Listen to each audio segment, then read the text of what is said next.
Doing a draft early access of M21. So here's the cards that we have to pick from. All right. There you go. That's a better view. All right, so let me see here. If you want to see our life gain deck, go ahead and check that out. All right, so has a lot of M20 reprints. So let's see here. Choose a card name other than a basic land card. Probably bad in draft. I'm gonna go with a Spell Gorger. See if I can get this up a bit more. All right. So let's see. Spell Gorger weird. Target creature plus 3 and gains first strike until end turn. Let's see here.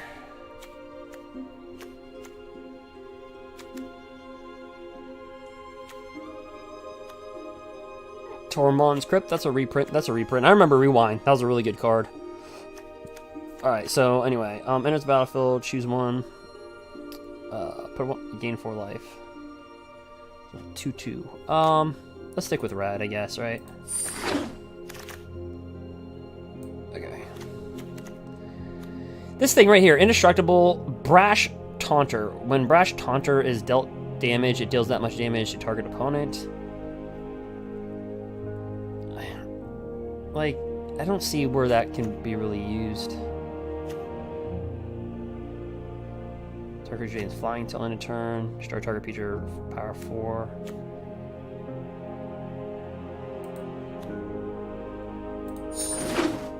What do you think? Red white? I think red white would be good. I have no clue.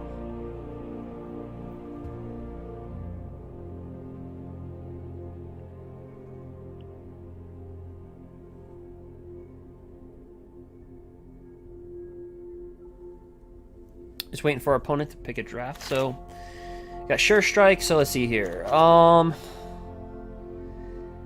Its power is equal to the number of instant or sorcery cards in your graveyard. When it enters the battlefield, this up to 2 cards and drop that many cards. It's a 1/3 flyer. Oh, Titanic Growth.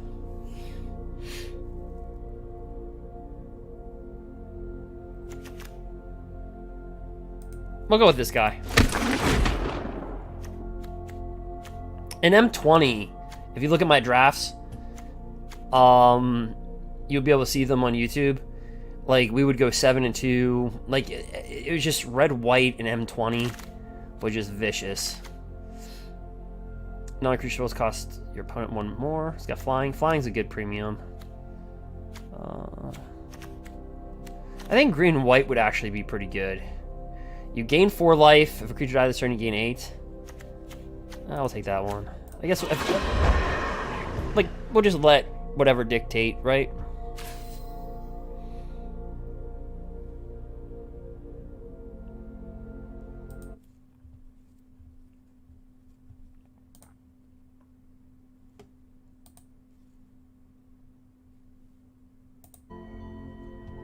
All right.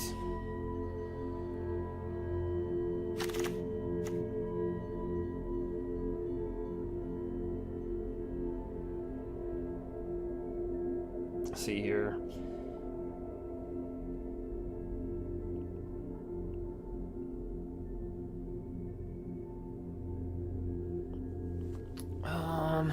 Well, red white right here. So, sorry about that.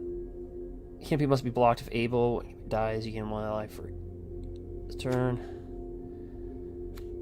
Yeah, this is our colors, so we'll take it. Alright, so deals 5 damage to any target creature. Destroy all equipped attached to that creature. Oh, this is really good. So remember in M20, there was Maniacal Rage. Target creature gets +2/+2, but can't block. Fear of the Bitten. For 1 mana to give a creature 2/2? Heck yeah. Just a 1/3 dork. Dwarf soldier.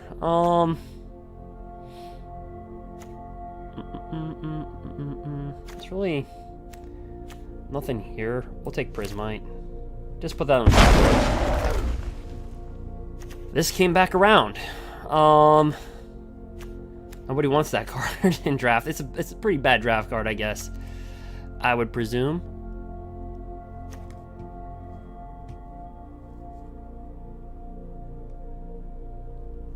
Let's see here. Target creature gets +1/+2 till end, +1/+0 till end turn. Sacrifice another creature, put a +1/+1. Chain creature gets +2/+2. Oh yeah, we're getting that one. So we need to put creatures. We need to get some. We'll grab Tormund's Crypt.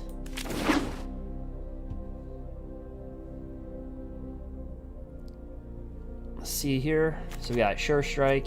Again, if you guys want to check out my top 1500 gameplay, I think we're currently ranked number 9, 10 in the top 1500 rankings. If you want to check out, more competitive gameplay.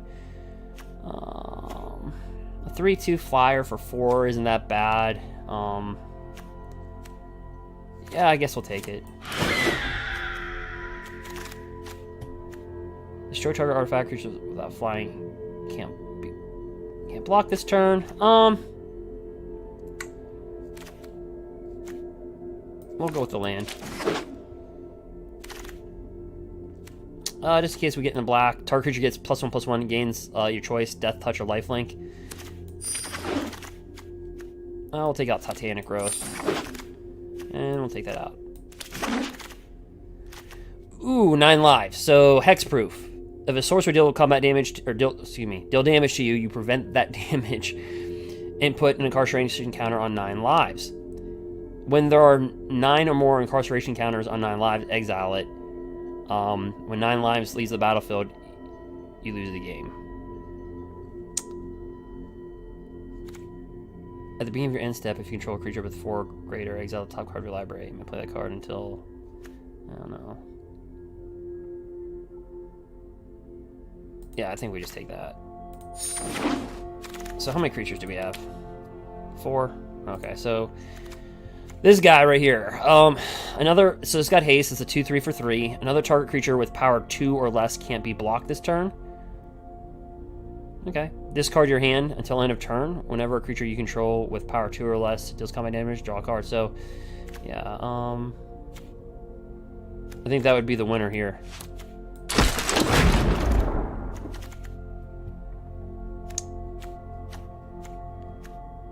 Exile target non-land permanent.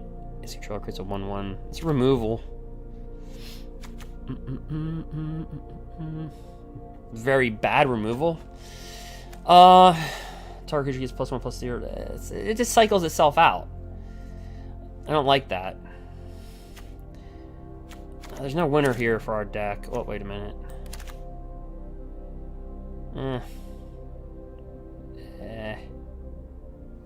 We might need some removal here. Oh, right in our colors. I'm going to read this really quick. It's a Alpine Houndmaster. It enters the battlefield. You may search your library for a card named Alpine Watchdog or a card named Ingenious Cur. Reveal them, put the top. Okay, so that's not going to... Whenever it attacks, it gets +X+0 till end of turn, where X is the number of other attacking creatures. Yeah, we'll take it. Yeah. That thing's just... I don't know. Tap target creature, activate this ability only if you control a creature with flying. It's some shock. Shock's kind of... I don't know. I found an M20. It was kind of not that great. A 1/3. This is a reprint. So when Torn Ogre enters the battlefield, if you control another creature with 4 or greater, it deals 2 damage to each opponent. Sometimes you just need a big-bodied creature, to be honest with you. Alright, so it seems like they're not in red. Who's ever behind us? This power is equal to the number of instant or sorcery cards in your graveyard. When it enters the battlefield, discard up to 2 cards, then draw that many cards. Here's another ogre.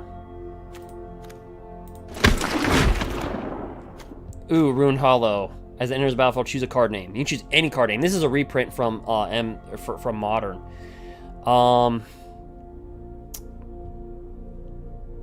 Nobody likes white in front of us, I guess, because they keep on just passing. Alright, so we'll take it.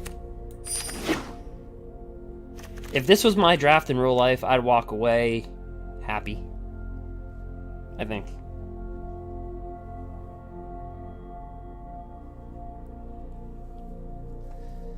It's a really good set. We're going to be opening up a booster box.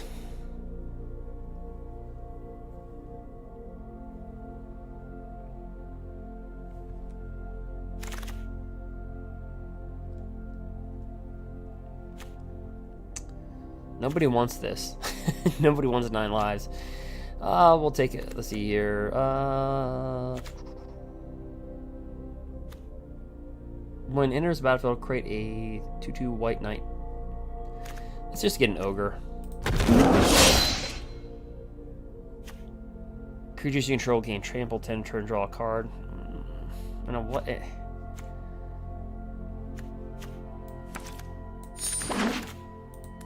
We have 10 creatures, 16. So. Nothing was really getting past our way.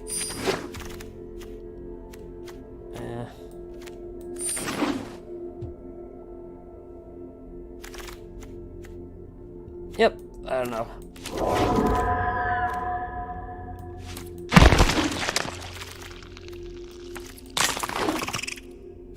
Oh, this thing, veto. I think I have to take this out of the rotation, out of the card pool. Whenever you sacrifice a permanent, Havoc deals 1 damage to any target. Yeah, I just have to take this out. Here's this thing. You may spend mana as though... you may spend mana as though it were mana of any color. Tap it, add 5. Pay 5, draw a card for each color among permanents you control.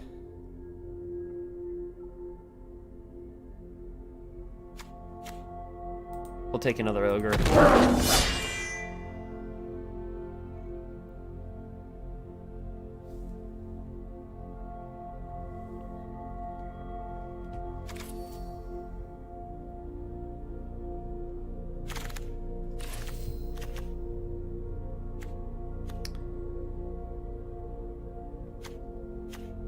How many creatures do we have? Only 11.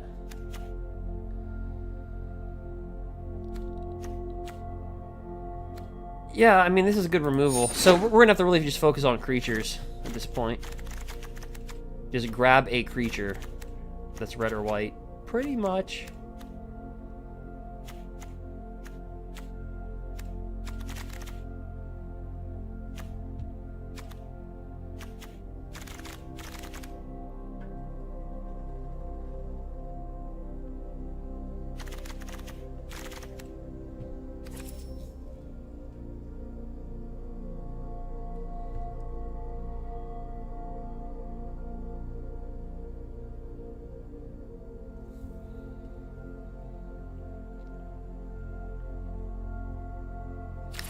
Alright, we're just waiting on our players to do a draft.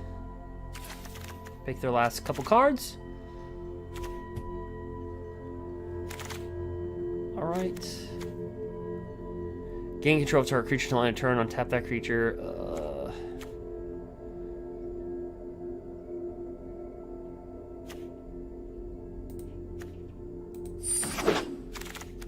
Okay, now we just need to get creatures. This spell costs S to cast for X is the total number of power of creatures you control.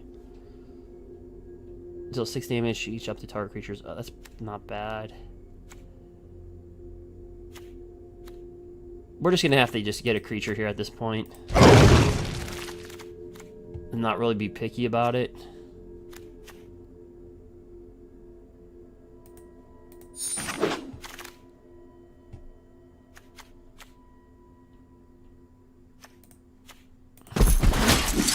We just need creatures to attach all of our stuff on. So I'm just gonna do creature, creature, creature.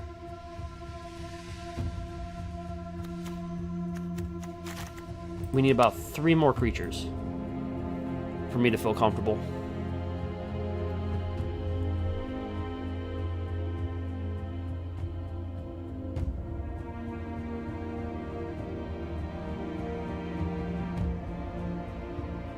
Hey Dark, M21's been pretty good.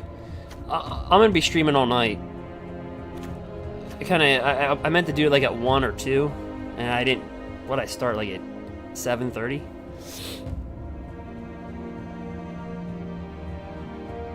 Yeah, we just need a creature at this point.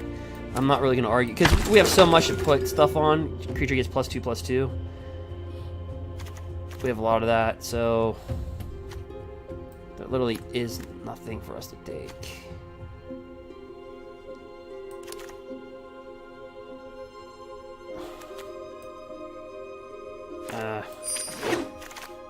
Ooh.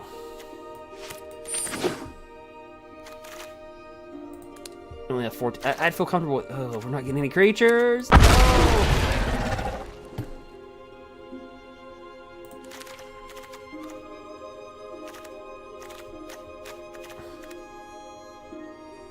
I might have to play with a Prismite.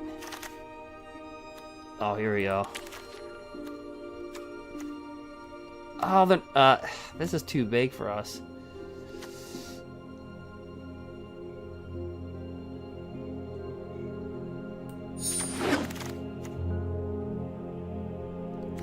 Create 2/2, 1 red wizard prowess. Okay, I mean, we'll take. It's a creature, I guess. Oh, that's just too big. Oh, we got hose at the end. All right, let's see what we can do here. All right, so. All right. Okay. So let's see here. 14 creatures. Technically, we have 15 creatures because that one creature creates 1/1 prowess. If you forgot what prowess is, let me go to it. Where's it at? We can get rid of this card. Okay, so prowess. It's not showing here, but whenever you cast a sorcery spell, the creature gets +1/+1 until end of turn. So here's kind of our deal, right? We have this right here. So we have Ruined Hollow. We have so basically target creature gets +3/+0 and gains first strike until end of turn. Then we have Fury of the Bitten. Enchant creature gets +2/+2 and attacks each turn of Fable. Then if we go down, we can ramp up our creatures just a little bit. Where are they at? Where's it at?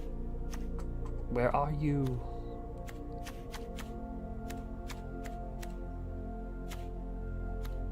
Yeah. Enchant creature gets +2/+2 and has first strike and is a knight to in addition to his other type. So basically the whole thing is you just get a creature on the board and you just load it. Right? Just load it. Be quick. Look how small our creatures are. Just be quick, straight to the point, load them up, and just go after your opponent. And we have 2 removals. It deals 5 damage to target creature or planeswalker that permanently loses initiative. So that's a pretty good for 3. For in a draft, deals 5 damage to target creature or planeswalker. There's nothing that's going to be bigger than 5 on the 3 or 4 spot. Whenever you cast a non-creature spell, put a +1/+1. Okay, so one card's got to go. I don't think we need 17 land in the deck. I mean, our curb is low. It's 2.8. It's low. I mean, 17 mana is just way too much, in my opinion.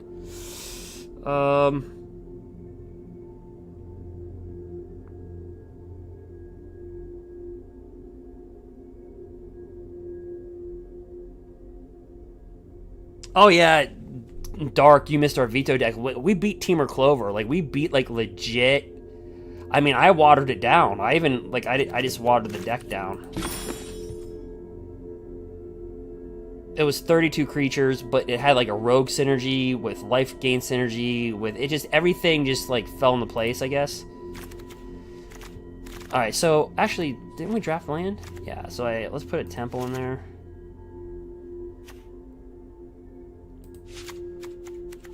What do we curve? We can actually take out a land.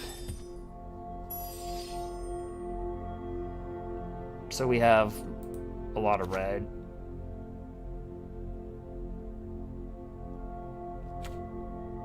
Let me see, take out a mountain. We'll be balanced. 7/7, 1/1. I think it's a balanced deck.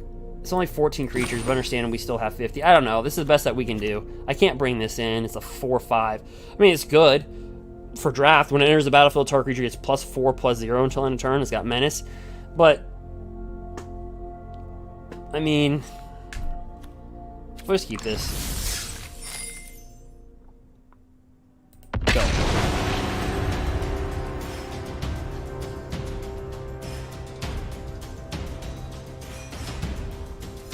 Yeah, that veto deck was pretty good. Right back.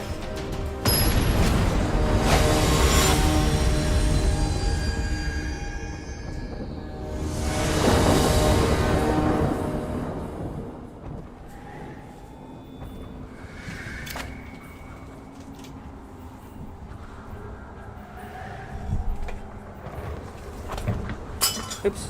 Dang. Everything is falling on me. Alright, so, let's see here. We got, what do we have here?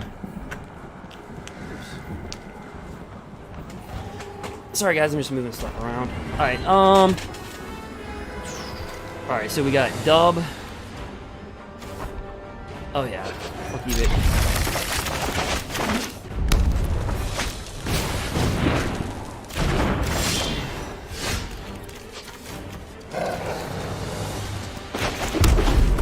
Well, hello. Red versus red. Wahaha. Alright. So this dude right here deals 1 damage to any target player planeswalker. He's gonna shock it.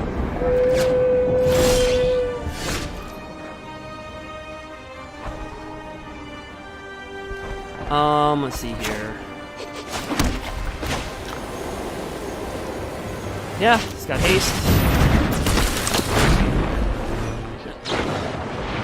Dang! This dude's like on removal. Alright. Bring in a 4/3.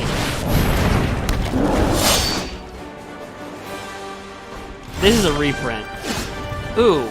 Whenever a creature comes in the battlefield at 4 or greater, it deals 2 damage, so we'll do this.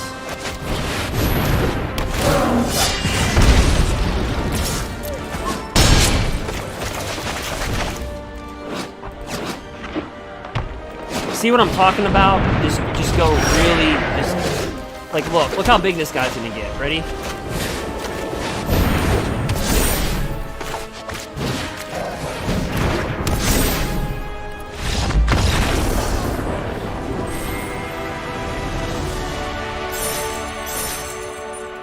You see that? That's what I did at M20. If you watch my drafts on YouTube back in the day on M20, I'd go 7-2. And in my real life, drafting at Friday Night Magic, people would take out red cards, like I'd play. One time I played with 5 active treasons. Like I just play with like low casting cost creatures, load them up, and then I would have active treasons. So if they brought out a creature, it was just really fun. And then like Aldrain hit. I wasn't that great of an Aldrain drafter. I'm not gonna lie. Like Aldrain, I just couldn't quite find my rhythm in that. AKA, I was very bad at drafting with Aldrain. Like, you can torch something for 5. I don't know. We just really need a body to put it on. I guess we'll keep it.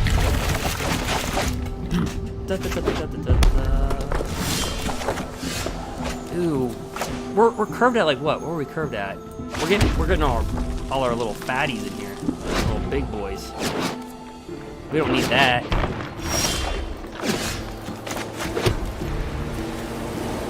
Thank gosh we have these, just to like clean the board up.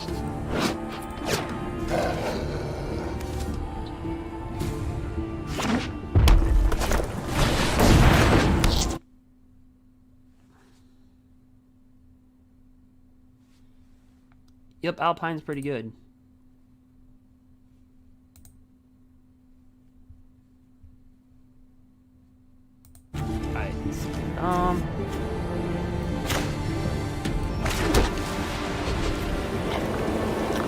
You know what?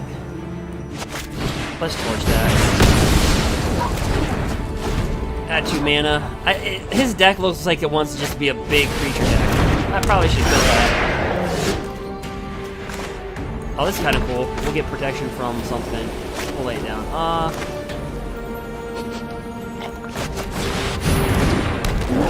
We can give ourselves protection from a card name. Guys, if you pull this in real life, a lot of people will trade for this card. It has a lot of value. A lot of modern decks run this.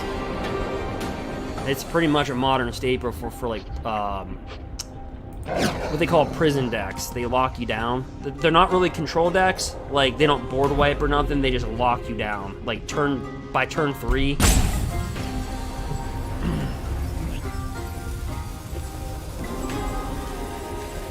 So here we go, right, meow.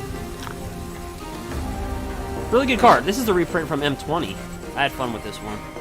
Whenever you cast a non-creature spell, put a +1/+1 counter.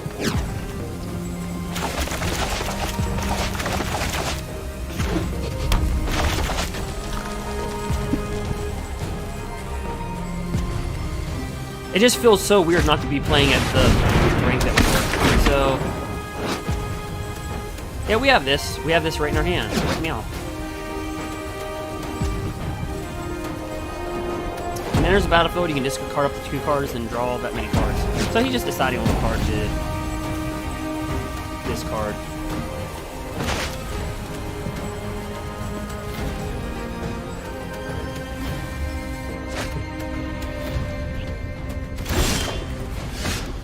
That's a pretty nice creature. What's this do? When enters the battlefield, you may search your library for a creature card with conversion cost 6 or greater.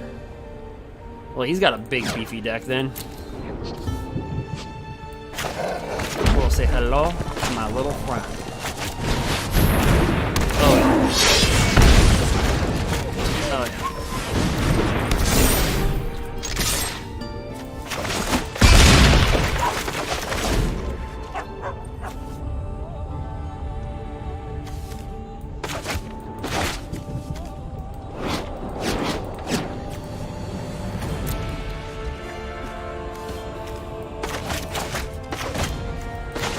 I think us killing this slowed him down big time.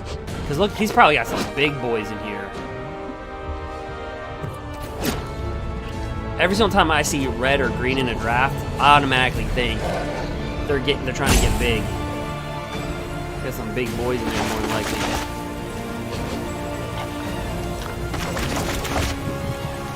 But yeah, just make your creatures absolutely bigger.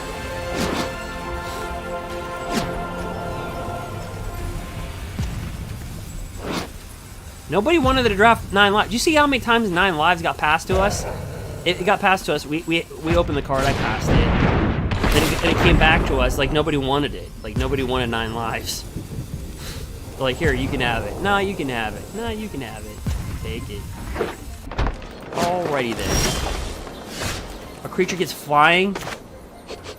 Oh. It gets flying until end of turn? Oh, yeah. We're gonna fly right over that boy.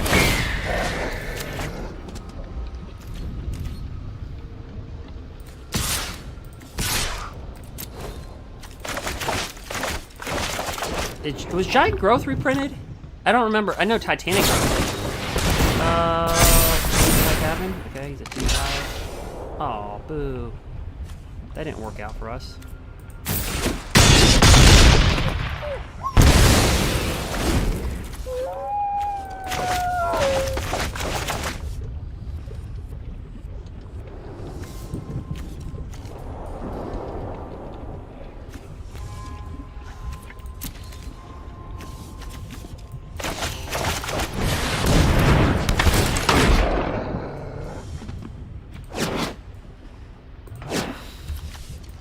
I just don't know how he's gonna deal with the flyer. Okay, well that's one way. You just get rid of it.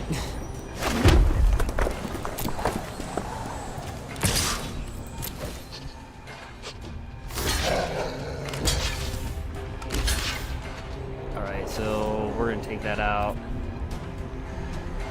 Crap.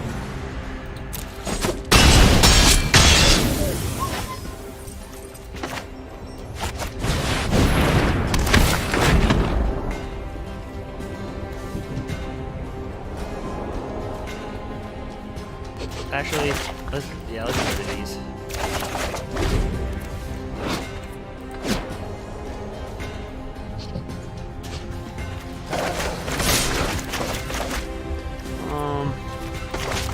Yeah, no blocks.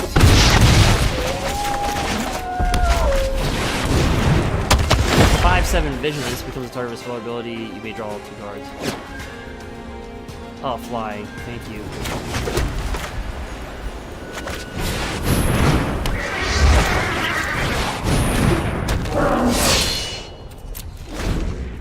I should have kept that Ruin Hall on my end.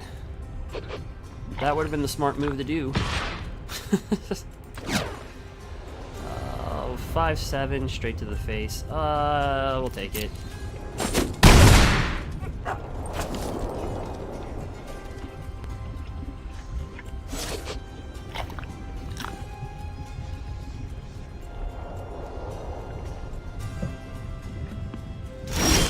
Oh no.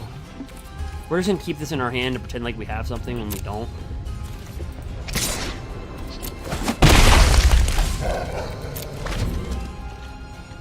We got nothing. We got mana. This thing's like, doesn't have trample, thank God. We'll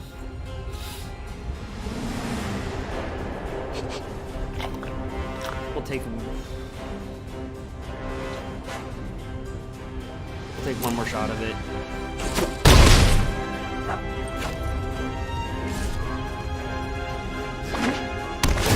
Gain the life, dang it.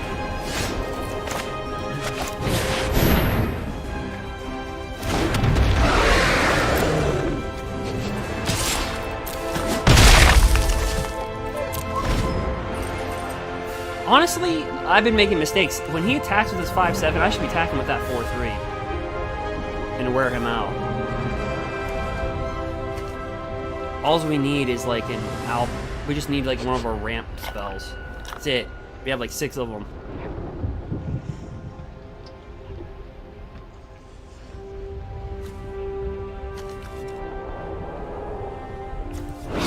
That's his board. Our board's a little less thrilling.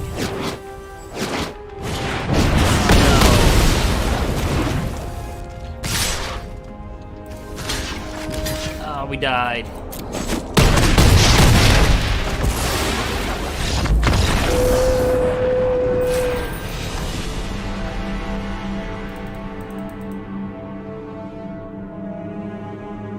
Womp, womp, womp.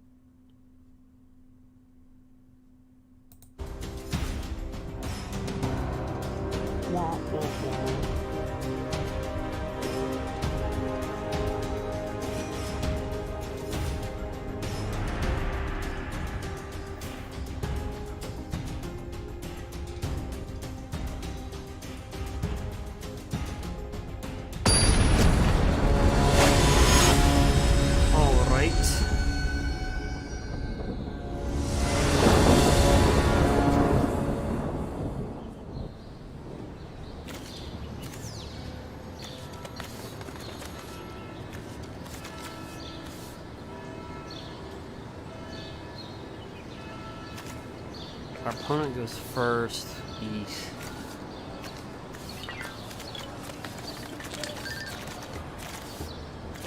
We'll take it, but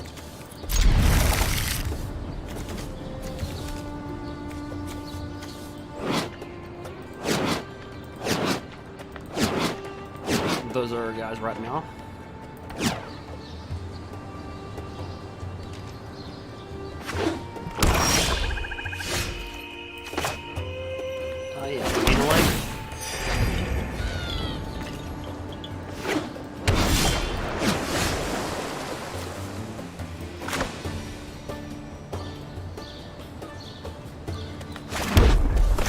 That's pretty cool.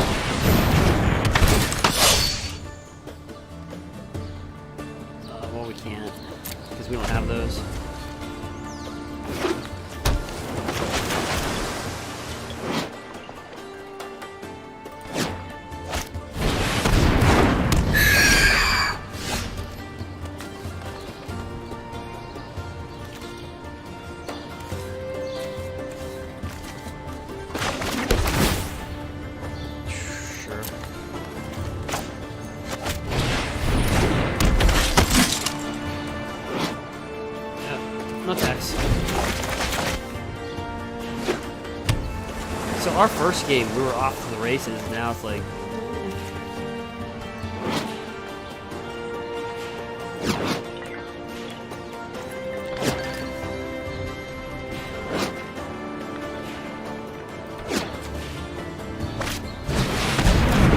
Okay, so when this enters the battlefield, deals 1 damage to any target.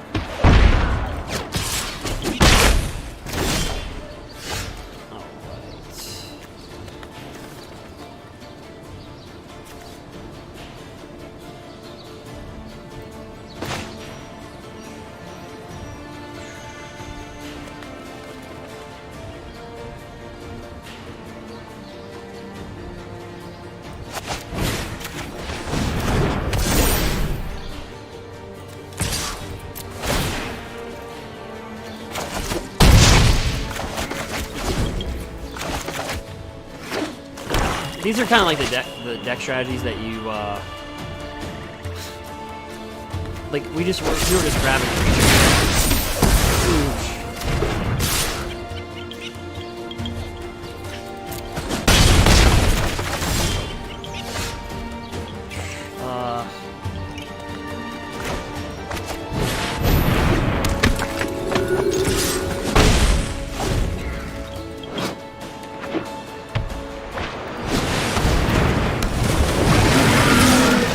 Still on 3. 4, 6.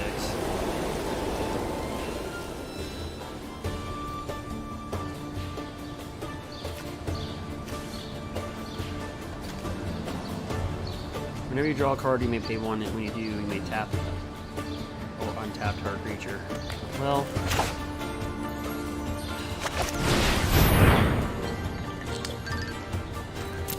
What is this called? A Tolarian Kraken?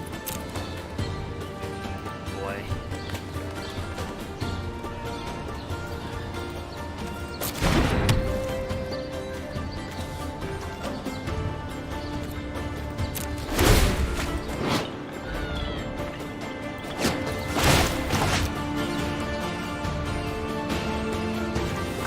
Ooh, this might be an early exit, guys.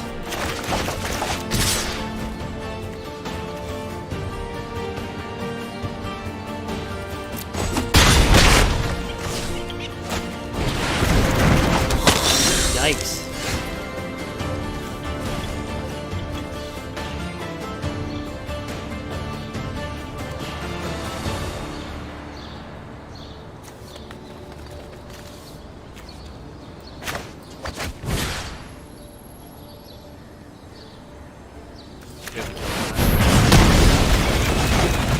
So our deck looked beautiful with game 1, and then it's like, well, not so much. You can just tap these down, one of these down.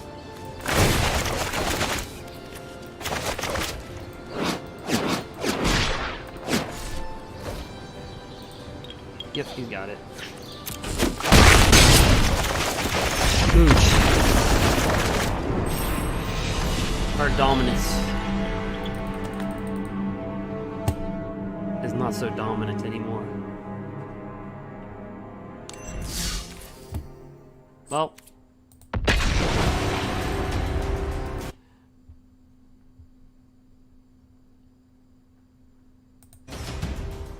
We'll live and die by the strategy.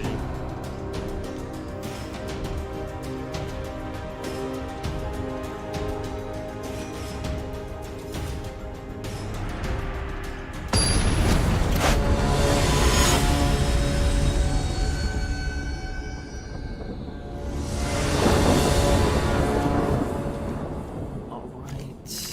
Go first. We'll keep.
this is an instant. I didn't realize that.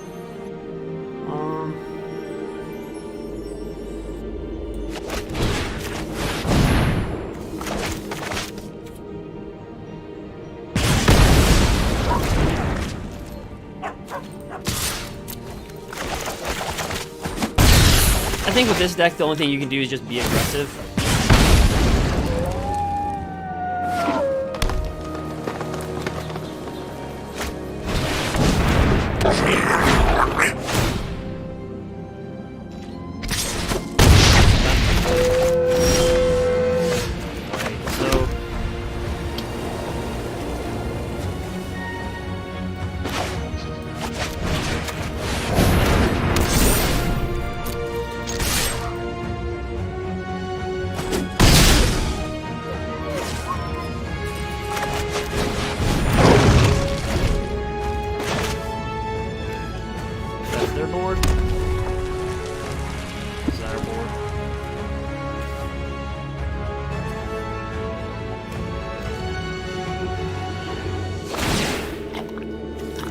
This card, at the beginning of your combat turn, you may have target you get +2/+0, so in turn it's pretty good.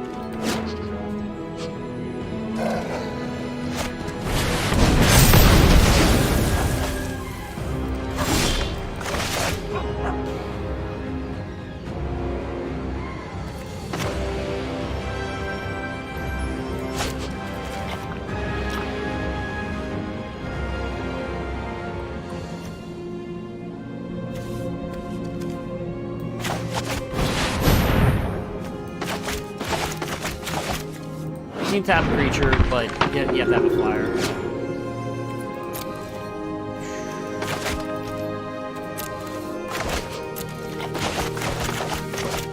This could be a fast exit.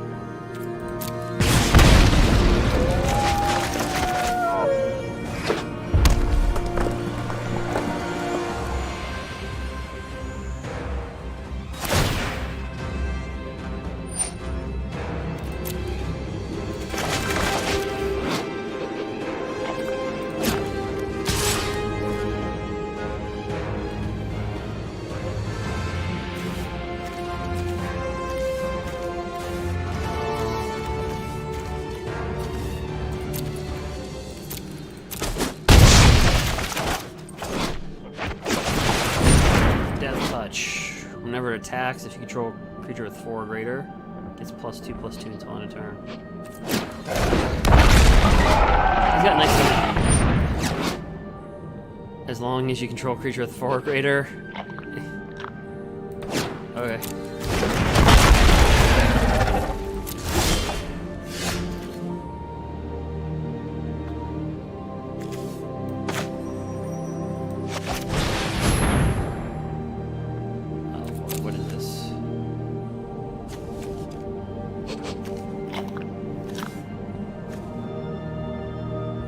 Chandra's Magmut.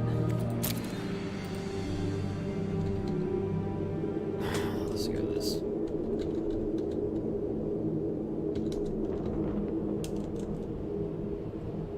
What is it called?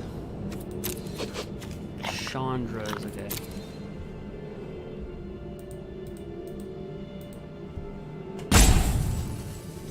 Okay, there we are.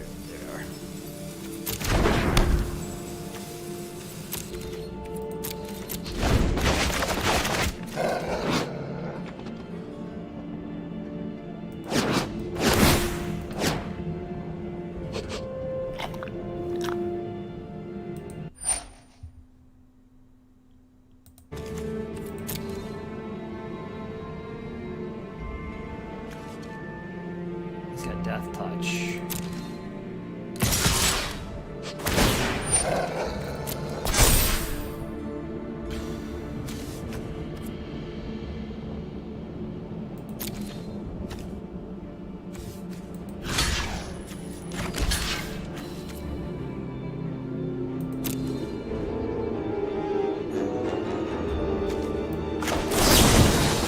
Try it. Give +3/+0 to first strike. He's like, nope, Dragonfire. Gosh, as fast as we came, as fast as we left.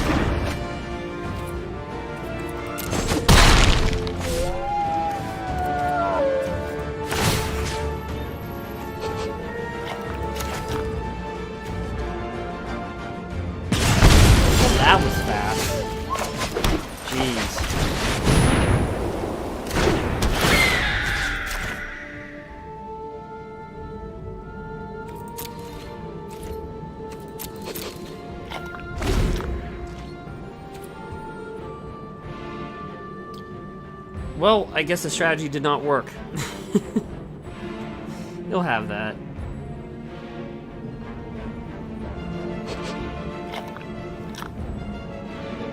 That was a big oof.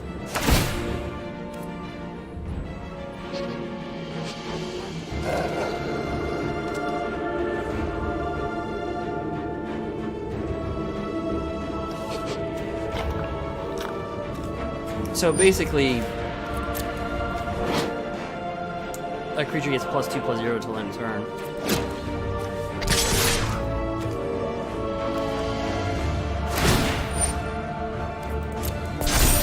Then this creature, oops, whenever attacks, if you control a creature of 4 or greater, it gets +2/+2. So between those, we're gonna have to block that.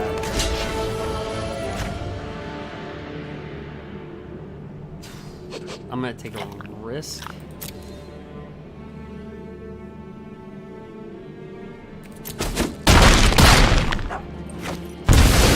We're at 2. We get an ogre. Now we give ourselves protection from this, so you can't do anything, but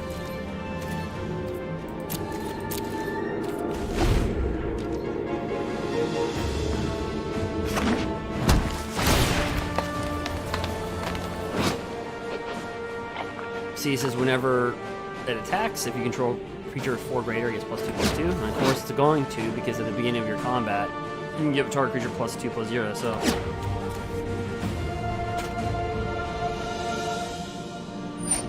all right, we'll be taking those shots.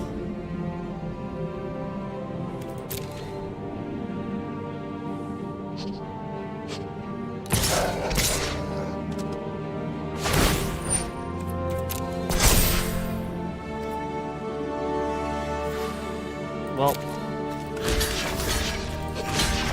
he's playing green, so he can have a ramp spell in his hand.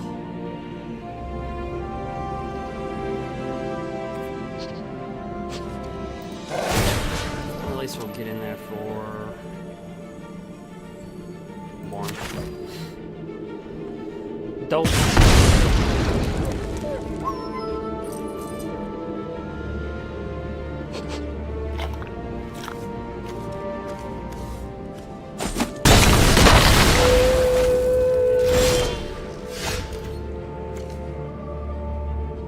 Well, alright.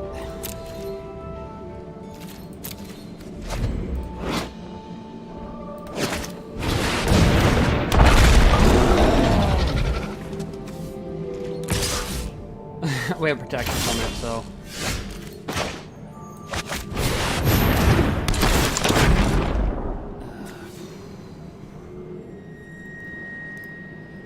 We can't put this on that creature, but the only way we're gonna win is to get another creature and just load it up. So actually, let me just get rid of it. Bring it back. Okay.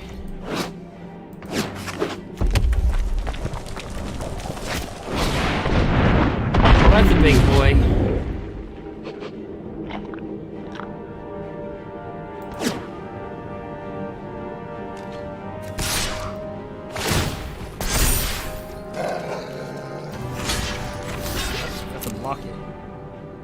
Well, we look good for one game.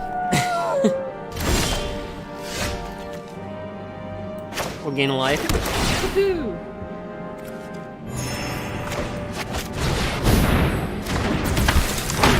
Okay, this thing. Discard your hand until the end of turn. Whenever a creature you control with 2 or power 2 less than damage to it, draw a card.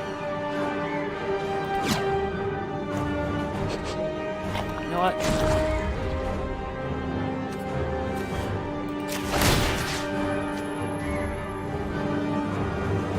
Wait. Oh, another target creature. So you can't use it on him. This is another target creature.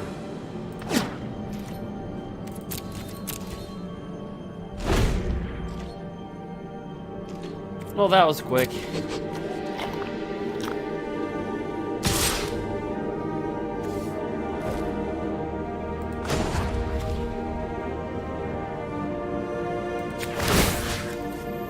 Yep.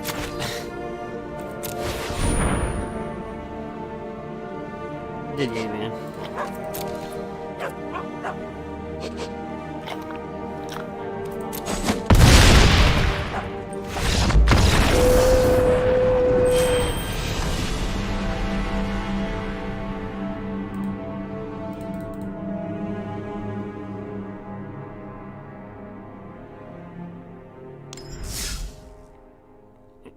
Well, that was quick.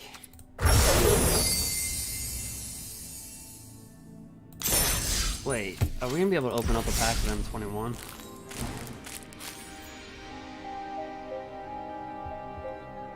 I guess if they're putting it into the account, yeah, so here's an M21 booster pack.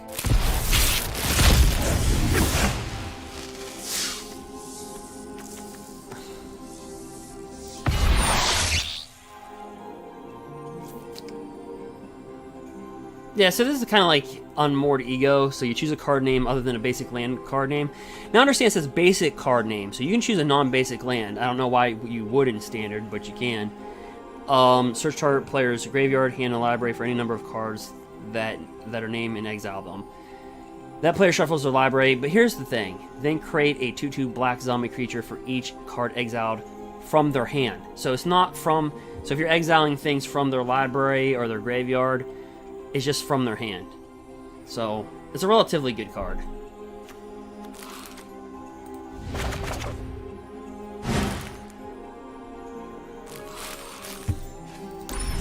Well, that was fast.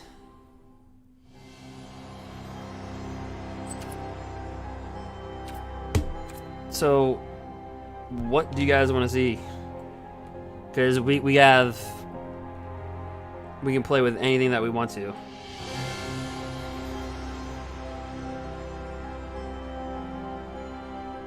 Nope. Questing Beast, you'd have protection from Questing Beast. Nope. Ruin Hollow? Nope. You just get protection from whatever.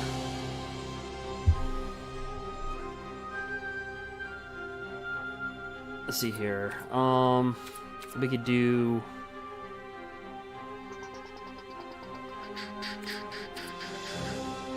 Now for this, I am going... If we want to do... Do you guys want to see another draft?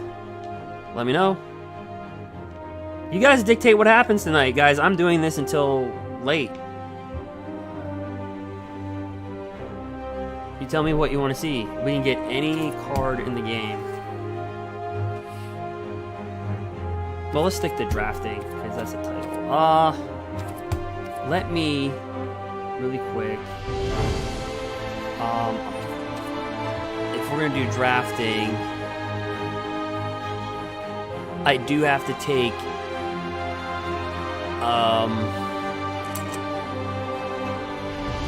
as we wait in a queue, I'm gonna have to take this part down. You'll just don't freak out. We're just gonna have to take. Let's see here.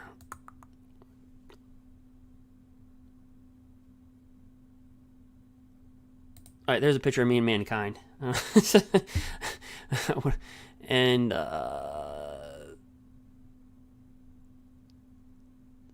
And Yawgmoth's bargain.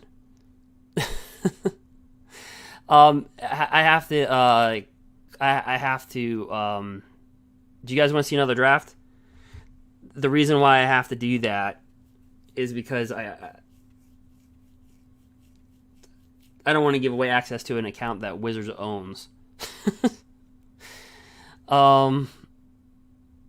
So, do you guys want to see another draft? That would be a big mistake, and I hope other people do not do that. I'm sure that has happened already. I'm sure it has. Not that it means anything, because it'll disappear by tomorrow, but still. So do you want to see it do you want to see us do sealed or another draft like that?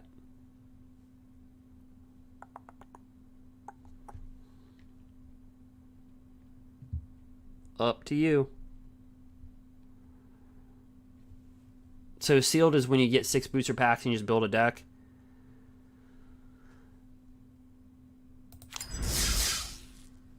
I think we'll get into a sealed match better. Okay, so I can do this. So let me take this down. My computer's really not liking me. If you saw how much crap I have on this thing up just to do this stuff. So let's take down the picture of me in Rimrock Knight, Mankind. No offense, Mankind. But, actually, let me just make sure.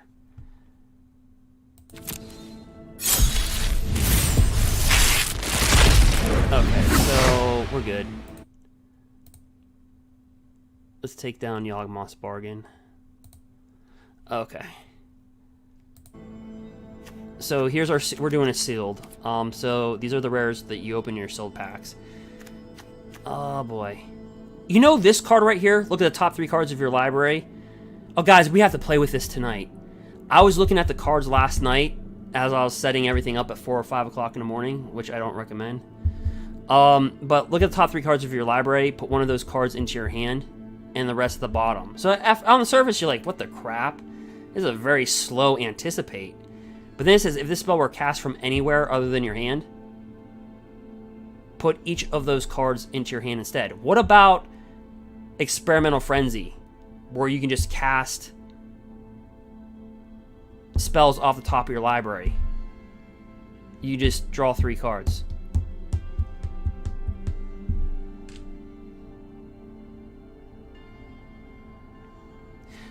Yeah, I did the regular draft. This is sealed. So basically, this is basically what you would see at a tournament. So these are the cards that you get, and you just kind of build your deck from that.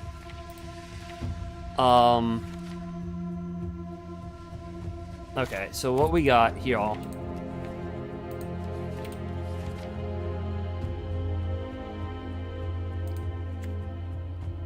Tap target creature. This ability costs 1 less for each control. A 2/2 dog. Put a +1/+1 counter on each creature you control. This Ruined Halo, just follows me everywhere. Other dogs you control get +1/+1. And then when pack leader attacks, prevent all combat damage that would be dealt this turn to dogs you control. Alright, that's our white. Enchant creature has, whenever you gain life, put that many +1/+1 counters on this creature. Alright. Draw a card, then draw cards equal to the number of cards named Frantic in inventory in your graveyard. When it enters the battlefield, return up to 1 target creature or planeswalker to its owner's hand at the beginning of your end step. If a permanent was put into your hand from the battlefield this turn, draw a card.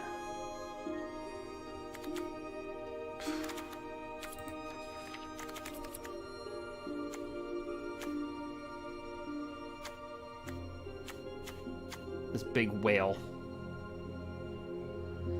When it enters the battlefield, create a 1/1 red pirate token with this creature can't block, and creatures you control attack each combat if able.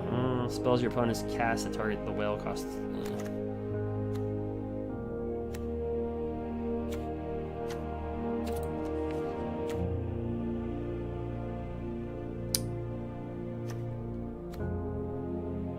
Whenever Sour becomes blocked by a creature, that creature's control loses 2 life. You get us.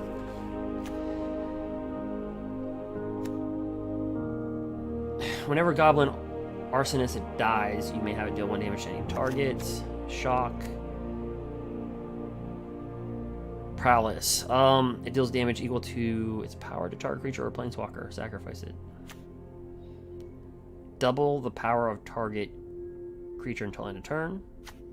Target creature gets +2. Creatures you control get +2/+0 until end of turn. That's a reprint. Okay, so actually our red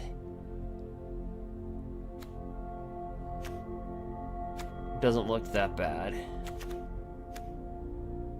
This spell costs S likes the cast, where X is the total power of creatures you control. Volcanic deals 6 damage to up to each target creatures and/or planeswalkers. A green. As long as you control a creature with 4 or greater, Drowsing can attack as though it had Defender. Turn to nature. This card's been reprinted like how many times now? A lot. Enchant creature you control enters the battlefield. So this is a reprint, obviously. I missed this one right here. It's a 5/5. Whenever you sacrifice a permanent, it deals 1 damage to any target. Titanic Growth. Scry 3. Then reveal the top card of your library. If it's a creature or land card, draw a card. Return target permanent card from your graveyard to your hand. If a creature died this turn, create 2/1/1. So this is like Elvish Visionary. I don't know if you guys remember. It was an elf that was 1 colorless and 1 green. When it entered the battlefield, draw a card. So it's like a Land and War elf with Elvish Visionary.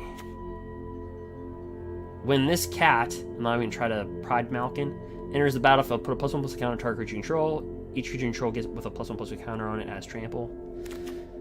Whenever you draw a card, it gets +2/+2 until end of turn. That's pretty good.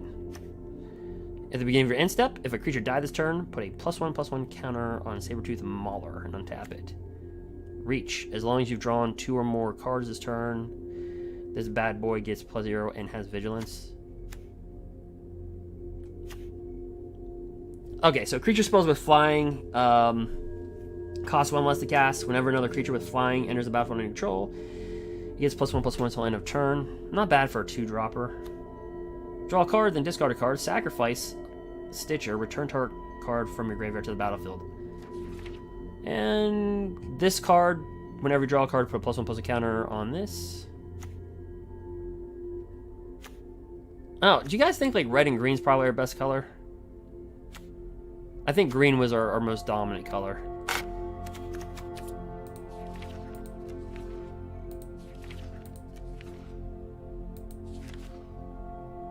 We didn't really get a lot of blue.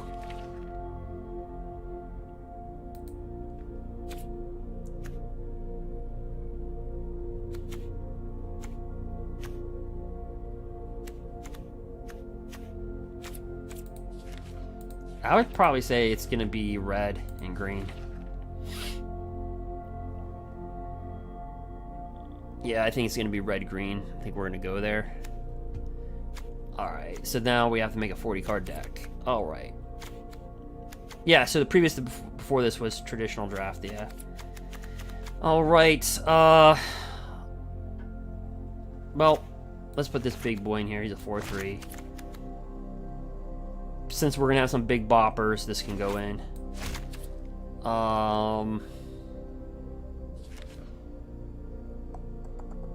Yeah, that's kind of cool. Sacrifice it, it deals damage. It's got prowess. I like that. We'll add these. Gets +2/+2. Put these in here. 4 2s. How many of these do I have? Yeah, I'll put another one here. Okay, it's like, no, you're not allowed. Okay. When it dies, deals 1 damage to any target. Pretty underwhelming. Shock. Yep, this guy will go in. Deals 5 damage to target creature. Yep, these 2 4 2s will go in. Okay, green. As long as you control power creature 4 or greater, which yeah, this definitely has to go in. It can attack as though it didn't have defender. Yeah. Definitely Titanic Growth. Enchant creature you control enters the battlefield, draw a card. Yeah. Draw a card, tap for mana, sure. Oh wait. When it enters about, put a +1/+1 counter on target creature. Yeah. This guy right here. When you draw a card, it gets +2/+2 until end of turn, so it becomes a 4/3 for 4. Yeah. At the beginning of your end step, if a creature died this turn, put a +1/+1. Maybe. As long as you've drawn 2 or more cards this turn, it's got. Yeah, he's a big bopper. Yeah, I guess we can add this in since we're getting bigger. Yep, creature. Oh wow, how many creatures do we have? We only have 12.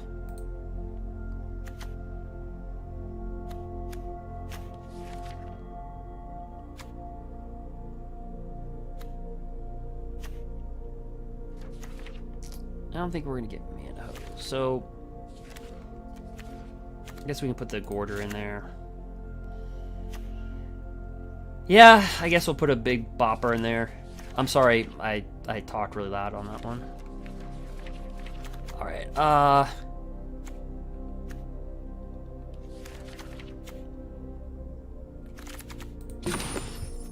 okay, we need more creatures.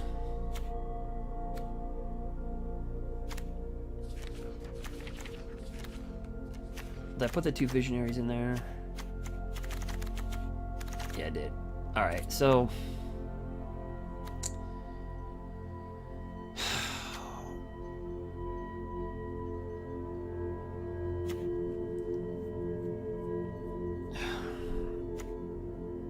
double the power of target creature until end of turn.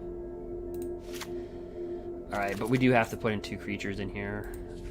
And I just don't have a spot. Maybe this.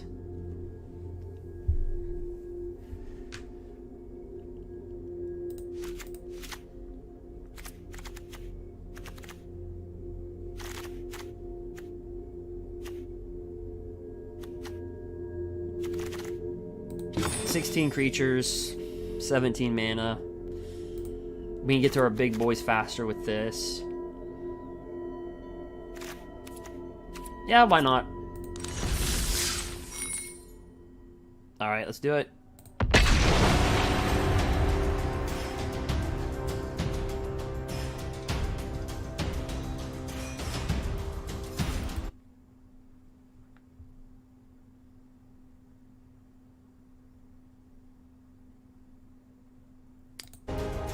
Is it the best of 2 or 3?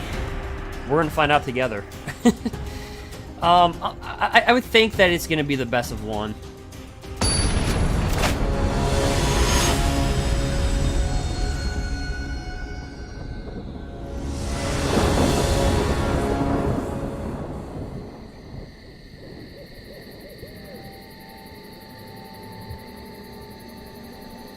Alright, so let's see here.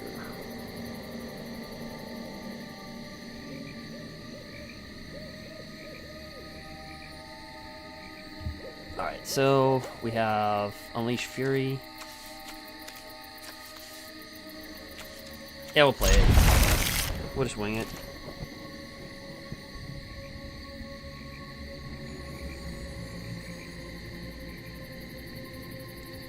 Alright, okay, so let's play land. Turn.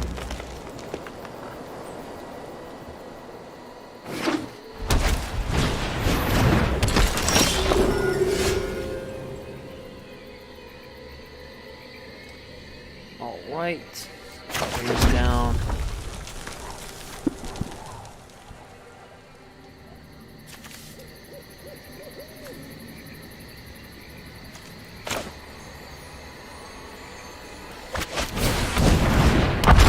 Okay, so he bought this right here. Pay 5, he gets +3 till end of turn. He's got lifelink.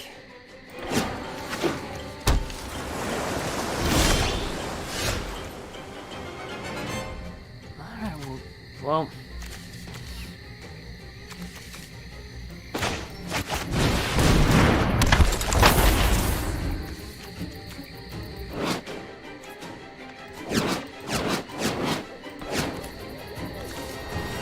we do have 17 mana in here, so that's a lot. This is about the most you ever want to play in a draft.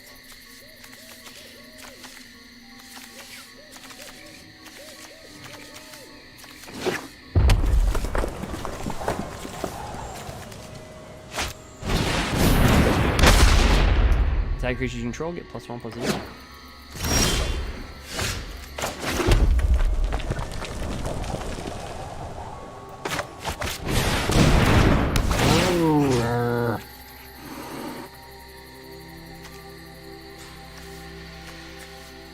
He's a 3/3.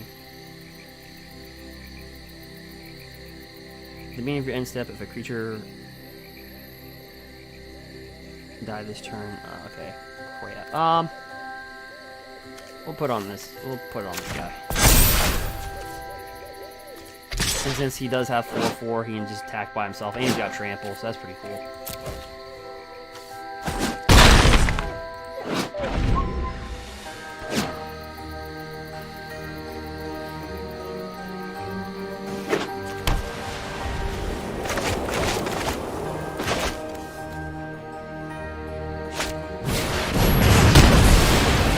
Well, that was shortly lived.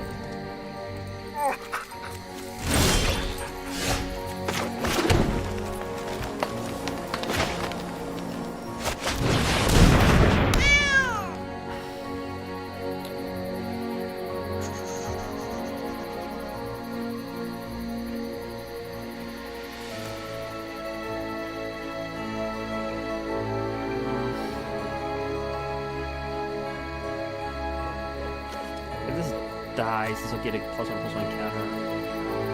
See, at the beginning of grand step, if a creature died this turn for +1/+1 counter on Saber Tooth Mauler, and tap it. But this does. We can wreck his board state. No attacks. We have 1 mana.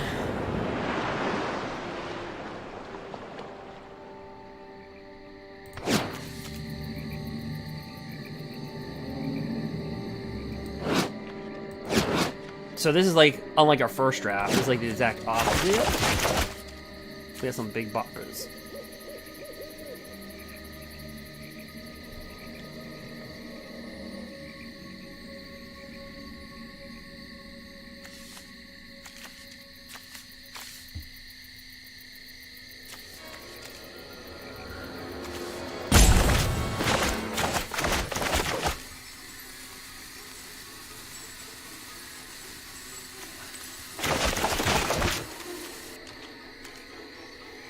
This can't get +2/+3. I mean,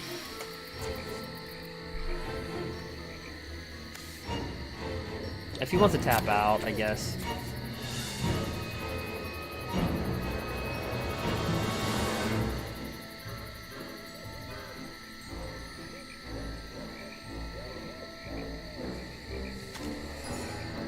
Pay 5, get +3. If we draw in, oh, we didn't.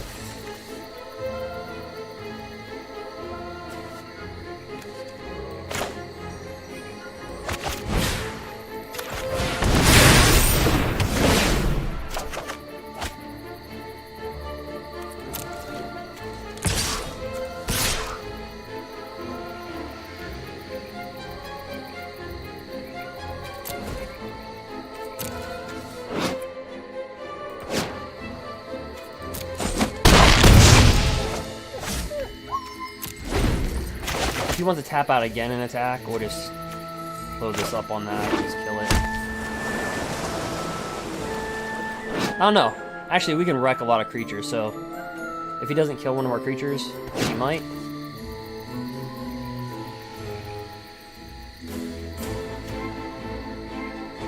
Alright.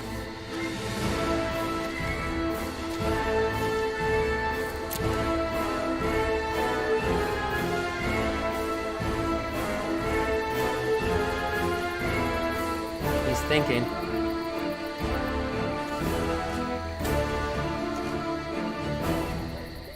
I mean, we kind of left it open for him, right? What does it say? Enchant creature. What is this? Okay, enchant permanent. So you can enchant anything. When it enters the battlefield, you gain 4 life. Enchant permanent can't attack or block, and its activated abilities can't be activated unless you mana abilities. Well, that's boo.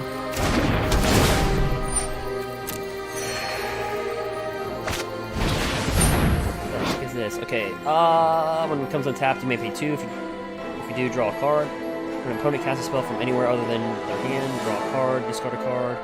Can't be blocked. Okay.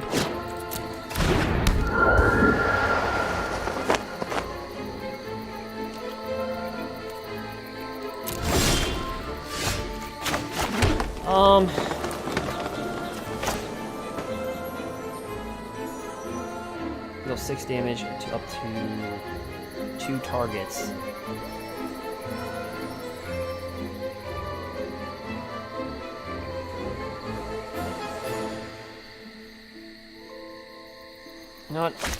Not yet.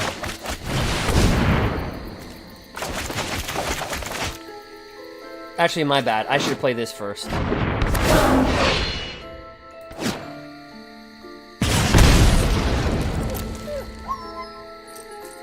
Bum, bum, bum. No attacks, pass turn.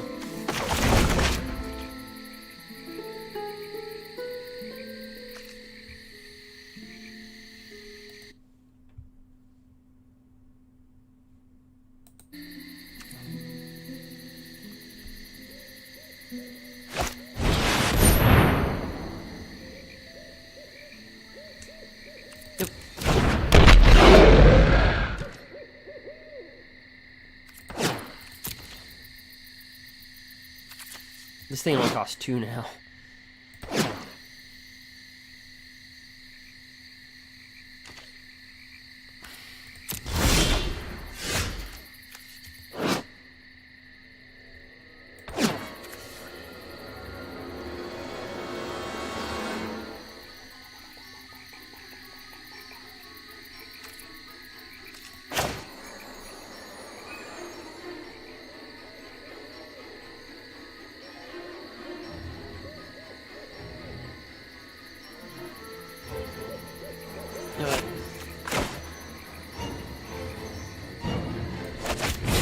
Let's just bring down the big boys.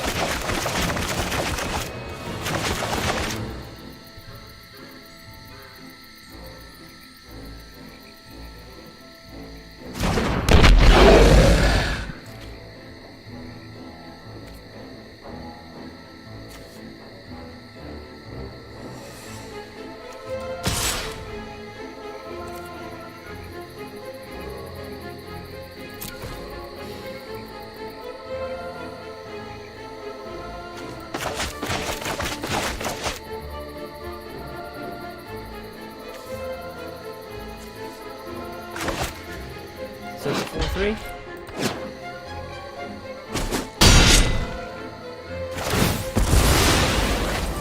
They'll probably take that out, yeah.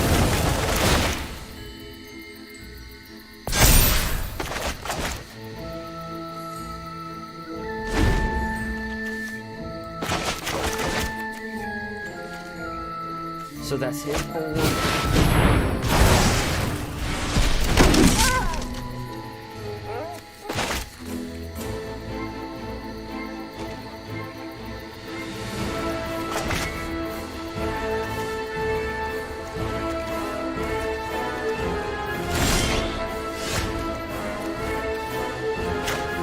Alright, we'll bring it down.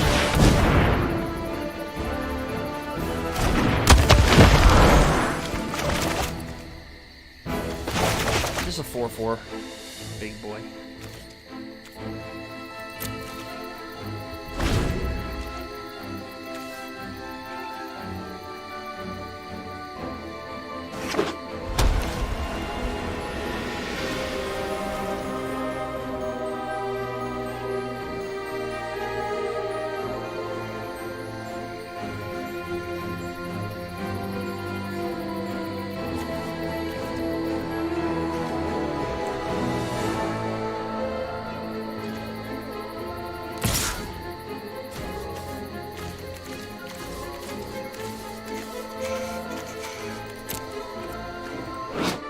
He might tap out.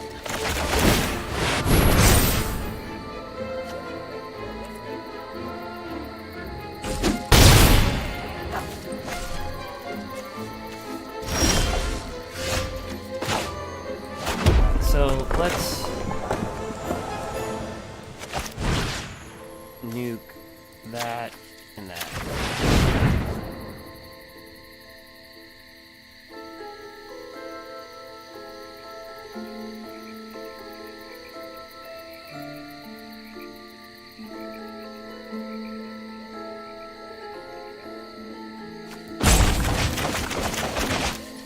So let's see what's gonna happen with that. +1 and it gains protection from color or choice.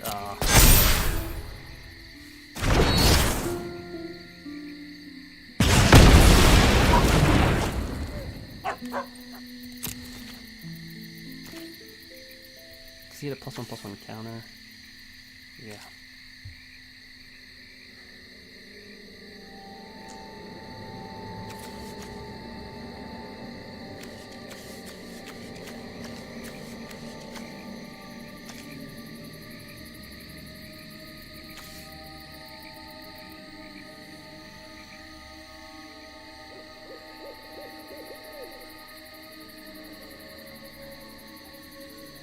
He's gonna keep on gaining 5.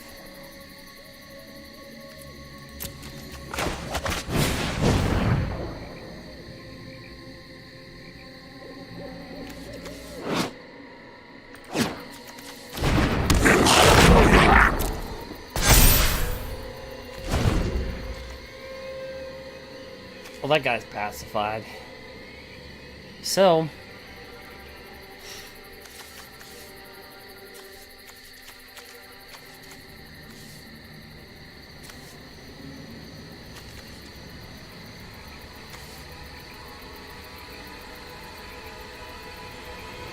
we'll have to see.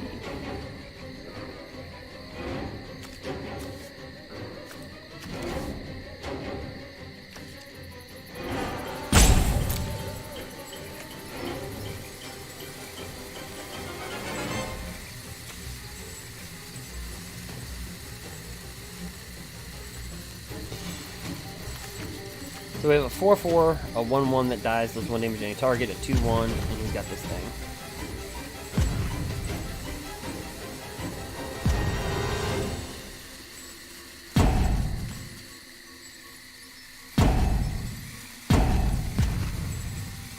Alright.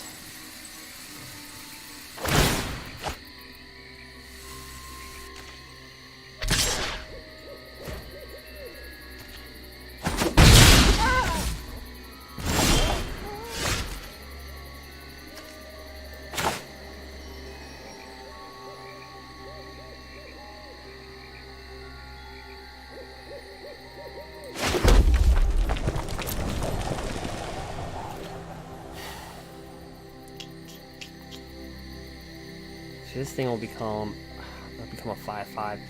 If it was still just a 4/4, we could just blow up with tax this, have him block. I don't know what he has in his hand though.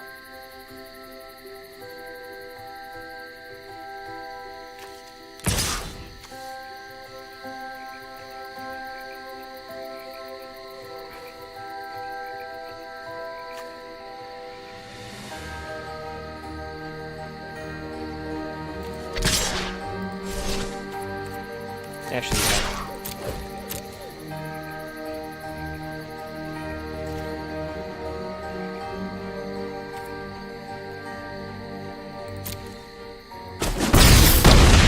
because what he's going to be able to do is just discard a card, make this unblockable, then pay 2 when he untaps and draw a card. So he's just going to keep on rifling through his hand.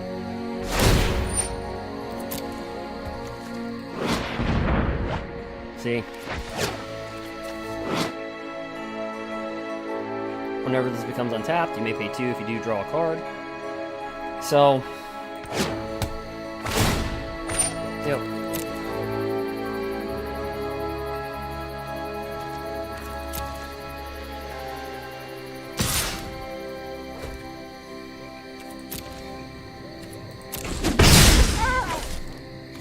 And he doesn't want to block that, so let's see here. Well, we gotta force him to block.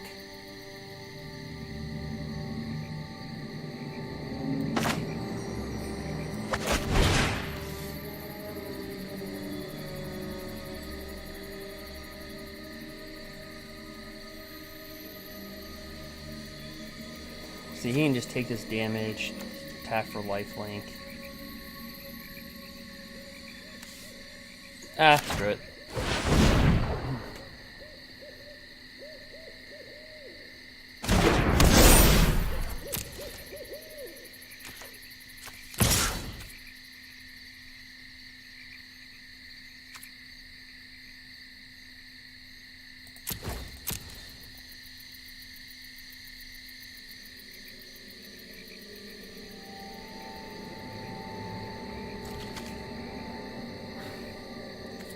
Alright, so he takes 6.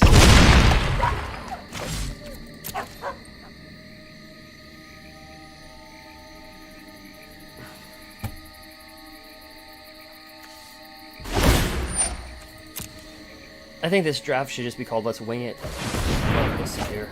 So he draws a card.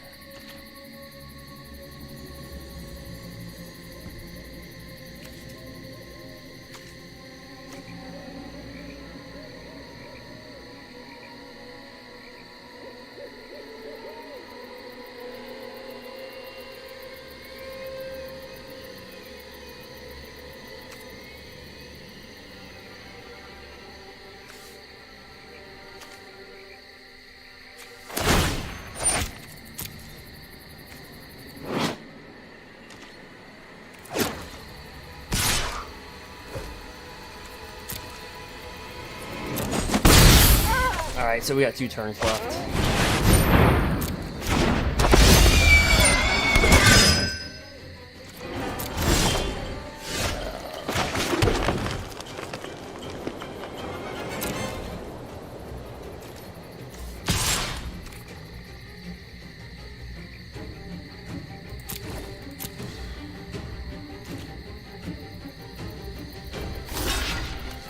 Oh, this doesn't have trample, dang it.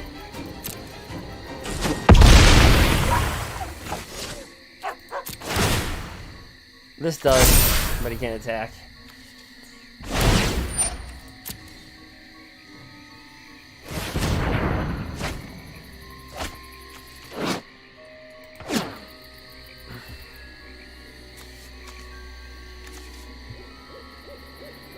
We just gotta hope for him just to be kind of aggressive. Maybe we're at like 1 life or something like that, and then we just... That's all I can think of.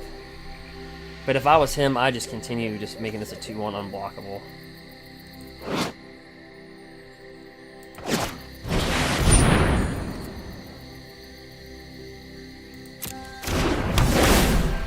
Yep. So basically, this is just a reprint from M20. It just taps a creature, doesn't untap. They always reprint a card like that. They always do.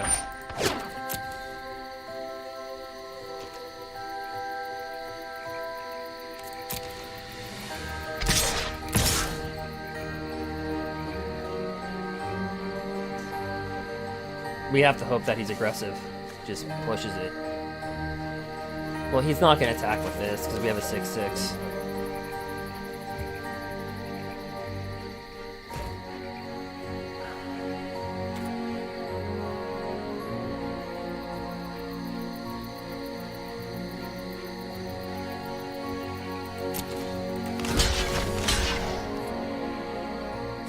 Let's got vigilance. Alright, so...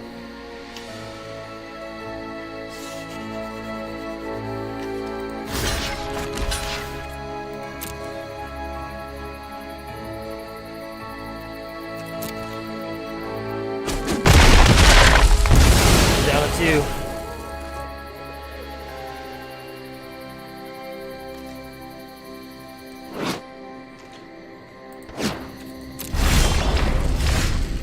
Boo. Alright, so...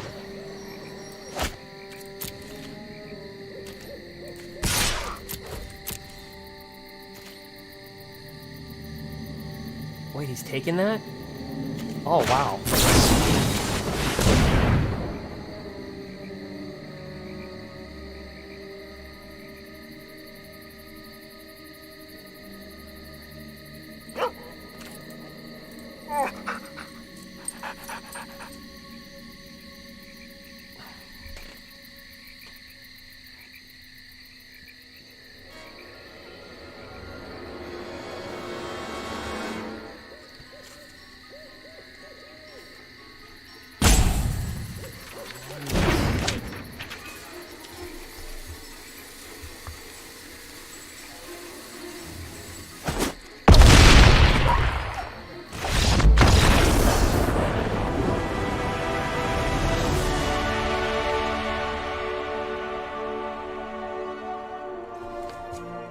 Alright.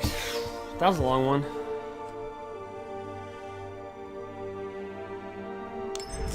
Okay, I was gonna say, thank gosh, I hope it's not the best of 3 because I didn't put in a sideboard. I was like... Wow.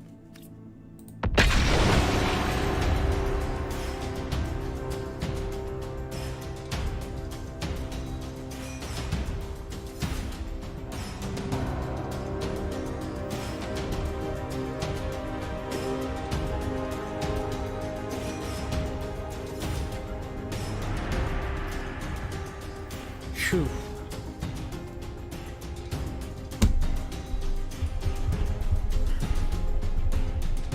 That was a close one.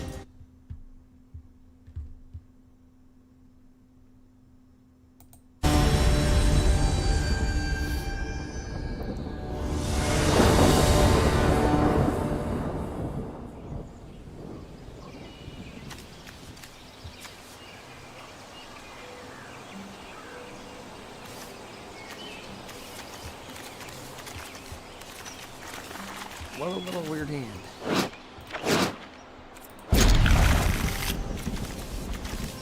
Not gonna lie, not our best.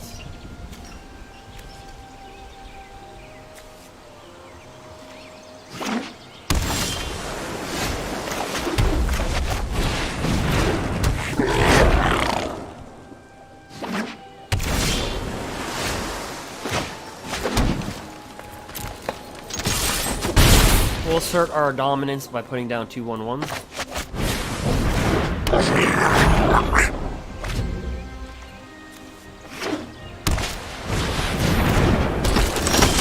He's a better 1/1. He's got a double strike. Whenever he attacks, you may tap any number of untapped creatures you control. It gets +1/+1 in turn each. That's pretty good. He's got double strike. Oh, we can actually attack with these things because he doesn't want that to die. Yeah. Block 1/1. Yeah. I'm in shit.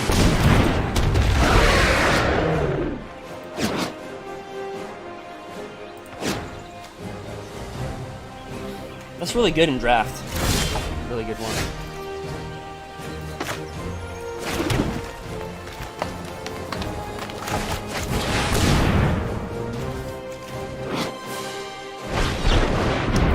That one out.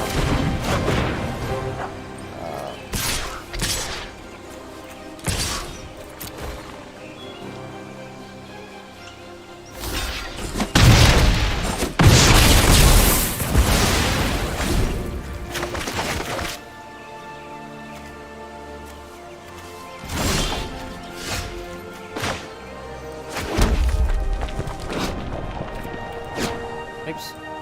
Let me just attack with these 2/1/1s. These 2/1/1s are wreckers. Oh, dang it. Let's say... okay. Let's put down a 5/5.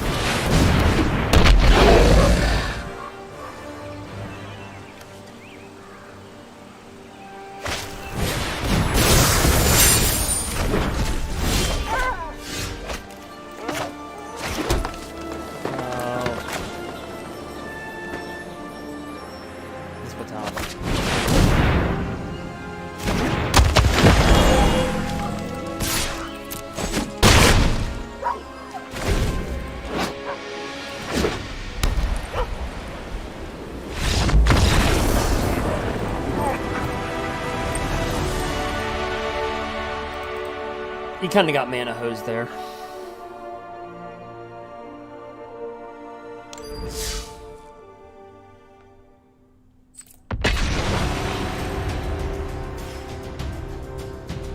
Yeah, if your guy dies, yeah, we can just kill it. Yeah, so that's the problem with the double strike. He didn't. We probably played like that was probably the best hand to play versus that. Right, so what do we have here? I'll keep it.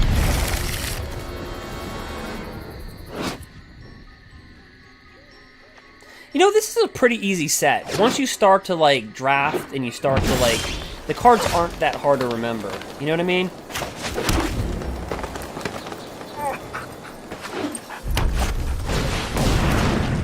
Like, that's a reprint.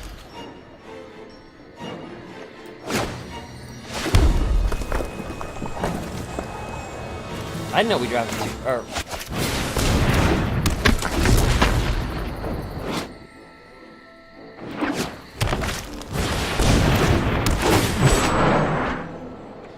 Hey, that's what we're doing.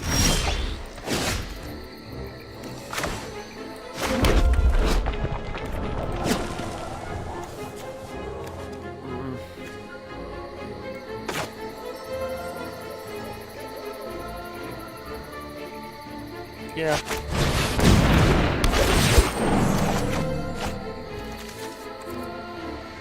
Nope.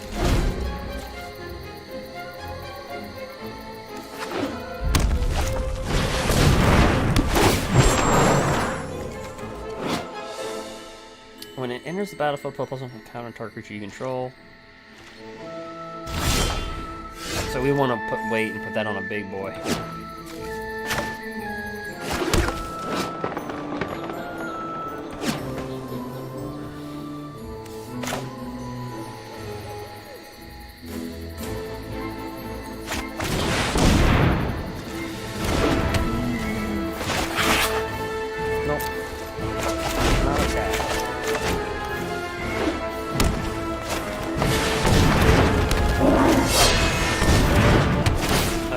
thing do? Alright, when Grook's Uprising enters the battlefield, if you control a creature with 4 or greater, draw a card. Creatures you control have trample. When a creature with 4 or greater enters the battlefield, under your control, draw a card. That's... We could use that in our deck.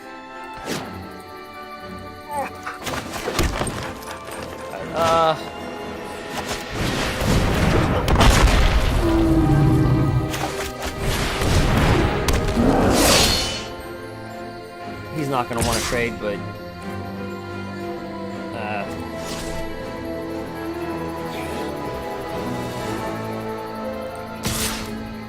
when a creature dies, put +1/+1 counter on it.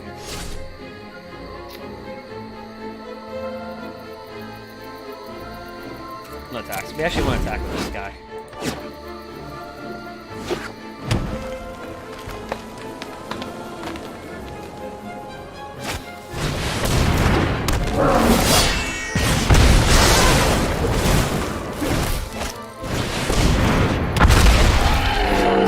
Trample, Death Touch. Whenever it attacks, if you control a creature with 4 or greater, yeah.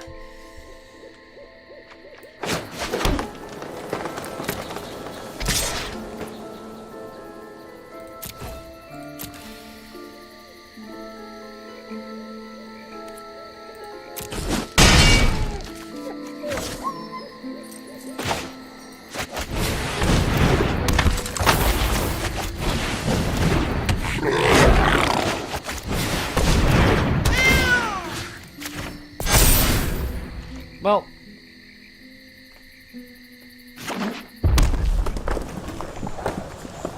it's literally the same. When it enters a battlefield, you choose one, put counter on it, or you gain 4 life. That's good for draft. And the reason why he's getting trample is because of this. That's a really good enchantment. Wow. For limited.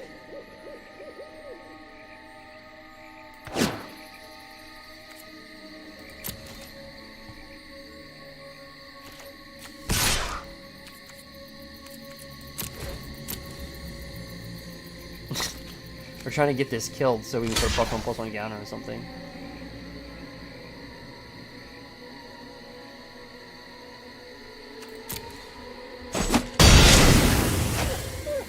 Wait a minute. At the beginning of your end step. Oh, okay. If a creature dies, turn. Okay.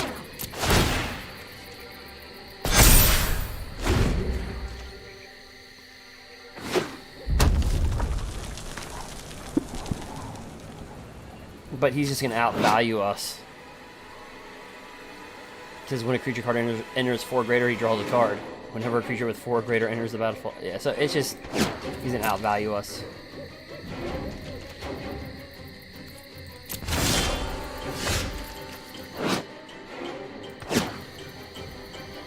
He does have trample.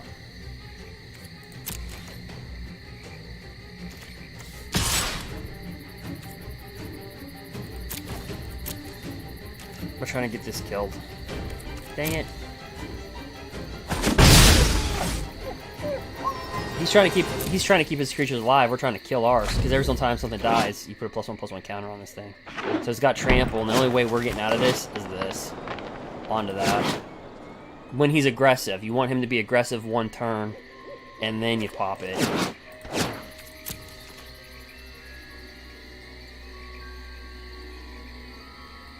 But he's just gonna out. That's a really good card for limited. Constructed standard's too fast for that right now.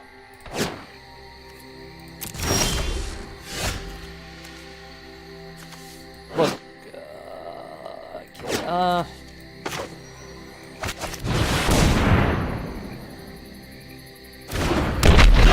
Yeah. Imagine if we would have drafted that thing. Woo. Alright.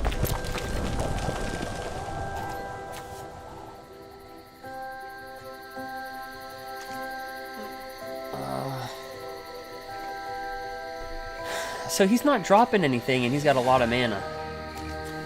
Let's just attack for 1 again.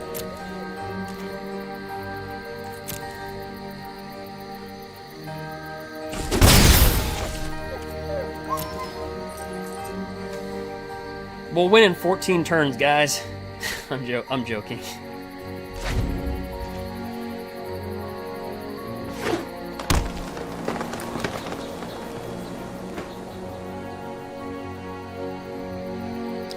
Nope, I didn't mean a shock.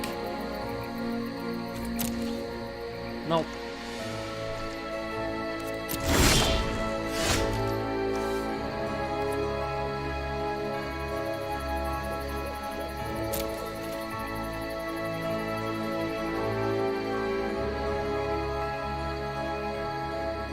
He's got 1, 2, 3, 4, 5, 6 creatures. We have 1, 2, 3, 4, 5, 6, 7, 8. Boy, if he makes a wrong block.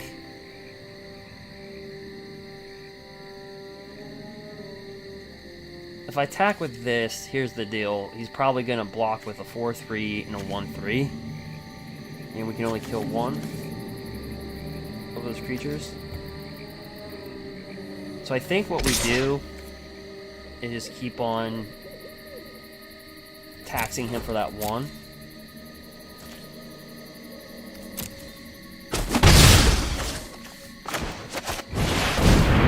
And just kind of swarm him.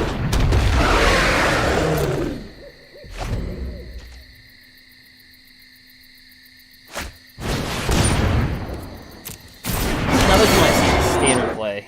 Alright, this right here. Hexproof from black.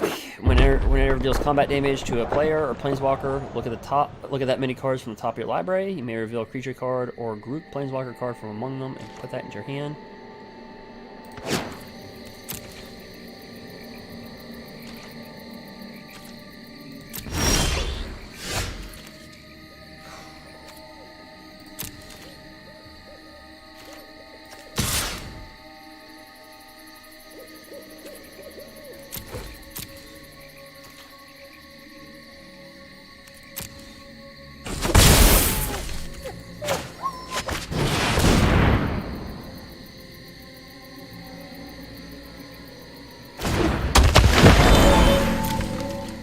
We're just hoping to just keep on chopping away. Deals 2 damage.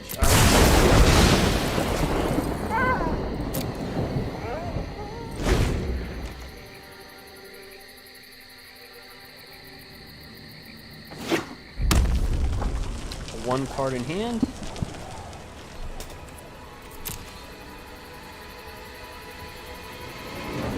Watch, you probably both have the same card.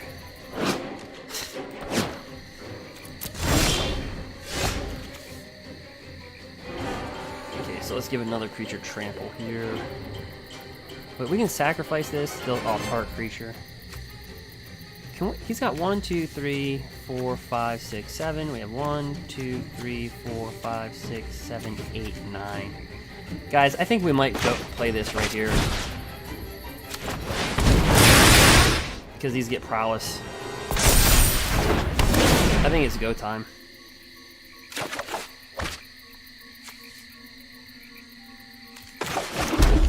What do you think?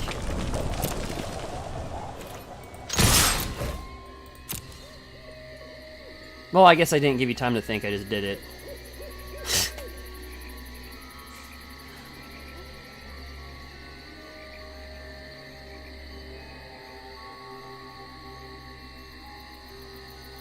Only if we had embercleave. Give me something I'll drain.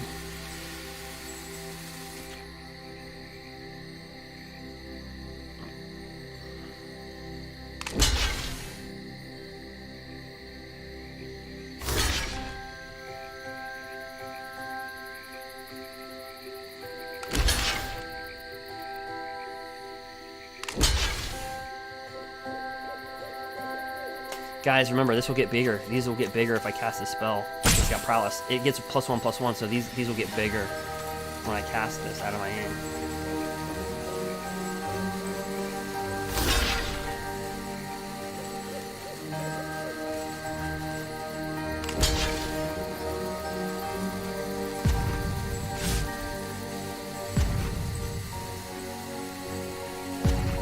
He doesn't have an easy block. There's no easy block for him to make. Honestly, there's not a easy block that he can do. I don't know what's in his hand.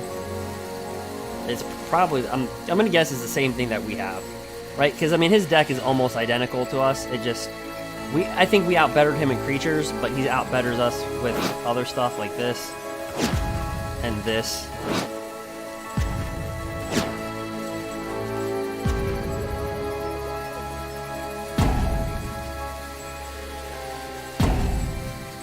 So far, he's taken 2, 4, and 8.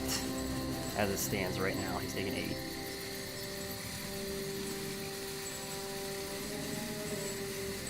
He doesn't want this to die. Because he easily could pop a 4/3 into that.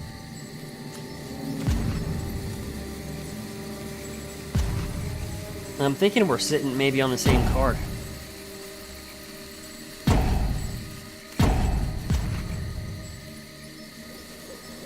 Okay, so let's think about this. He's got 2. He's going to take 1 from this, so he's taking 2, 3, 4, 5. He's taking actually 9. If he doesn't make a block with this.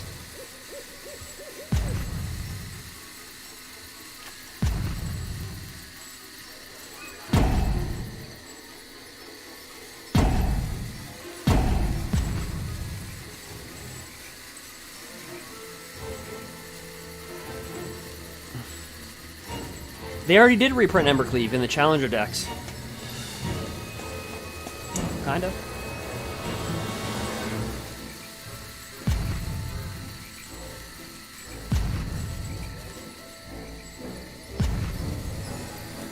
That's why I think the price of Aldrain will go up after like all the reprints. Okay, I don't know if he got timed out or what, but.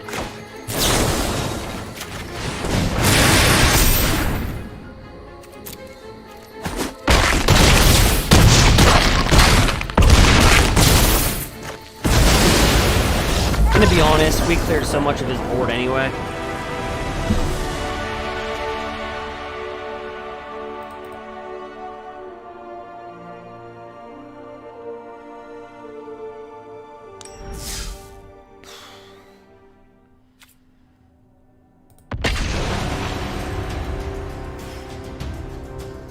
That one little card. that it's won us 2 games. And those little 1/1s.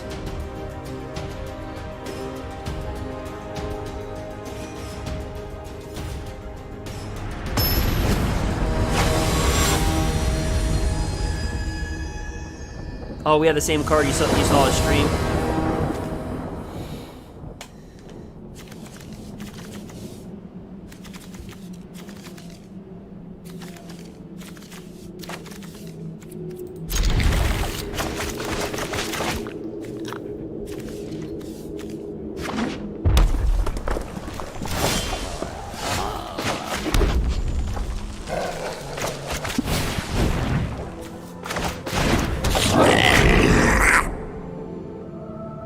If he has a shock, he's gonna shock that, okay.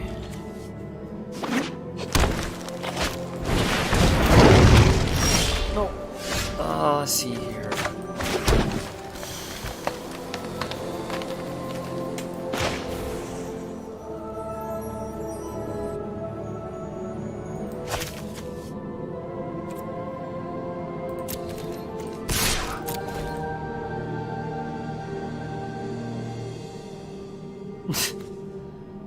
Our little 1/1.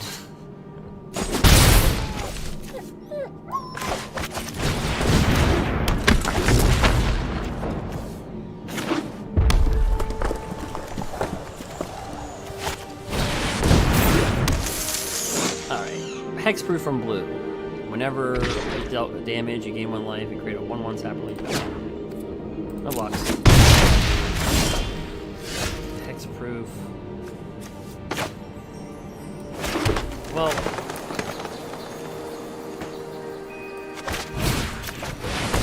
gonna become a big boy. Oh yeah.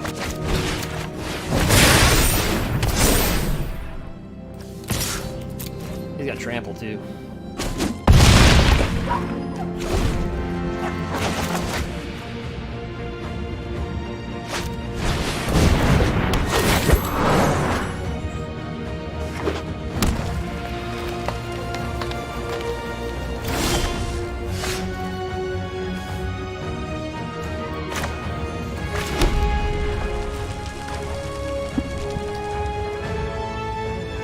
Well, so what he's probably going to do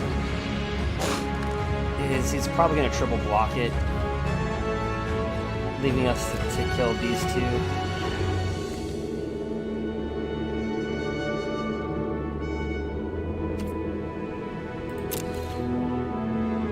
Because we have to attack with it.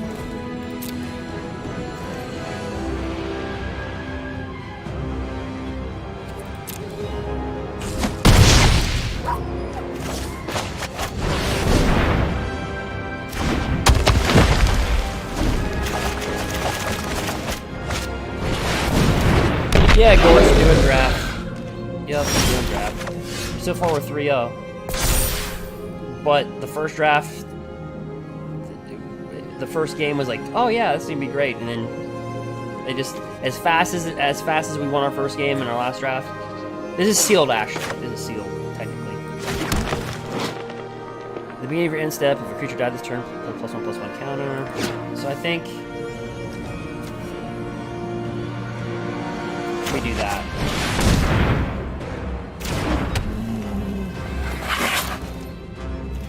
Now if we attack.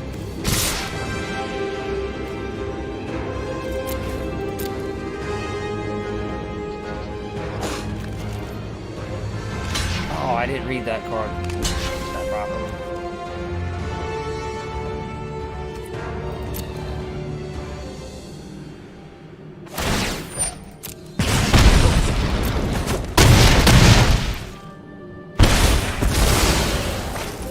I'm guessing he's gonna kill that.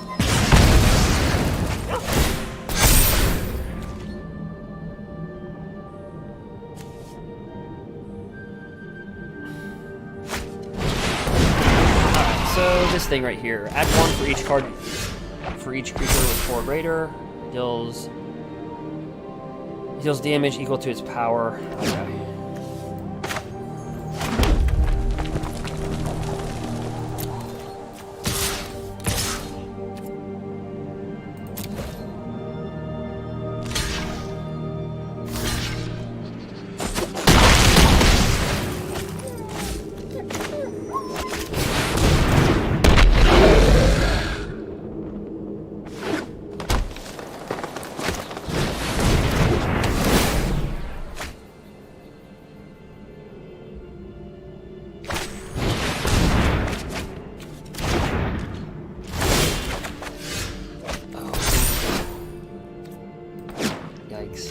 Let's draw a card first.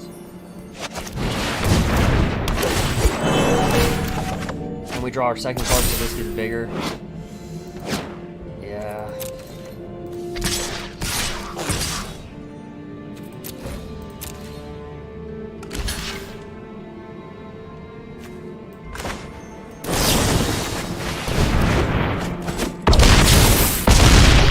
Good game.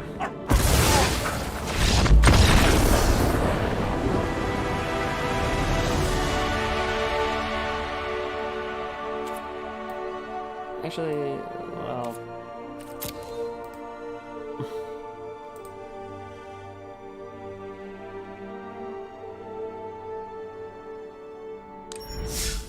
Alright.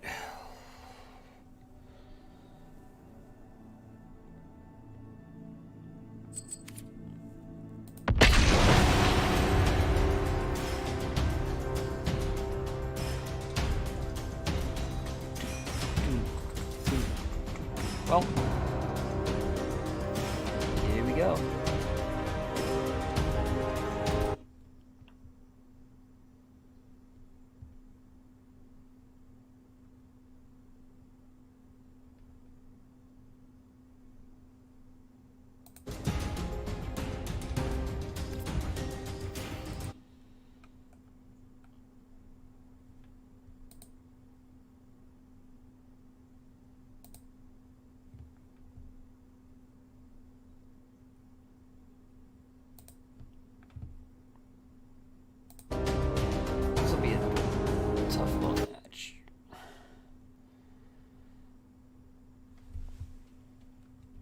So far 4-0, but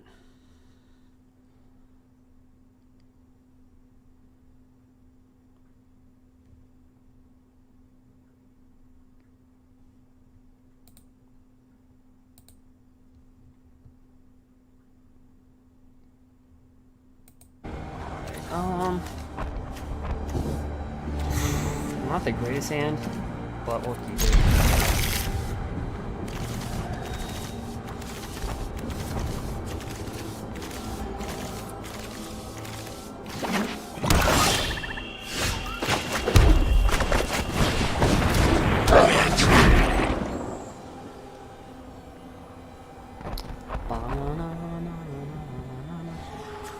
Have this right here. Was this in Theros Beyond Death? Maybe it was.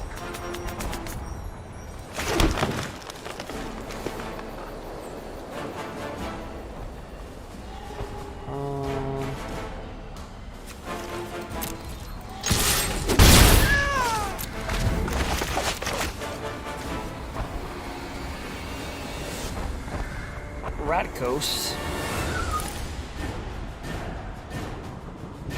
So far we're 4-0.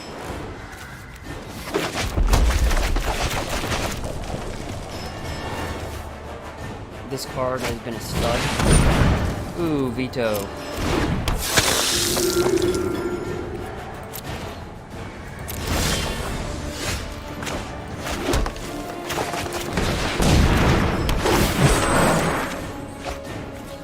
That's the first time we've ever saw that card. I even forgot I even had it in here.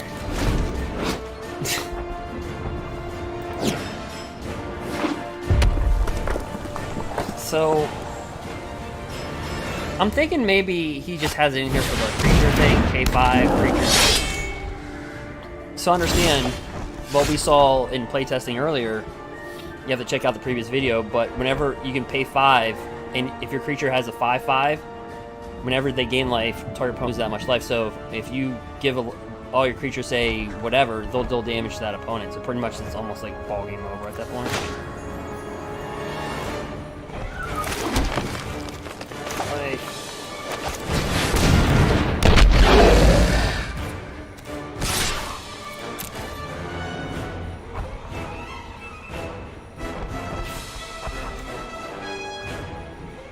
Oops, what am I thinking? There wasn't much thought process on that.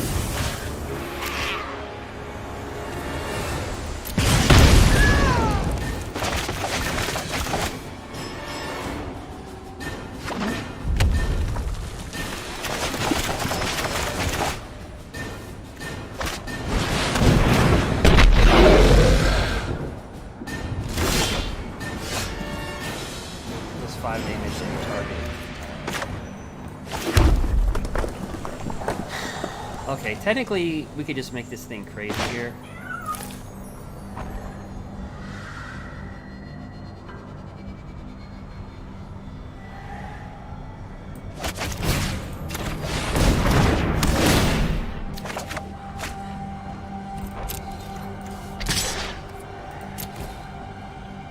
Because we can give +4/+4 and double. If he doesn't block this right, this could be game right here. He's got to block it completely right.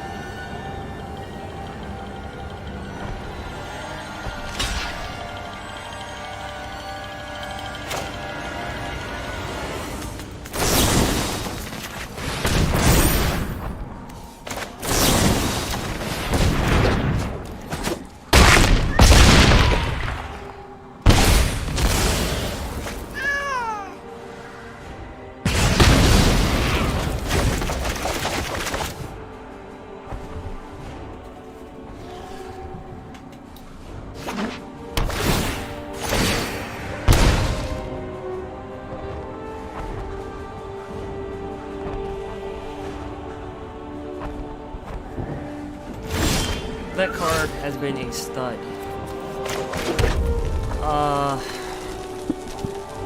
Before we do anything, let's draw a card.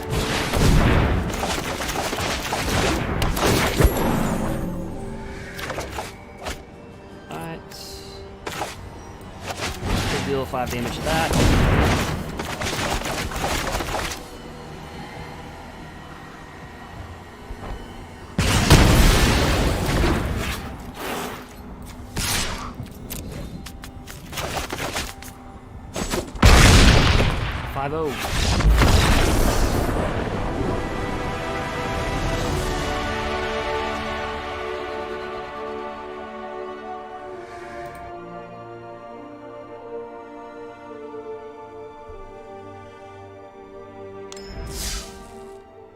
No. So on YouTube, Nintendo.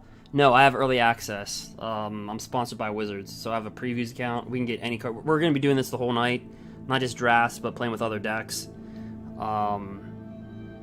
Literally have access to every card.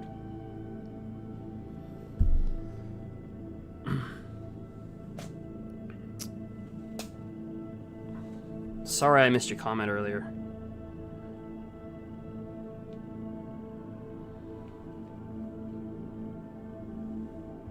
Alright, so let's just do... So we're 5-0.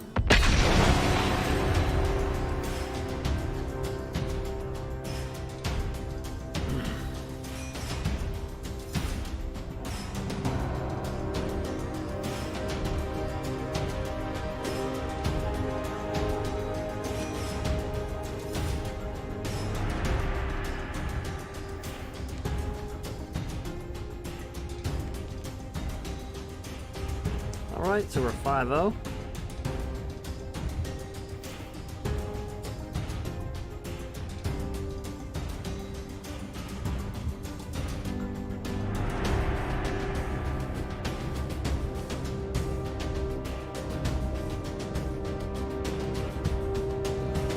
Yeah.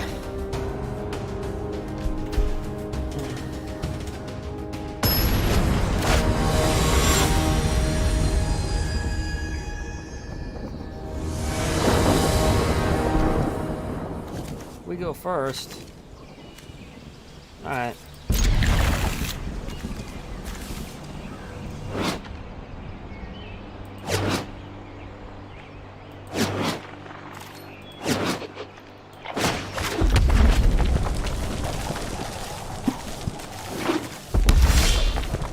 Our little 1/1. This is a good combo right here. You have this 3/3. If you have a creature 4 greater, it can attack. Just drop this down. Then drop this down over top of that. Alright, 1. Sacrifice. Put a +1/+1. Gotcha.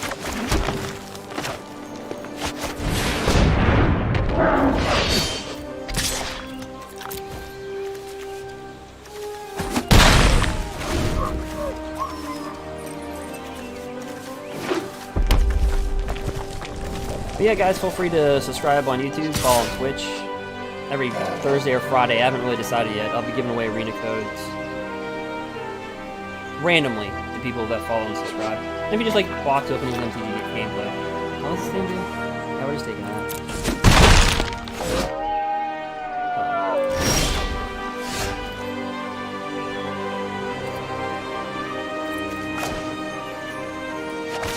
Let's give...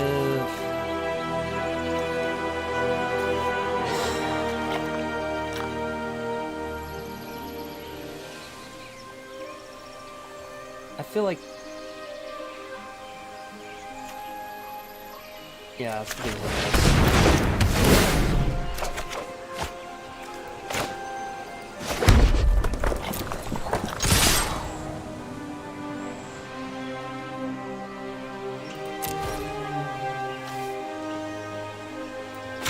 Make that 13.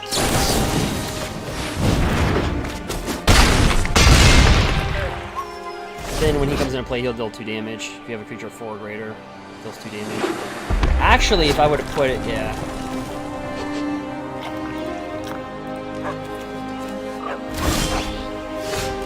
It's not like I'm helping out the cause here.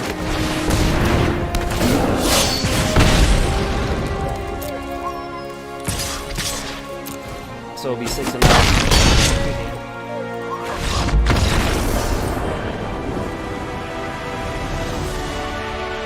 Also, you can check out my gruul play if you guys are interested in mythic rank. We're currently ranked number 900 in the mythic rankings with gruul. We went up to 410. I played 40 hours, so I played like 200 matches and we stayed in the top 1500. Then we kind of fell out. So right now 6 and 0.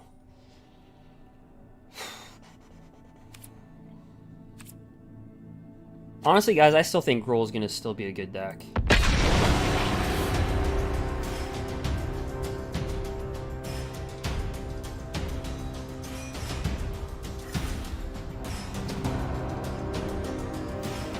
Yeah, well, you know what happened, Gurus? What YouTube was doing was putting all my videos into the sports sector.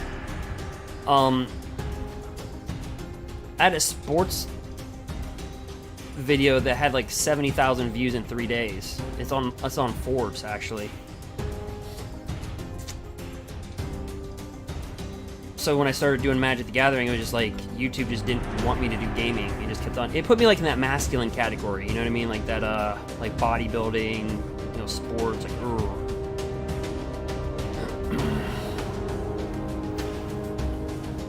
But now it's starting to slowly recognize.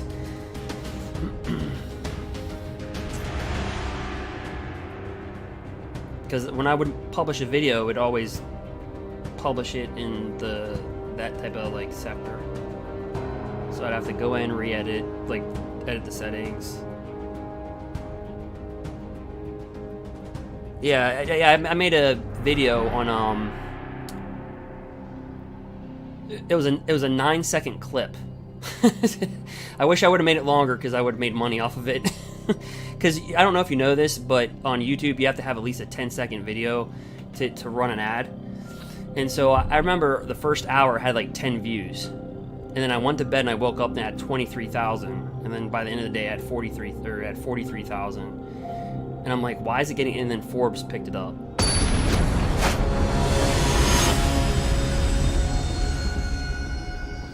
So it's on Forbes.com. Because I can see it on my YouTube analytics.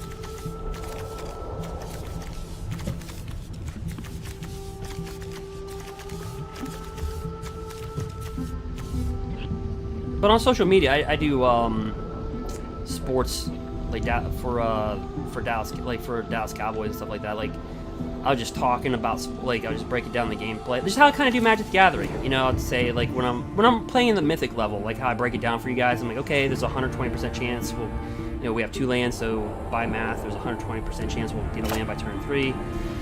So like, I'm a little bit more calmer tonight.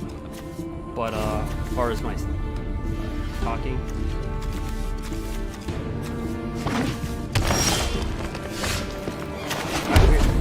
oh, I thought we had the one. I thought this was our little 1/1 dude.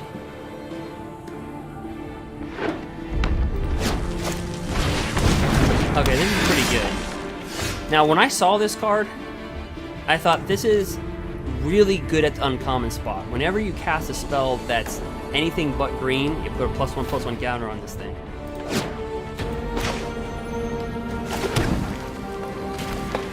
We don't have a creature. I'm like, yeah, that's gonna be good and limited. Oh, he's got our roll. So as long as it's your turn, it adds first strike, which is very good and limited. You may look at the top card of your library anytime. You may play lands on top of your library. Yeah. Like, that, he had a very good draft. Holy crap, did he have a good one. Yeah, that dies.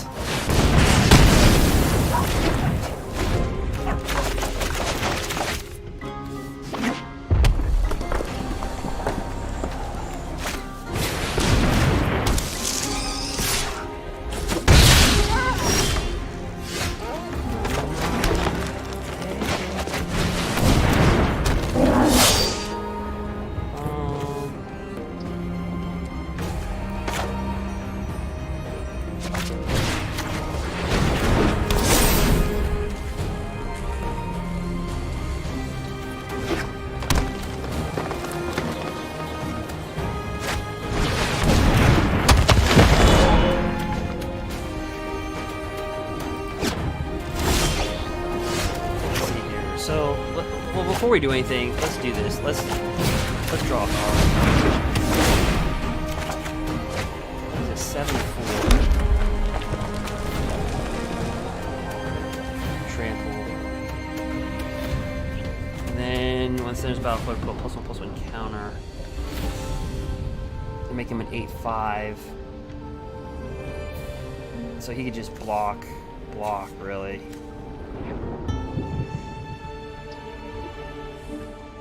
That was probably a mistake on my part. Actually, he just blocked that. So to make sure he has to really block.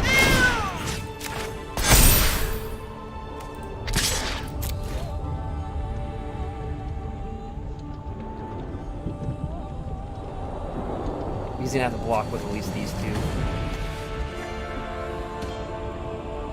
Or these two. Probably these two are the best block. I think I should have not done all that, because he's only got 5 toughness.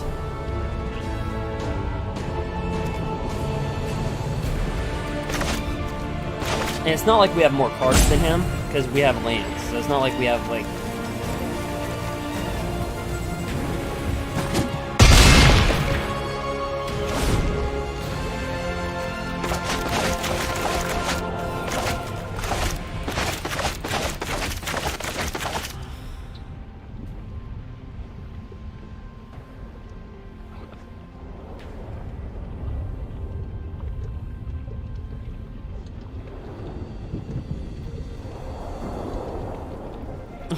Thanks, Gurus, for sharing.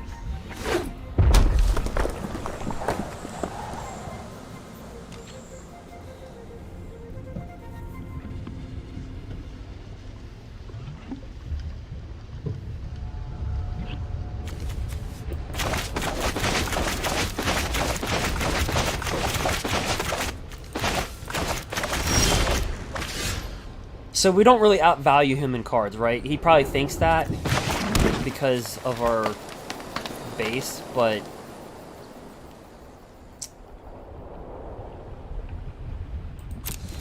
we have to attack, so we have no choice. We can actually, let's see, if we double attack, because he's going to want to just block it with this and this. I guess double attacking would be a dumb move. Only if we had that card that gives double power. Yikes.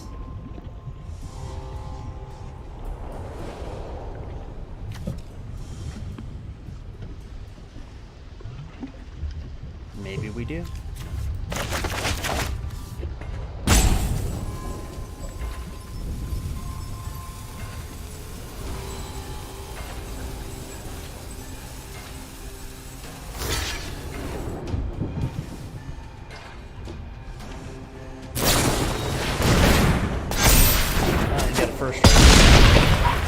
Ouch, that was nice.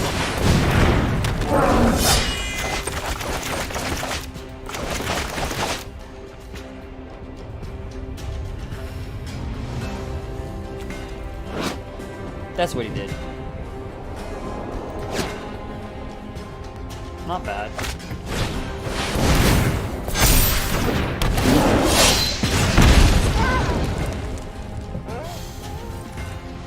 I think the only way we're going to win this game is if he gets really aggressive and we just get that double power card.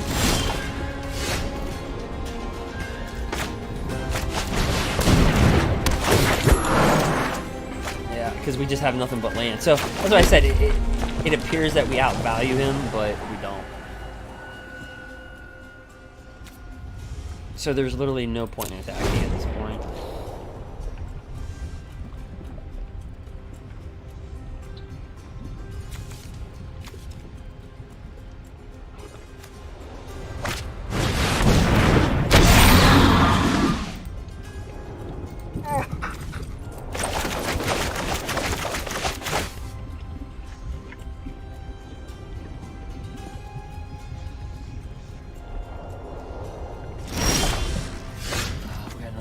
Visionary.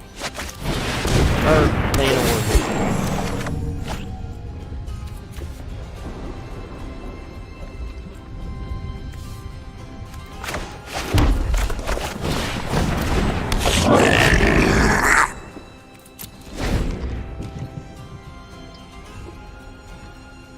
I mean, this deck's pretty well built together, this draft, because we have cards that draw, right? I mean, this draws you a card.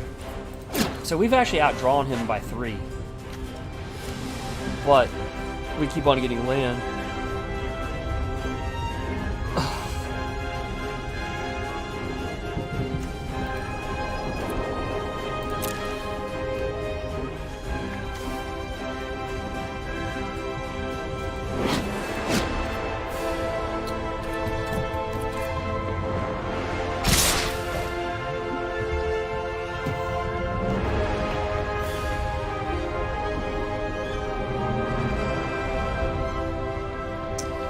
Is he gonna use our own power against us?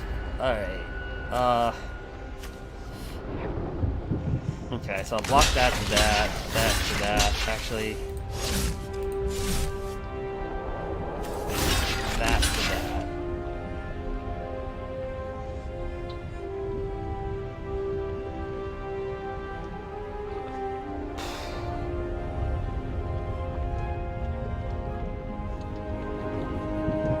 This is not easy.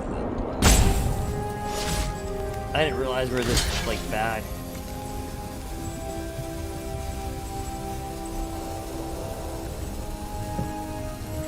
There's absolutely really no good blocks here. He can have a Titanic growth, but we do have a block because he can just double power. I'm thinking that's what he has in his hand. Oh, I didn't block with the guy that I meant to block with. A 1/1. Yeah, that was bad. I meant to block the 1/1 of this, so when this dies, you kill that. Yeah, that was literally like the most not good block ever. It didn't matter though. It's not like killing this creature would have changed much.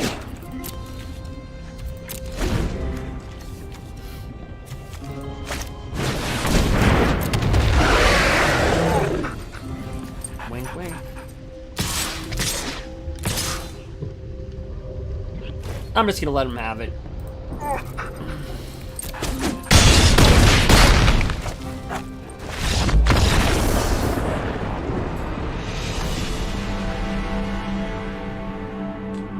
Dum dum dum.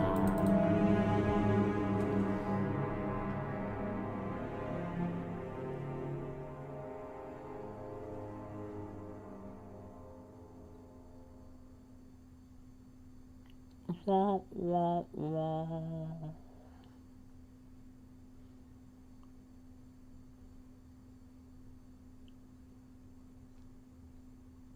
Alright, so the server has crashed on a few streamers today. So hopefully that's not the case.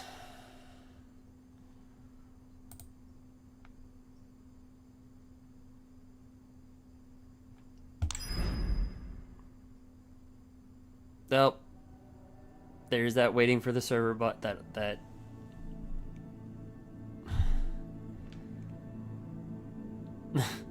I'm probably gonna have to sign back on.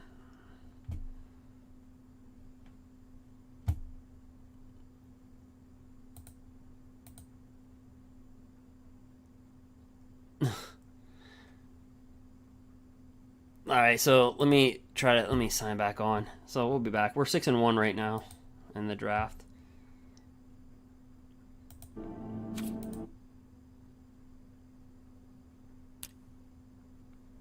Alright, yep.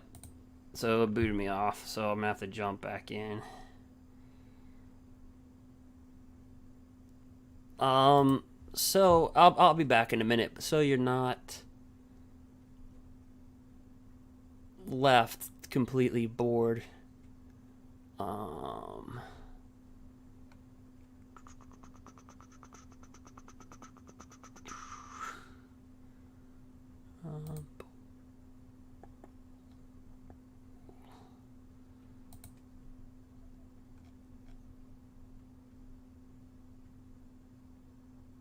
Let's see if I don't know.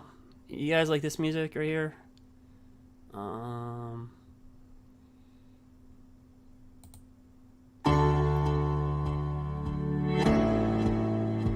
Nah, that's too morning. So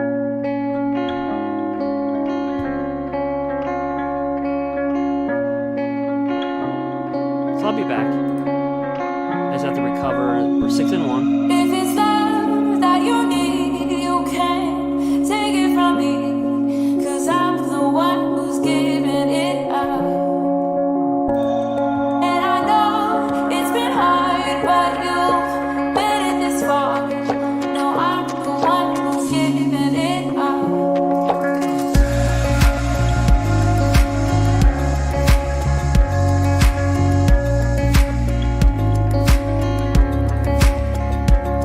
is going to take me a minute because I have to log into the Wizards account.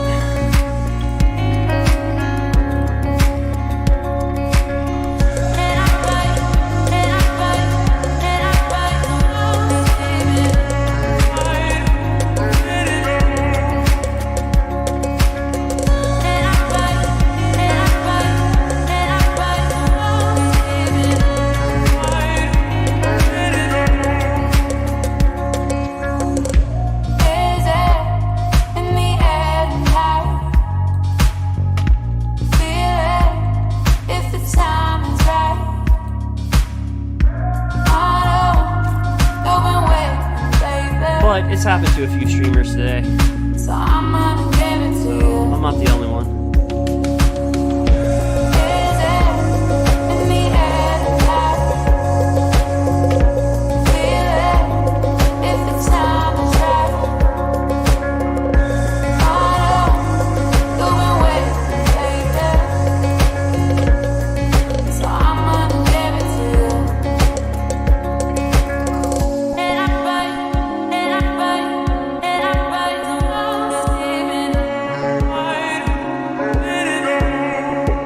No, Dark, your Twitch didn't crash. It was,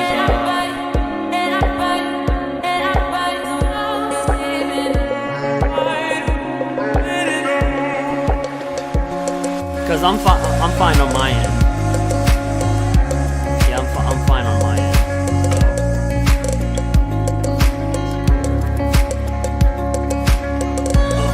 There's a long process I have to go through to get back in.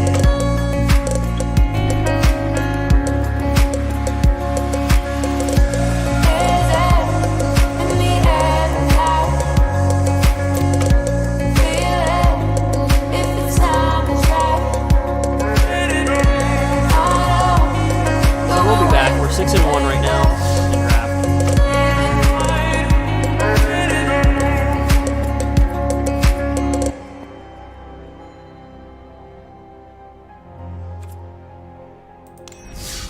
Alright, so I got it back.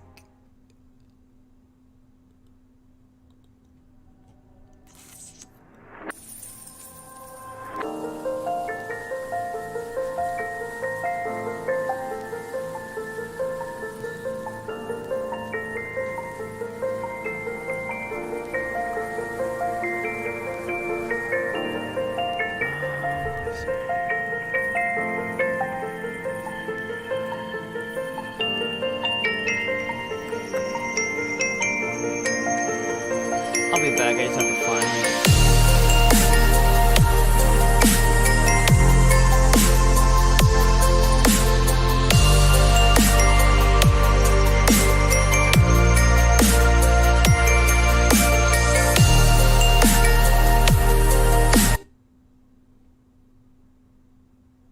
Yep. Alright, we're 6-1. I just have to do something really quickly. I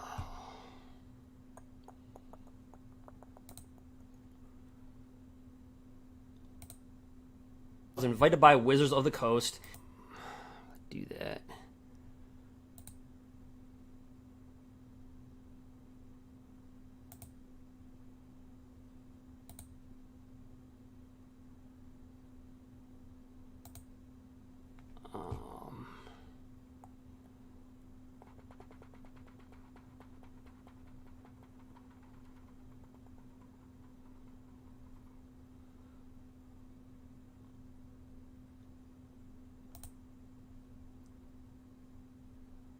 I'll just be right back.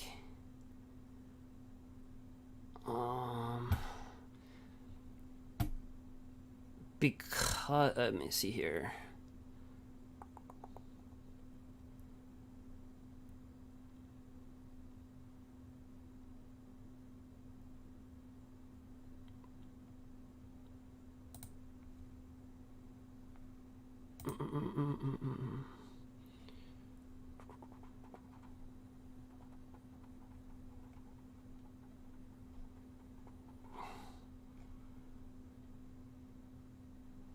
Okay.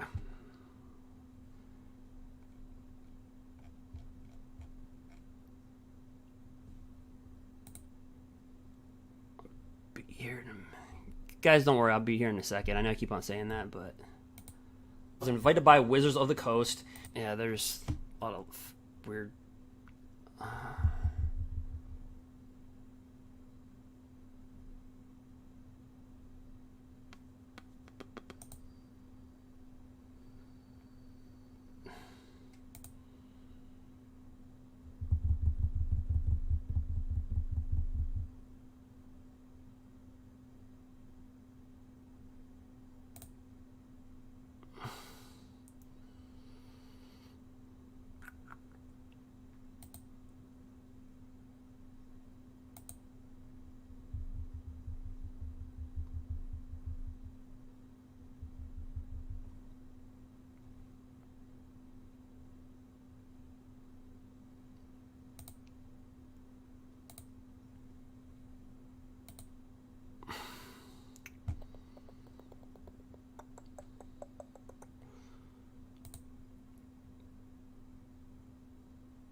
All right.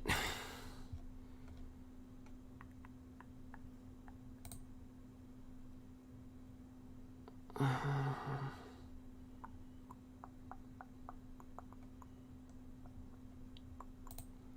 was invited by Wizards of the Coast. Yeah, I know. I heard that a bunch of times. All right.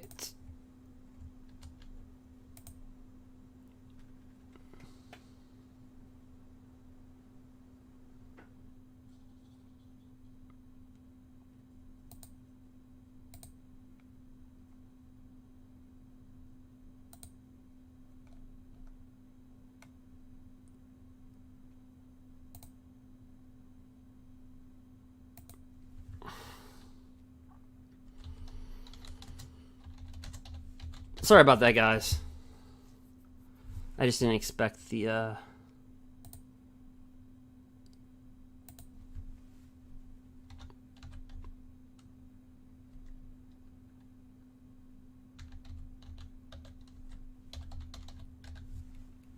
for that to crash like that.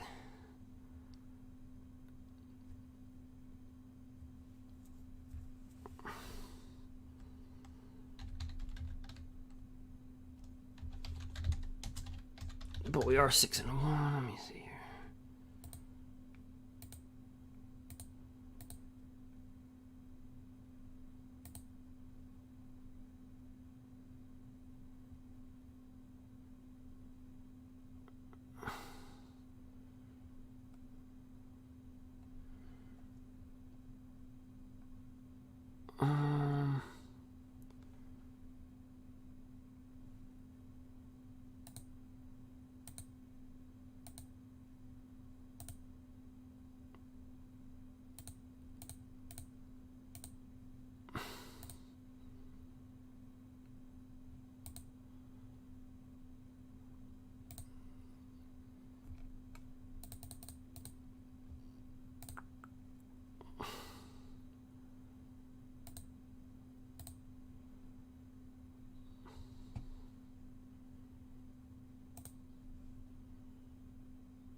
Just be 1 second.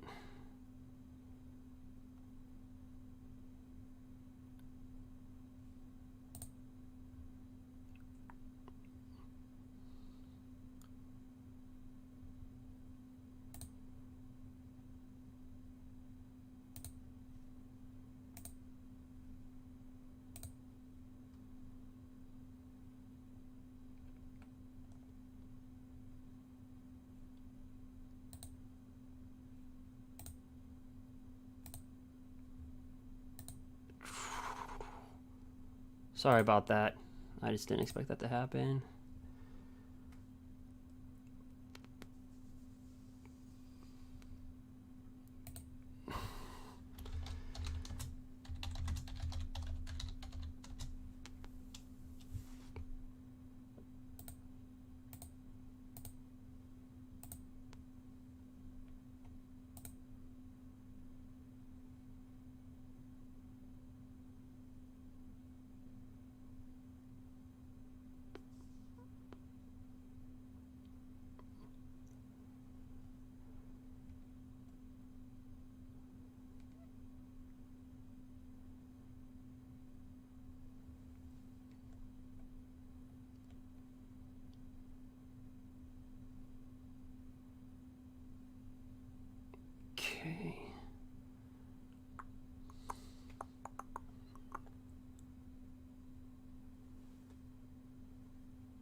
But yeah, as I'm doing this, so do you guys still think Ugin's the best card? Or do you think it's actually the veto card? Because we pretty much just ran through. Let's see.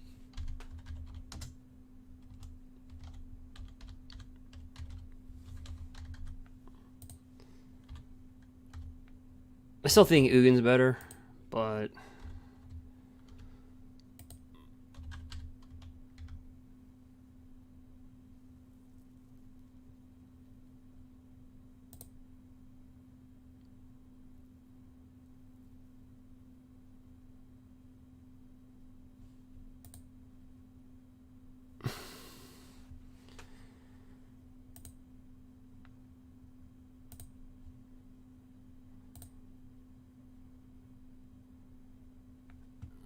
right.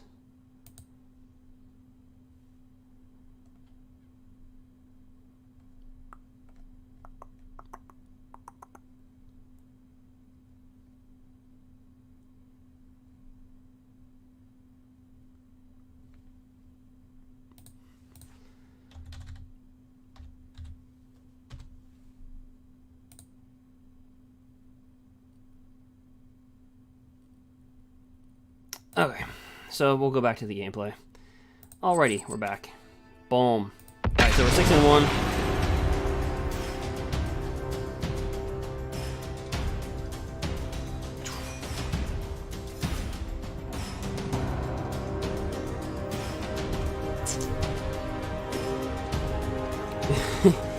Yeah, no, your Twitch didn't crash, Dark.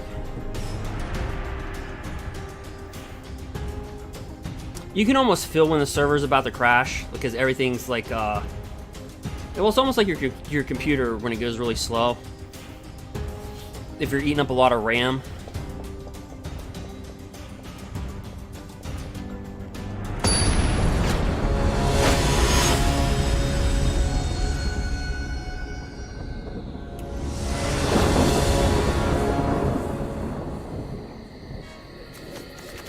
All right. I don't know. Okay. Not really our greatest hand here. But let's do it. Scry 3. Reveal the top card of your library. If it's a creature or land card, draw a card. That's pretty good for a common. That's like Omen of the Sea for green. Oh, except you scry one more. Alright, we're both showing our dominance with our mountains and our forests.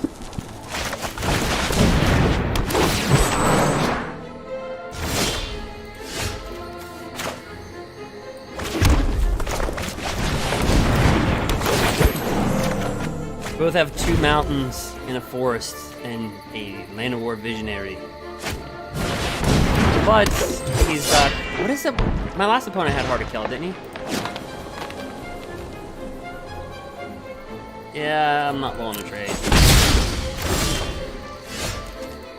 Because we have this 5/5 that if it dies, oh, it's just a 5/5.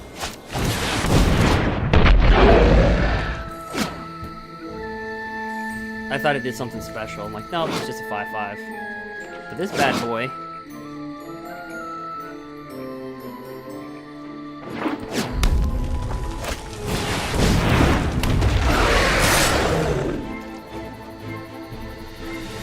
Yeah, I think I just take that. He could have.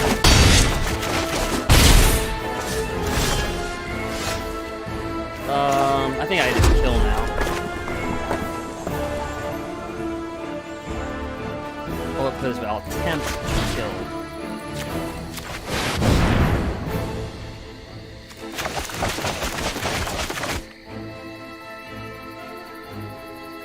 If he's got a Titanic Growth, he could keep either one of these, actually.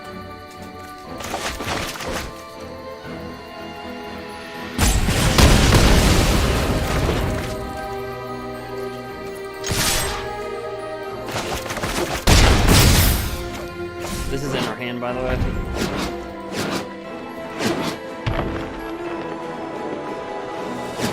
That's been the stud. Reprints. Alright.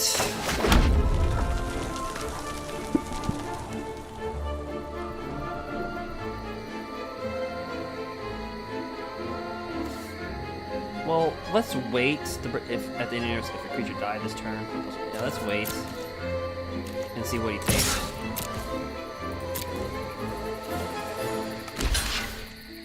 Alright, so he's gonna block it. Oh, that's a very good move.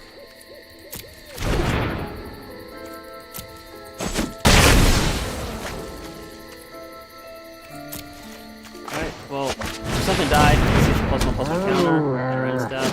We're gonna draw another card.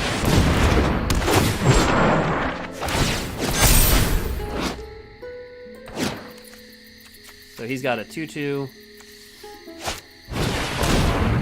Scry 3.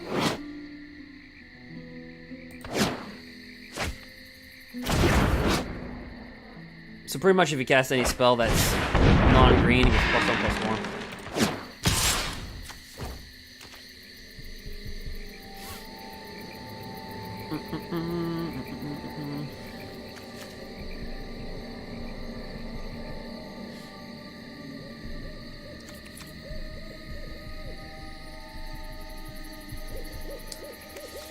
Yeah, I'll sheepishly take it.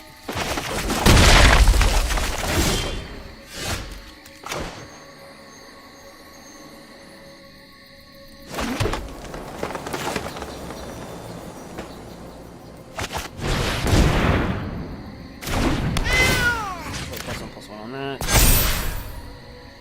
Oh boy.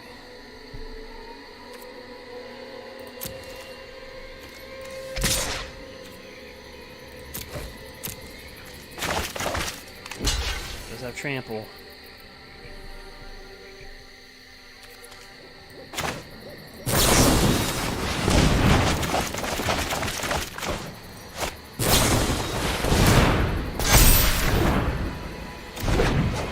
Well, that was convenient. Alright. It happens.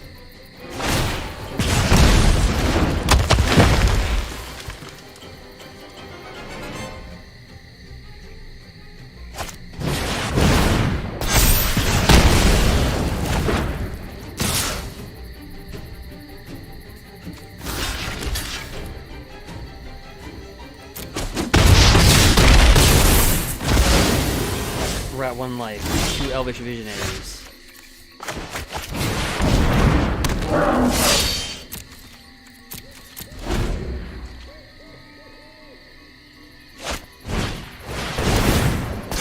All he has to do is really pop that for 1.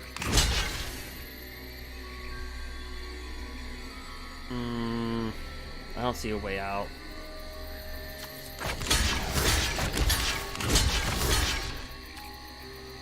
Actually, that's a dumb block.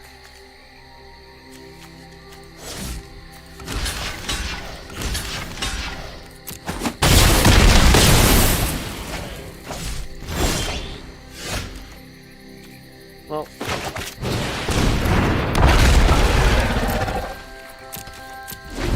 we go to 6 and 2.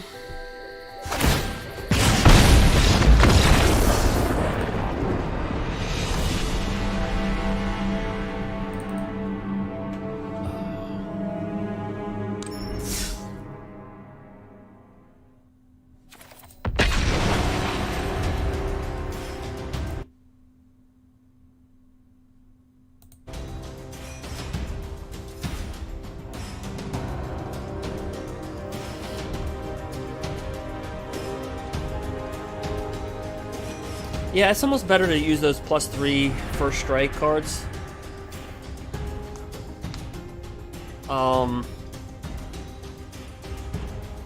As a defense mechanism, because in limited, you're taking out a creature.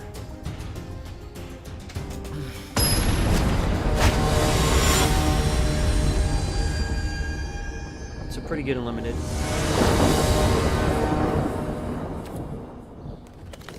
Ooh, not a good hand.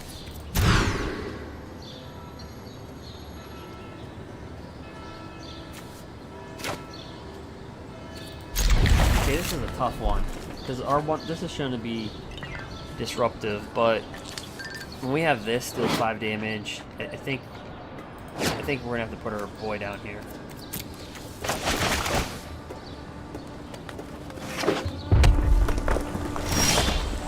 Oh, we get another one.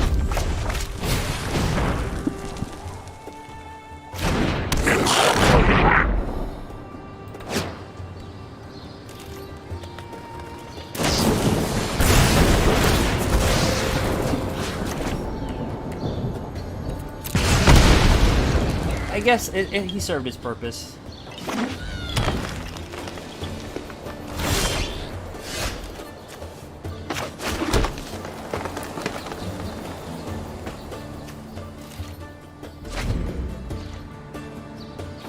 Wow, you know what? Red really has. That's pretty big planeswalker hate right there. They can kill Haloid Suncrown.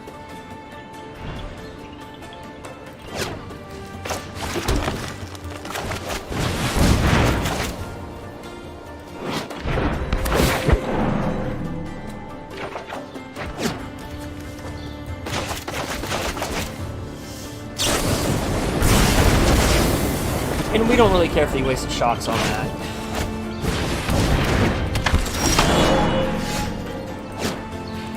Whenever you draw your second card.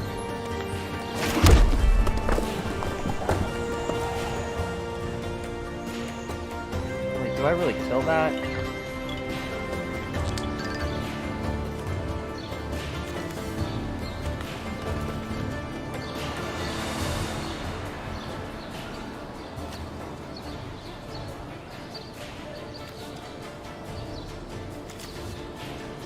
The answer is yes.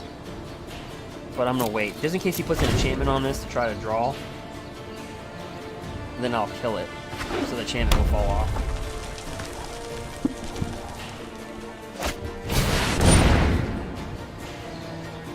No, you kill this.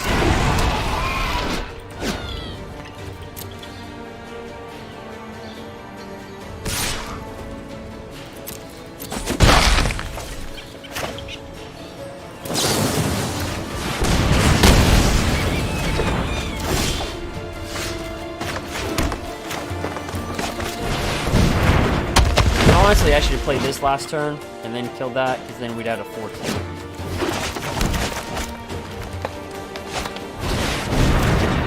Again, cut Death Touch, and then again, so got Death Touch. We want to get rid of that.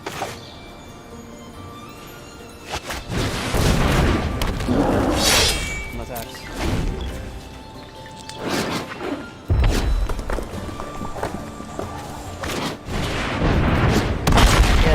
Kill those. What's this thing do for 6? Until end turn, creatures should have a basic power toughness equal to or X number of cards in your hand. Until end turn, creatures have a base power toughness or X number of cards in your hand. Well, that's not that powerful. Not for right now.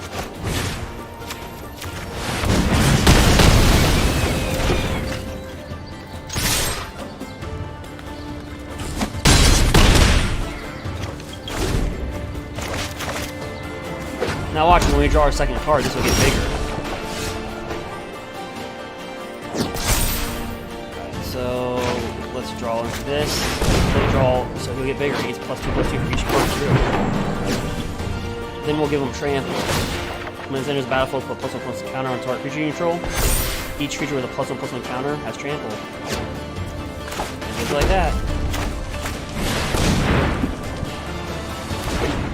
Ooh.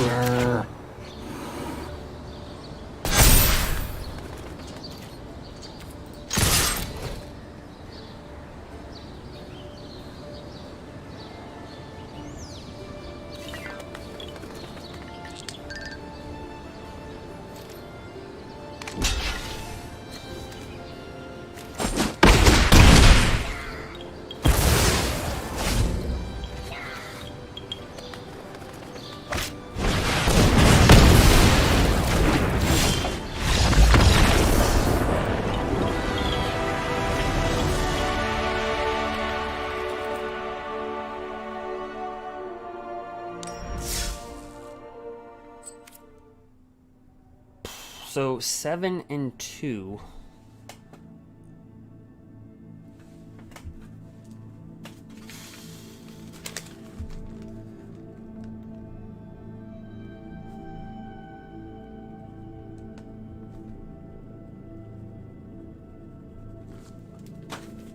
That was kind of a long one.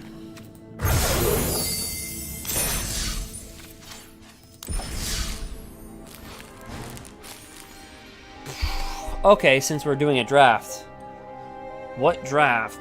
So what? Let me reword this here. Just imagine if this was your draft.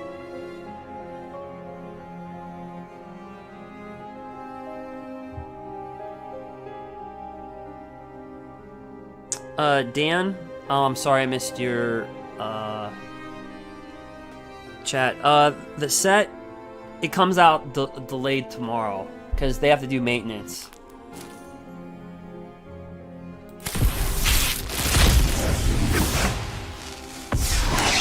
So imagine that this is your draft. What card would you pick? So here's the deal. So let's just say, what card would you pick? So, if, say you pick a blue card, you're stuck with all blue. Without knowing what the rare is, you're stuck. So, this has got Flying Lifelink at the beginning of your end step. If you gain 3 or more life this turn, each opponent loses 3 life. That would be pretty good with a veto deck, just a budget veto deck.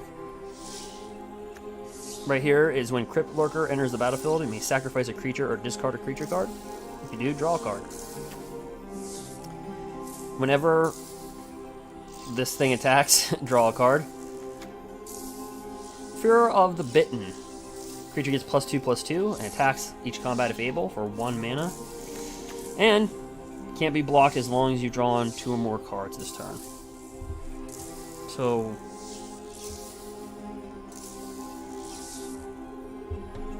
if you were doing the draft, what card would you select?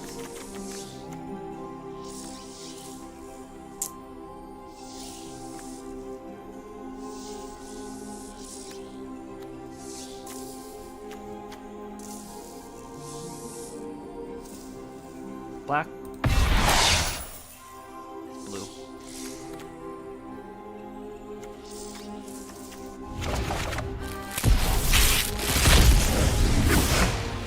So we went 6 and 2 in our draft.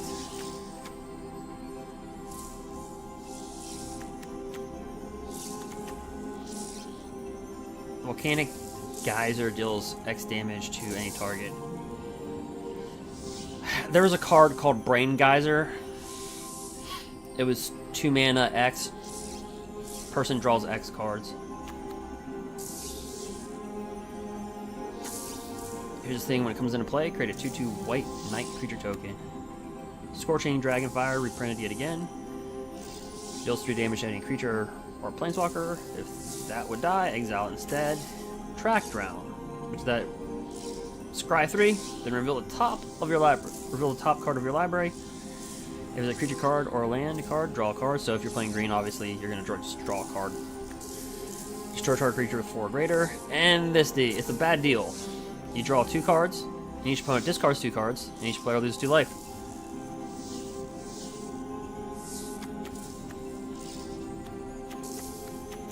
So if this was your draft, what color would you go with without knowing the rare?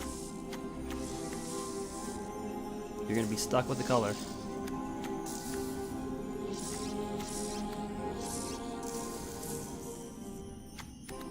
Dragonfire? What is this? Other cats you control get +1/+1, have protection from dogs. Whenever one or more cats you control deals combat damage to a player, destroy up to 1 target artifact or enchantment that player controls.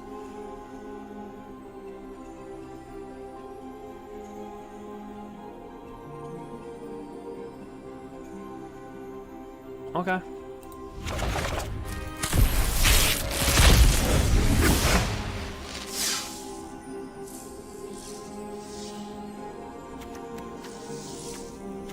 there's that thing. It's pretty good. Whenever you cast a spell that's non-green, it gets +1/+1. Here's this thing. Malflick Scythe. So when it enters the battlefield, you get a soul. It enters with a soul counter on it. A equipped creature gets +1/+1 for each soul counter. Whenever a equipped creature dies, put a soul counter. You know, I don't really know what this would be used in. Like, I guess you could equip a Cauldron Familiar. I guess you could equip a Cauldron Familiar, pop it. Yeah.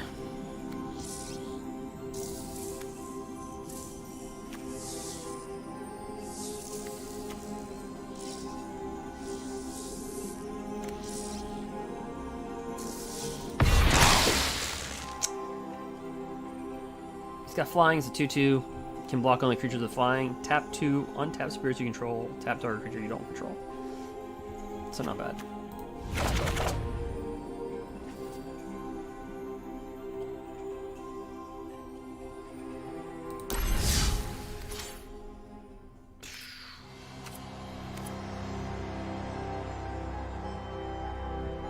Should we do another draft, or just more deck building? I'll toss in this one deck that we have. So, just really quick for those that didn't see it, boom, boom, boom, boom, boom. You probably like that view better. So this thing, it's got 32 creatures. So, okay, so this is a rogue. So whenever it enters the battlefield under your control, each opponent mills 2 cards. As long as the opponent has 8 or more cards in their graveyard, it gets +2/+1, has Death Touch. Now you're saying, well, that doesn't sound important. Well, okay, but I didn't really realize Bloodthirsty Airless is a rogue. Whenever you gain life, put a +1/+1 counter on Bloodthirsty Airless. Now watch this. You're saying, where are you going with this? Well, whenever a creature you control with Death Touch attacks, boom, boom. It could be also boom. Oh yeah. Each opponent loses 1 life and you gain 1 life. Whenever a creature you control with Death Touch deals damage to a planeswalker, destroy that planeswalker. So like literally a 1/1 can just kill a Nicol Bolas or a Teferi, the new one. But then we have the life gains, and this right here is pay 3 life, flip a coin. If you win, you gain 6 life. You're like, well, that doesn't sound worth it. It's also a rogue, so it will mill. Plus, with Devante Veto, whenever you gain life, target opponent loses that much life. So literally, if you win the flip and you have Veto out, it's like 2 lightning bolts. Boom, boom. They lose 6 life. And then you have Luris.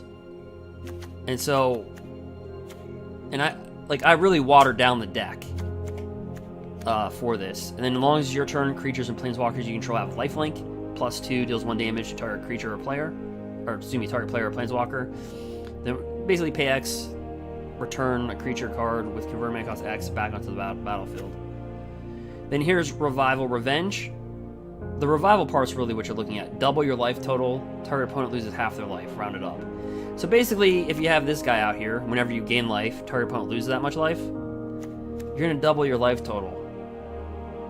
So that's just probably going to kill them there, and then if that doesn't kill them, then target opponent loses half their life. So,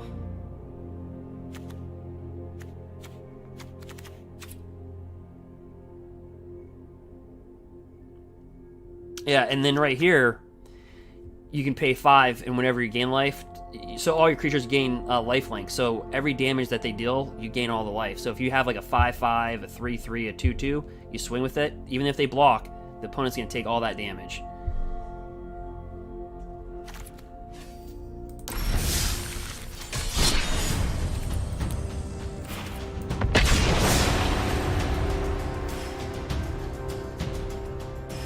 Hey Cora, yeah, the rogue is nice. Yeah.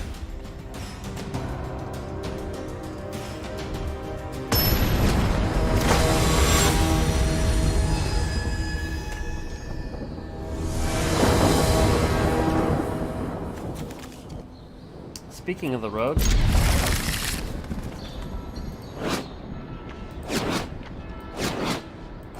Compassion Order, whenever another creature enters the battlefield under control, gain 1 life. And of course, we have Johnny's Pridemate. Like I said,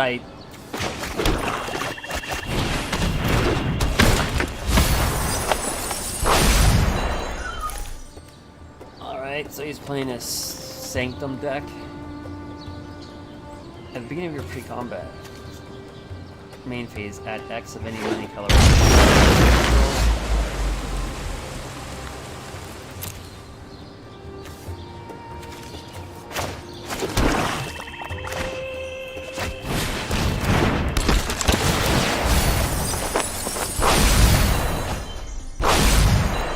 So we already know 6.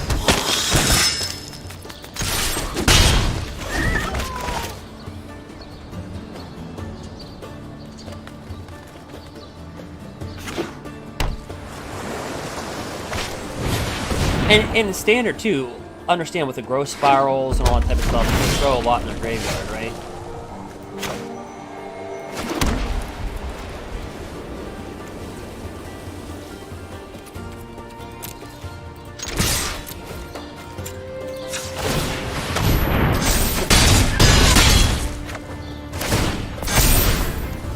Again, I watered this deck down just for this gameplay. I just watered it down.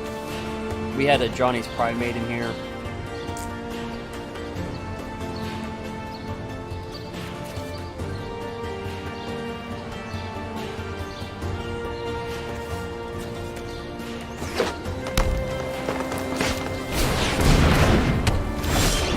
At the beginning of your pre-combat main phase, you may draw X cards or X number of shrines you control. You discard a card.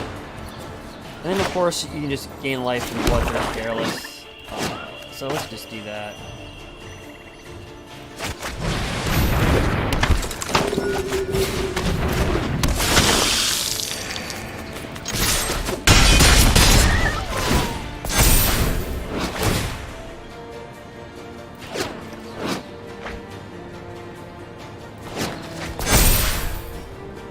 See how he pitched the cards, so now these become 3. So if we top deck that one card that says whenever you attack with a Death Toucher, you gain 1 life, they lose 1 life. We have 3 Death Touchers on the battlefield. Actually, we could have 4.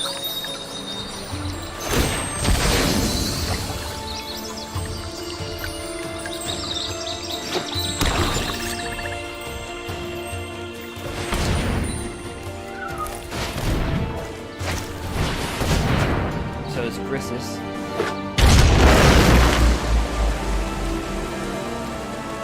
So if you're just joining, we want 7 and 2 in our draft.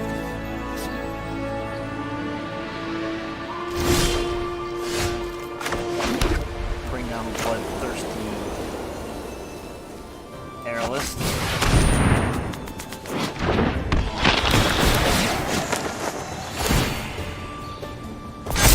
Remember, he's a rogue, so he'll mill. When a rogue enters the battlefield under your control, each opponent mills 2 cards. And all combat damage that we dealt this turn.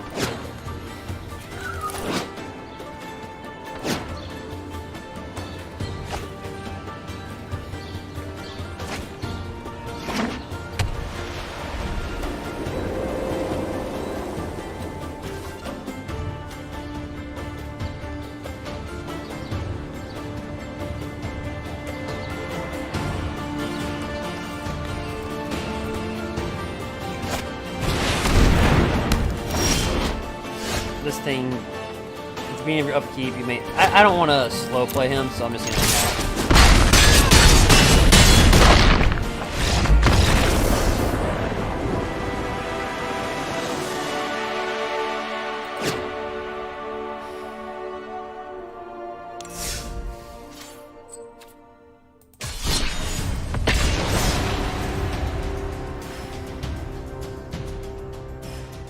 So the deck I made, it's like half M20 and half M21. I think there's like, what, 10 cards that aren't, but the rest of the deck's pretty much half and half. The most expensive card is actually the land, the shock land.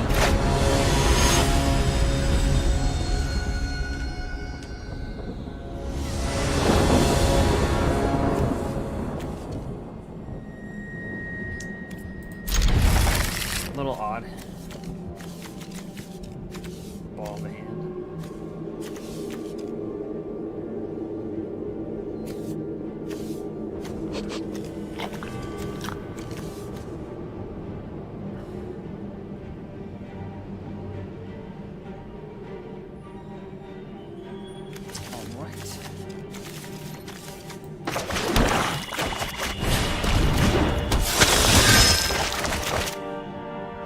Ugin did wreck this deck though. We played against somebody that played with Ugin and it was like board white.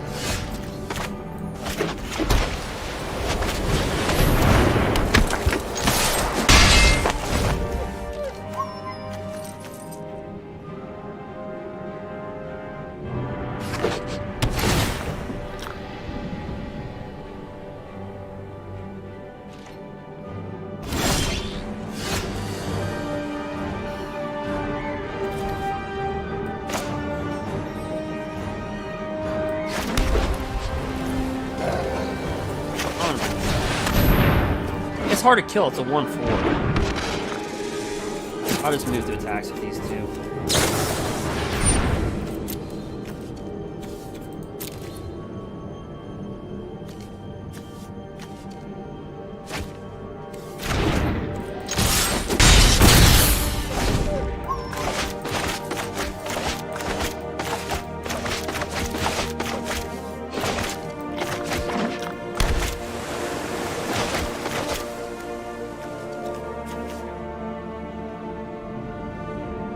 That's the most expensive card in an entire deck.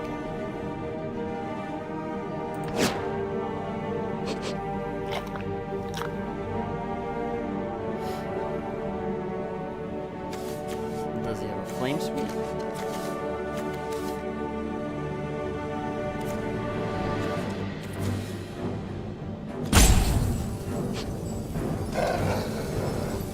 Patch 7 cards. Plus 1 for each insertion card in your graveyard.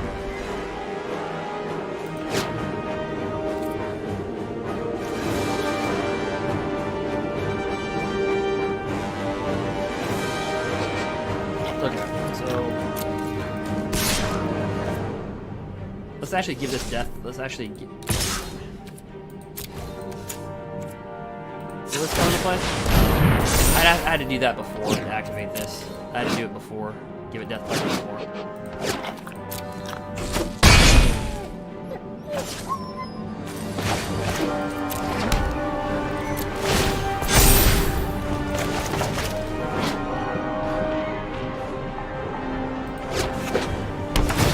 So just kind of a brief.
Actually, I misplayed that. When this attacks, it deals 1 damage, gain 1 life.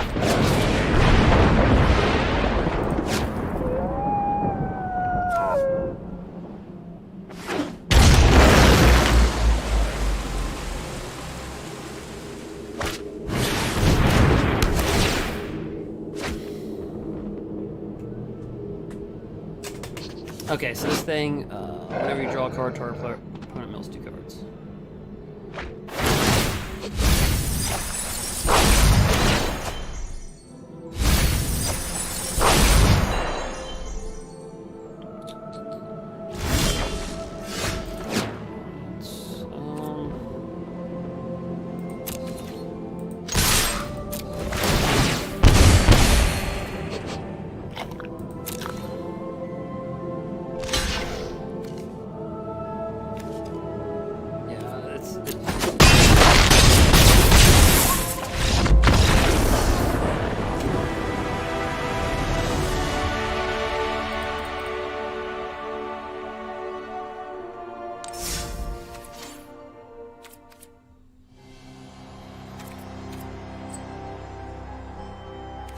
So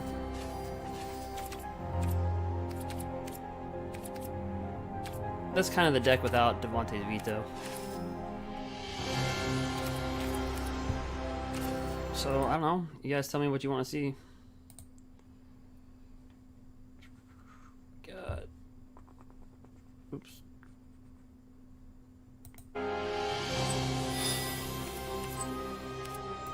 Let me see it played one more time. Then I'll get off of it.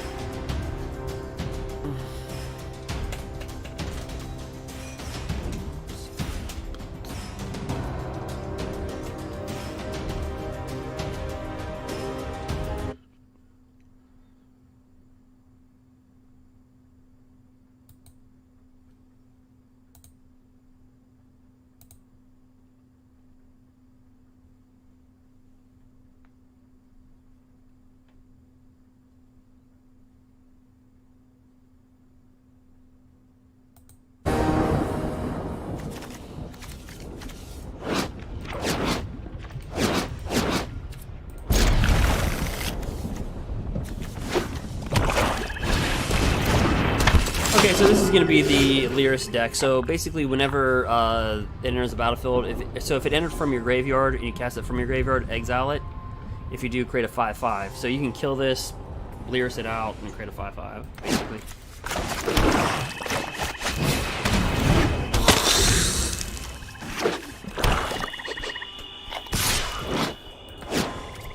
And that's why he's trying to get it killed.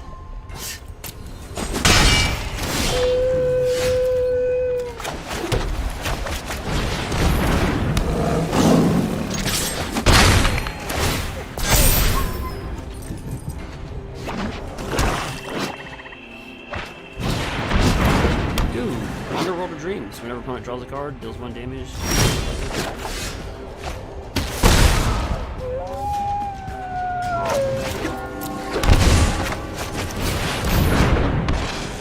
So he has Death Touch. Oh, he wants to put it in there. Alright, we'll just do it. So again, he has Death Touch, so 1 life, he loses 1 life.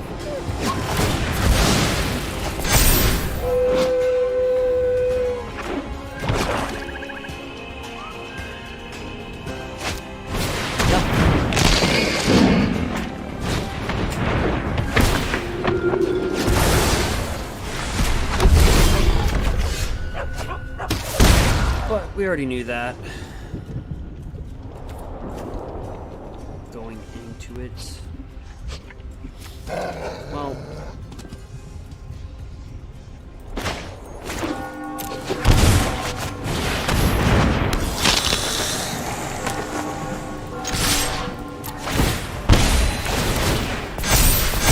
It just adds just value to a deck.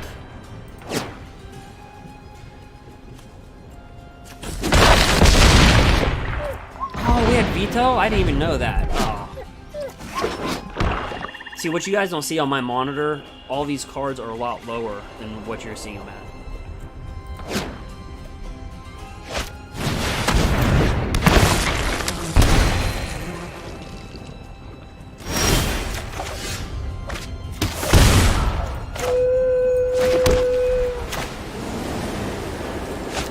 Let's do it this way right here.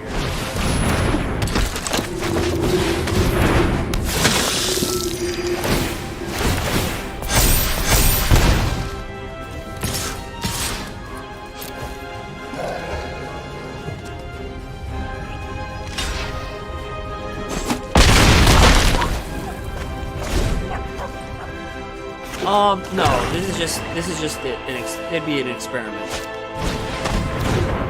Now, if we wanted to make the deck more nasty, we'd put in Serrated Scorpion. But I just wanted to keep the power level at a decent, a respectable for this. Now watch, all of our creatures have a lifelink. So watch. It doesn't matter if he blocks all these, he's going to take all that damage. He's going to take 7, 11.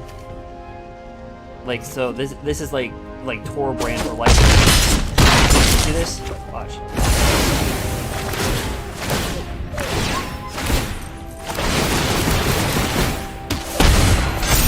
Holy mechanics.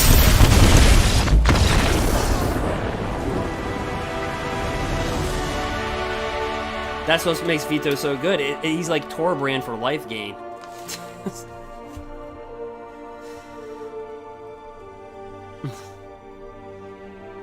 With that 5.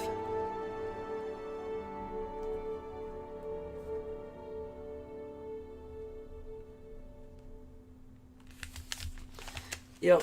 I think the only thing that'll give this trouble, like obviously Team of Reclamation would give this. I mean, you would just flame the board. But I think this deck could, again, it's watered down. It's watered down.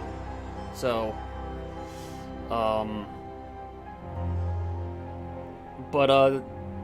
yeah, you guys dictate, because I'll be doing this for the next 7 hours.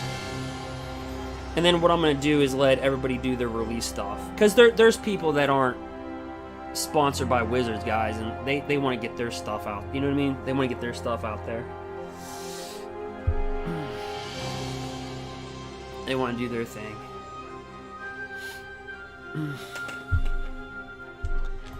So I'll respect that.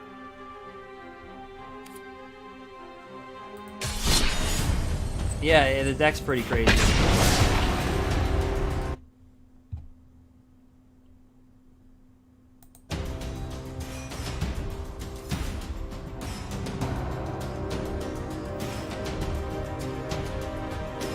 No, that's why I'm very thankful for Wizards giving me the invite. Like I said,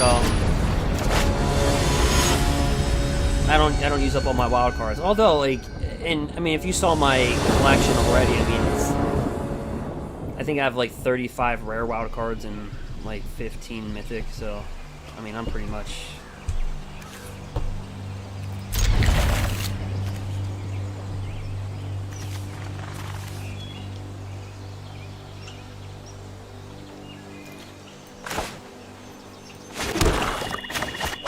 Then Lyris, you just get all your stuff back anyway. Who cares? And with Vito, this would just kill him. Double your life total. Well, they would take all that damage, and then if that didn't kill them, they lose half their life anyway. Rounded up. So, see how the deck, there's not like a combo, it's just the whole deck just synergizes with each other. And it's cheap. I mean, this is not an expensive deck.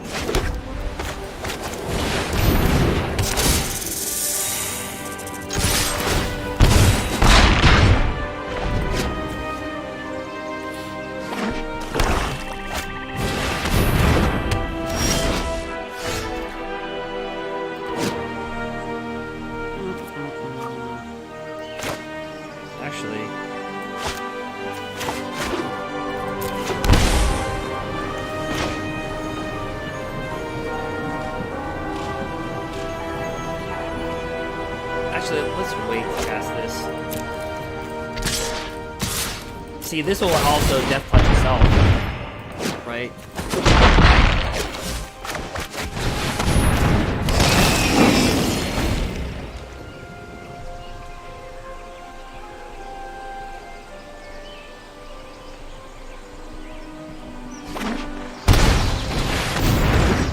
Oh, sweet.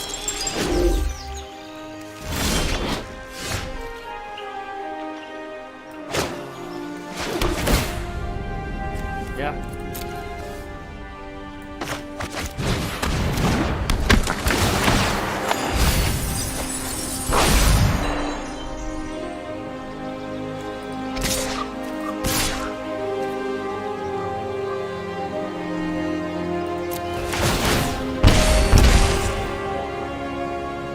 It kind of like makes this like a Scourging Spitfire, right? That's basically what it does for our deck. Turns turns our death touches into Scourging Spitfires, but we gain life. Then you have your rogue synergy.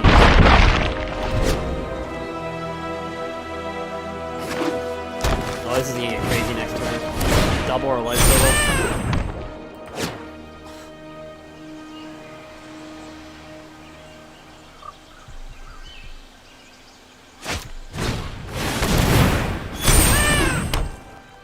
Alright, so... Is he casting dogs? That is a dog. I mean, we just... It's got lifelink. It's got menace. Yeah, we just take it.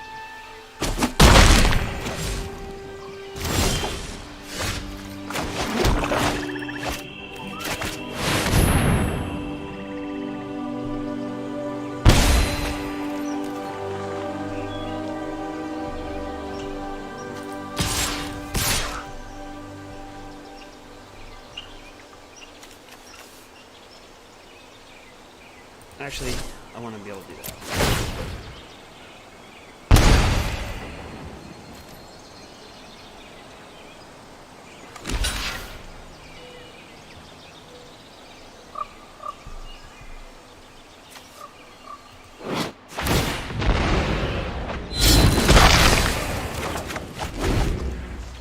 So, this thing. So, sacrifice selfish savior. Another target creature you control gains indestructible time to turn. So it's kind of like that Alseed. He's got menace. Let's just walk with that and that. We can get this back through Lyris. You kill that with Death Touch, unless he's got something in his hand. We can just get this back through Lyris and just mill again if we wanted to.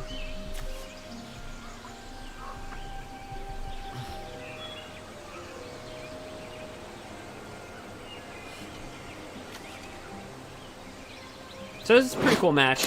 He's showcasing dogs, we're showcasing like...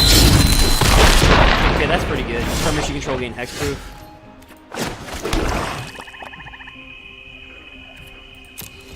Oops, I didn't cast anything.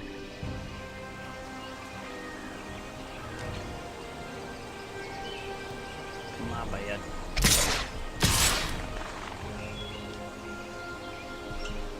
You might as well... I would... Nah, I wouldn't attack with that. Okay, deals damage to any target equal to the number of dogs you control.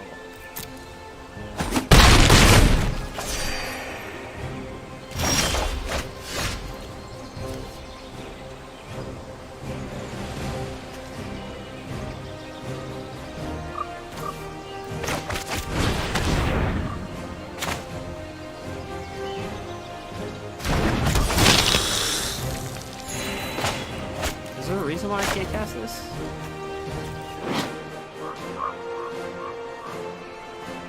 Oh, that's right. Duh.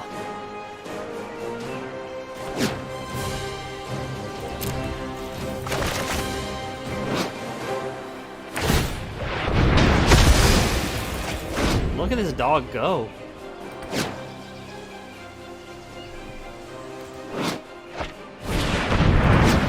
Too late.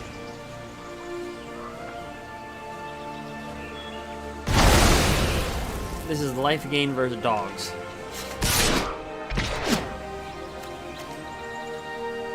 We might get beat by dogs.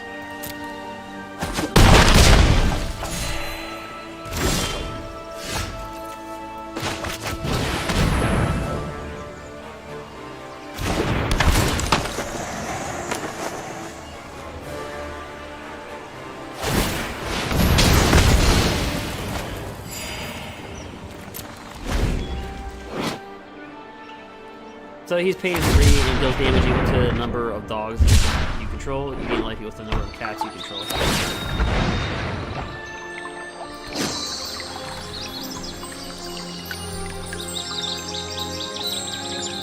I like the dog deck.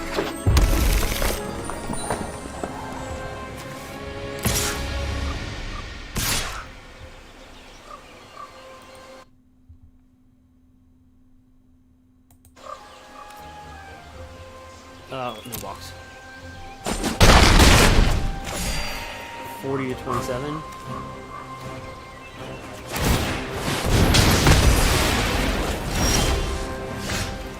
Well, look at Ren and Siri go.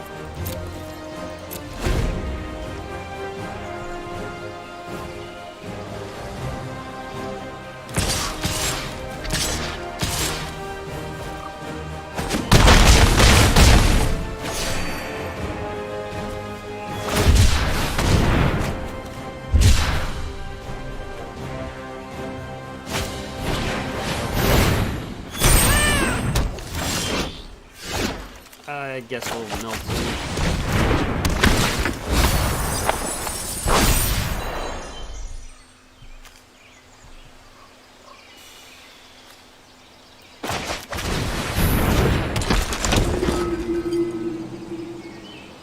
He'll probably just nerf this.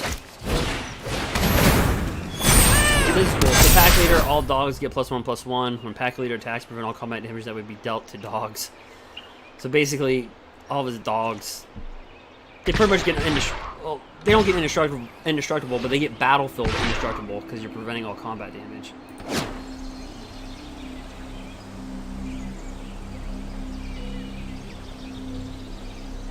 I'm a dog person anyway. If I were to die to a dog, I'd rather die to dogs than cats.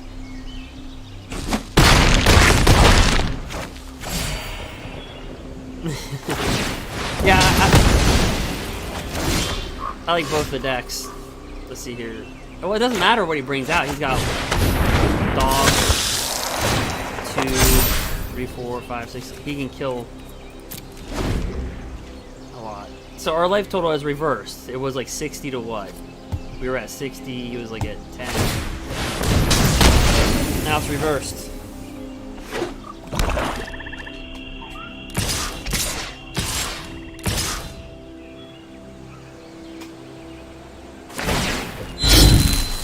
So they all get like indestructible pretty much on the battlefield.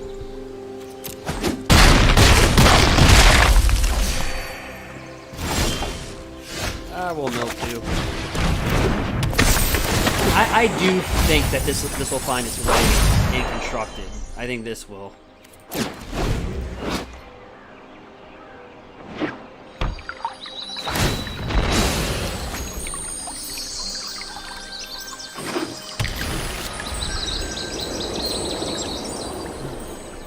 The only thing about both our decks,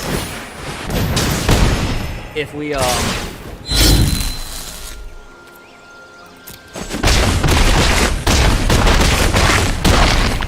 is the board wipe.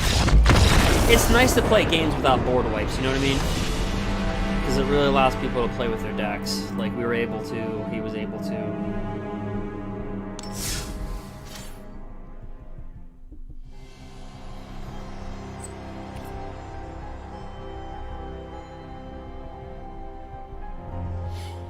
So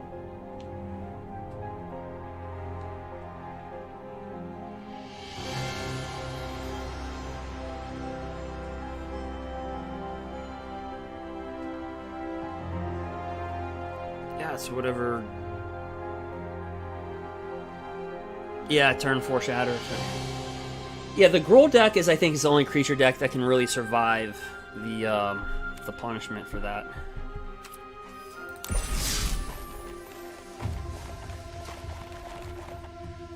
I imported into the Wizards account some of my decks.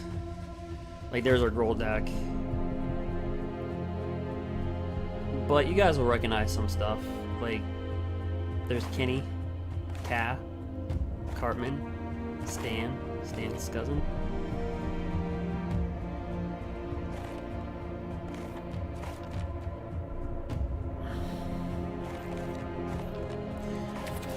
Right.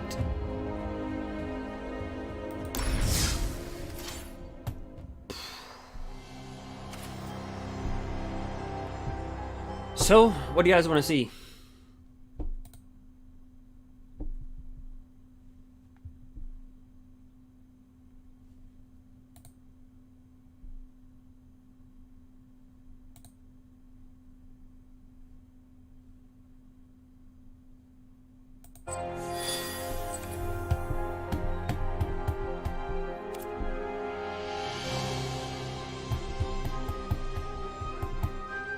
It is up to you. We can build a deck.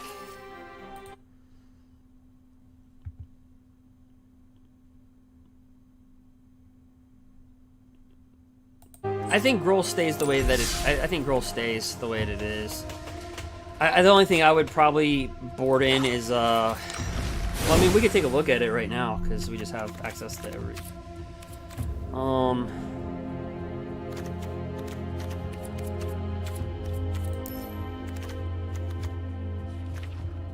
So, well, there's no point looking at current cards, so let's just go to the core set 2021.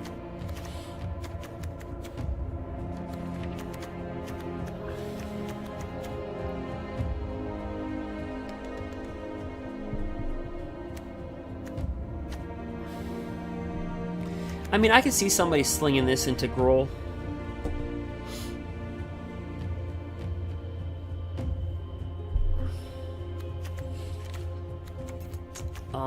I just don't think there's a spot.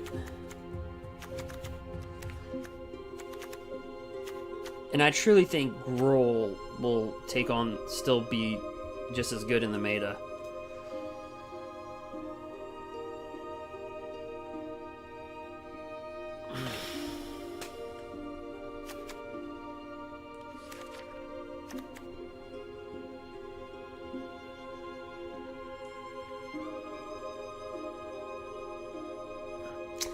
I can see somebody maybe sneaking this in there.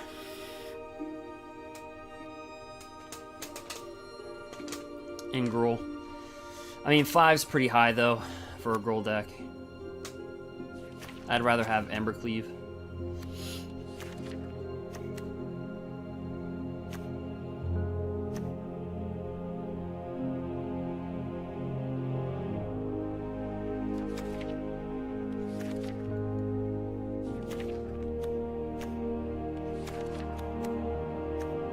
I think this would see some play. Hexproof from black when it deals combat damage.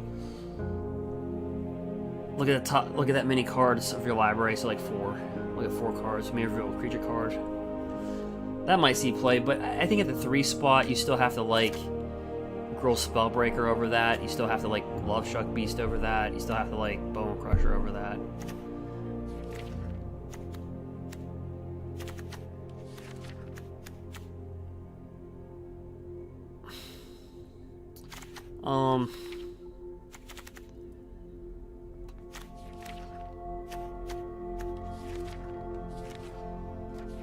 I guess Heroic Intervention.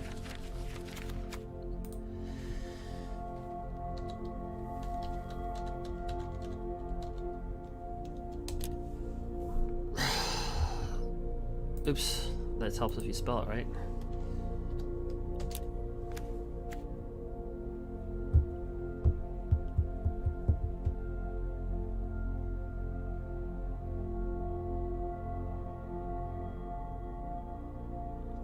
Yeah, I think you'll see different Gruul decks.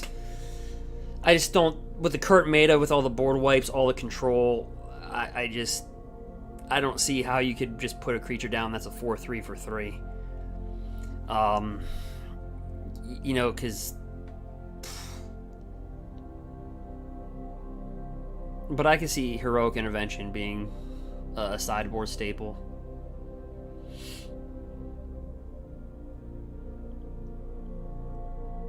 Because this would protect against the board wipe.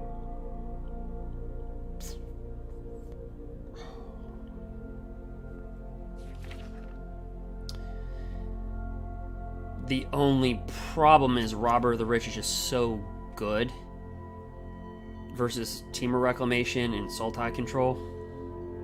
You have to have Ram through because of the mono green decks with that Serpent that's got protection from multicolor. Graph Digger, I mean, Jun's still there. To be honest, we don't play with too many Return of Natures because we just go aggressive. We just go full-blown aggressive. So I guess you could take out, if you wanted to go with a super aggressive board, take out 4 of these and just board in 4 of those.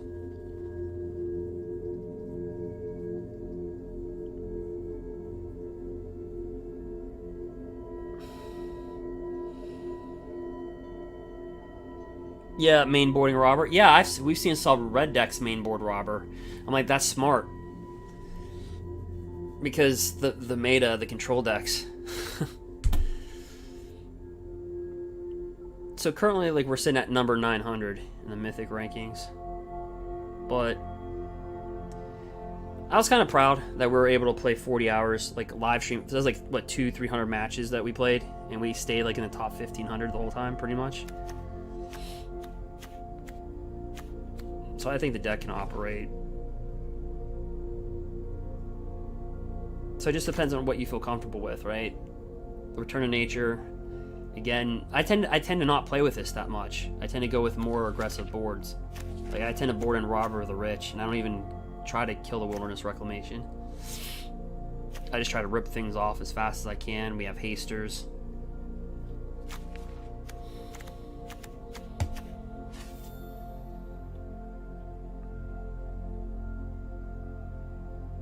Yeah, Scavenger Ooze is pretty good. Strangely, I think Scavenger Ooze is better in Modern than it is in Standard. Because Modern, you don't typically see as much board wiping, honestly. Because decks are just too aggressive in Modern.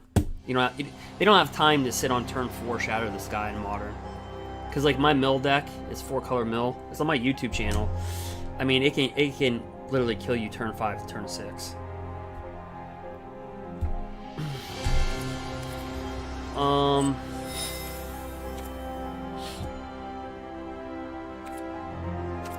So,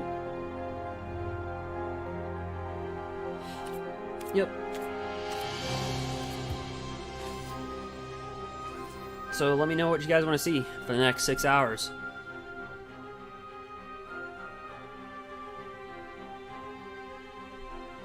I'm going to be going at it.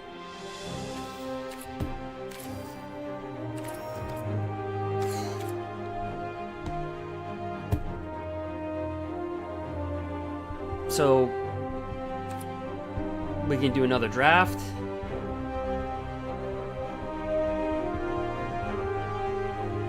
We want 7 tuner sealed.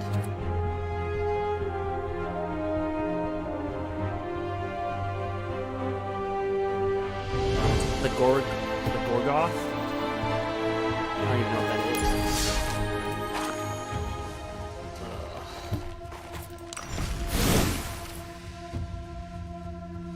Oops.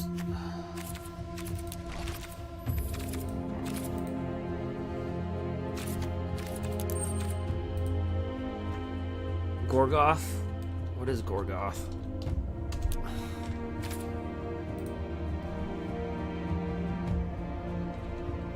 Oops. Maybe it'd help if I didn't put a slash in front of it, you know?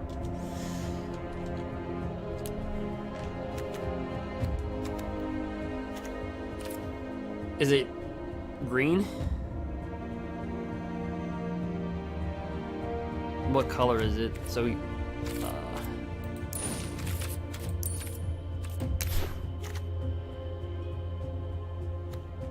is it from M21?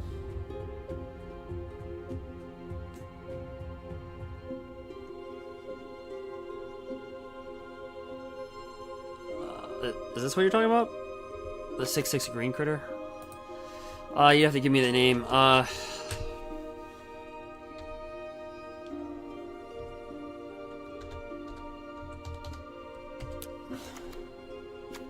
this guy. Okay, that's what you're talking about.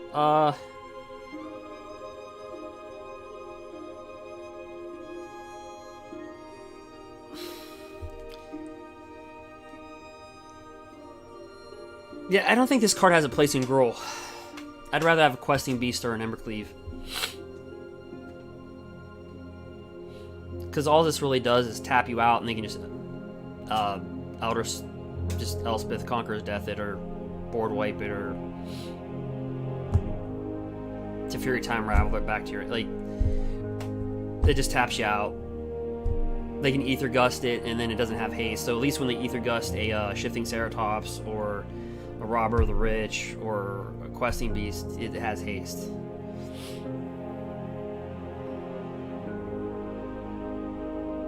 But I can see this in Simic Ramp. We could try this in Simic Ramp.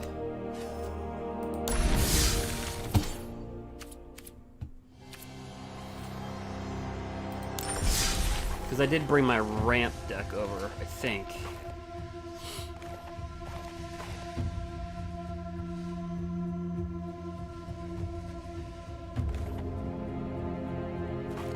I guess I didn't. Oh, that's right. It refused my ramp deck. That's right.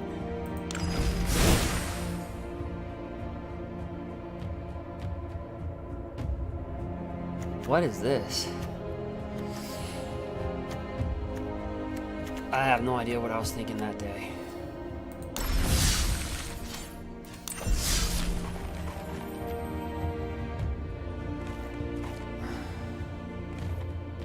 Oh, here's my ramp deck. Yeah, it did.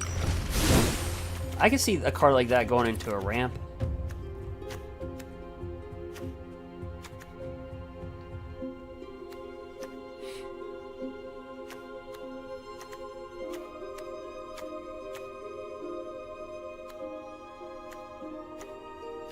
I don't know where you'd slot it in, per se.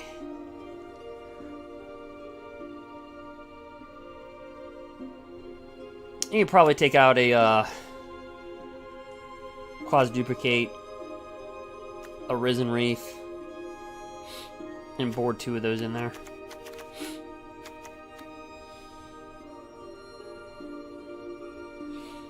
But it's good for ramp, right?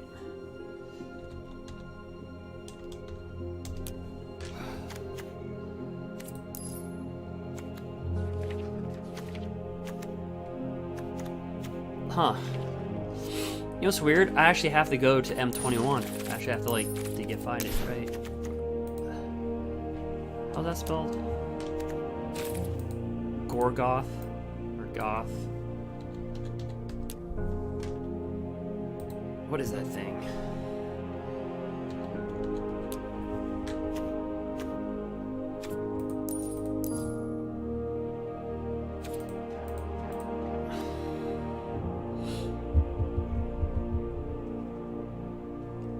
We'll just put Groth. Maybe that'll come up.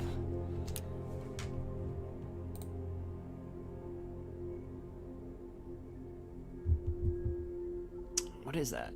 Groth? Gore? Wait, how do we spell that? Gar. Got it.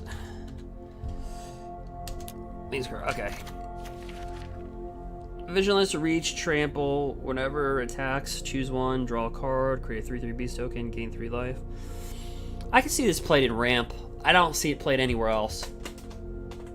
It's a one heck of a limited card though in draft. Definitely. Draft, this is a beast.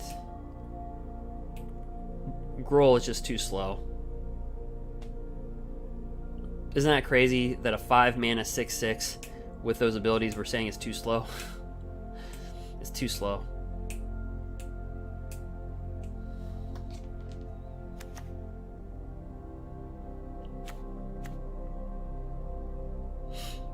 I can see this getting some main play. Maybe not in a Gruul deck, but something else. I think like mono green can actually sideboard this in.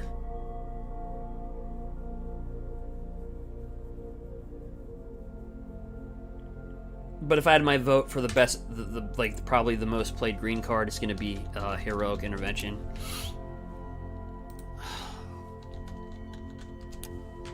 This one right here.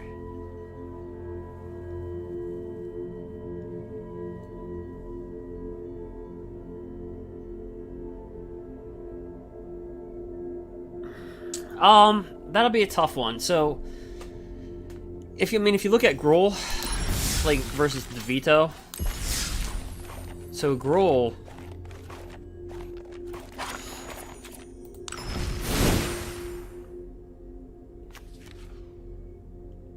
you know, because Domri's Ambush, you put a +1/+1 counter on target creature you control, and that creature deals damage equal to its power. And then you do have Bone Crusher Giants to get rid of the early stuff, like the Knight of Ebon Legion, those little rogues. You can just kill them. And if you want to even go more tough, you can just ram through.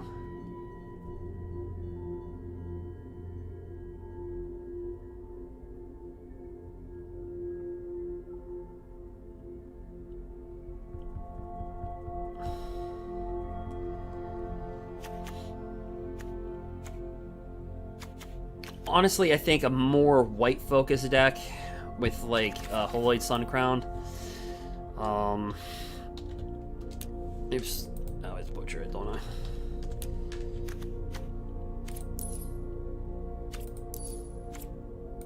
Oops, because I should pick the colors like that. With like Blessed by the Sun, because he just gets big. And maybe if you add in Veto, that might be able to compete with Gruul better. Because those questing beasts just sweep those. The Death Touchers don't get big enough, so they can't even block questing beasts at all.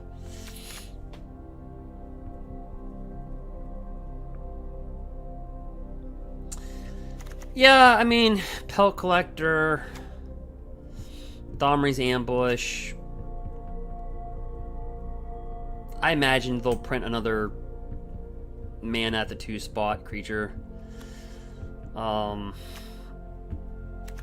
Losing Gruul Spellbreaker's, I think, the bigger one.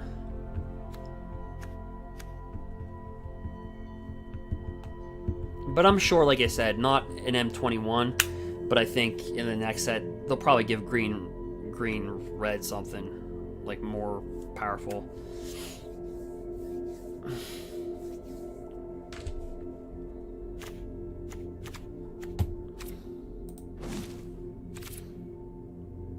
But that's just a guess.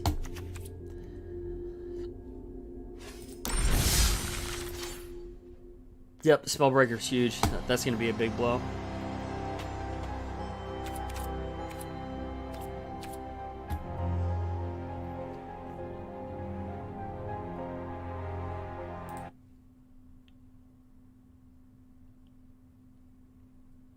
I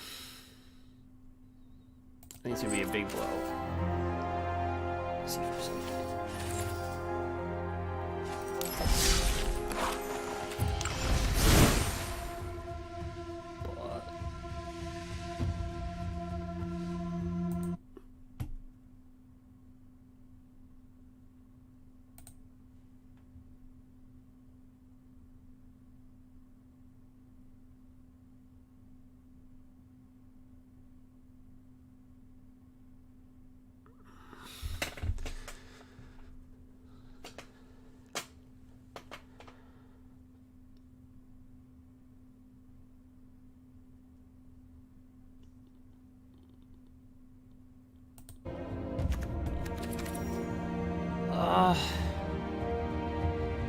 We can dive into a draft, I guess.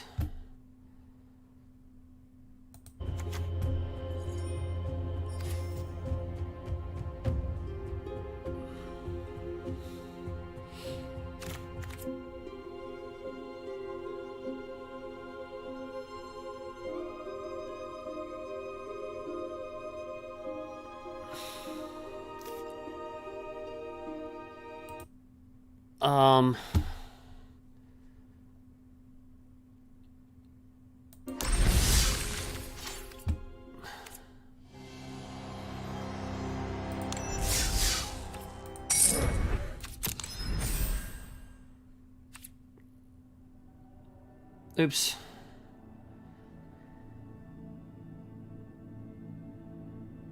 Never mind. There's not too many people drafting.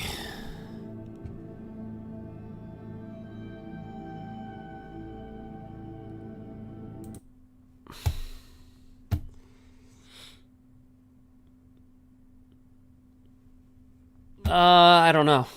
I don't know what it's gonna look like.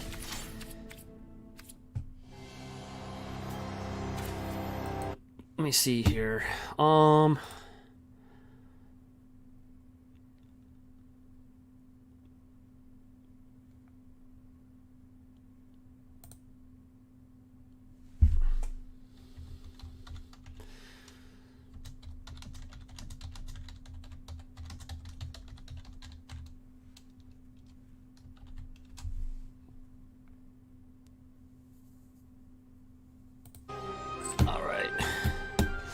I know there's a few people that wanted to play me.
Oops.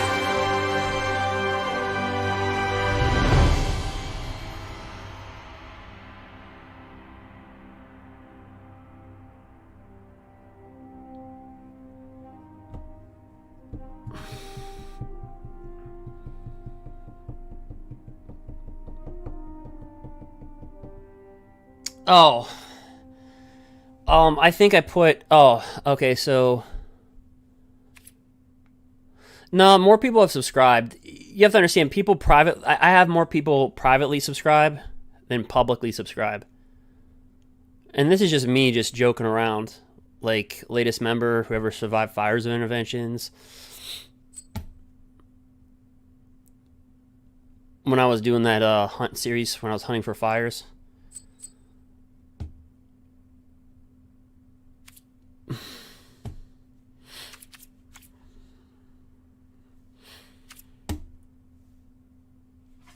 On that other overlay, I don't know if you guys remember, it kind of like took up like this.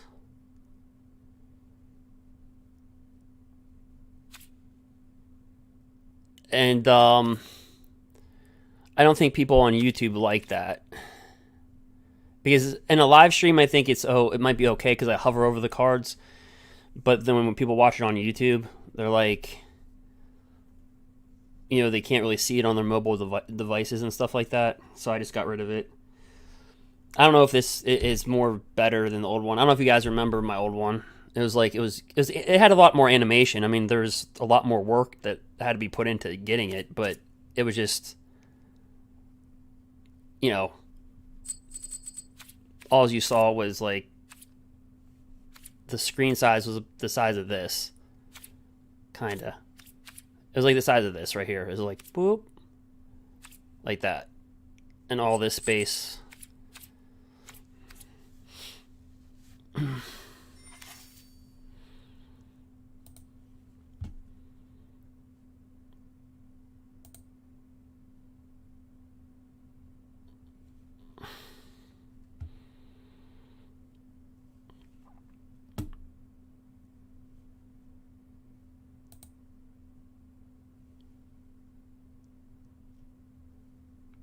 Yeah, I agree. I don't think... I think M21 isn't as strong as we all thought it was going to be. My personal opinion. I think it's really good set.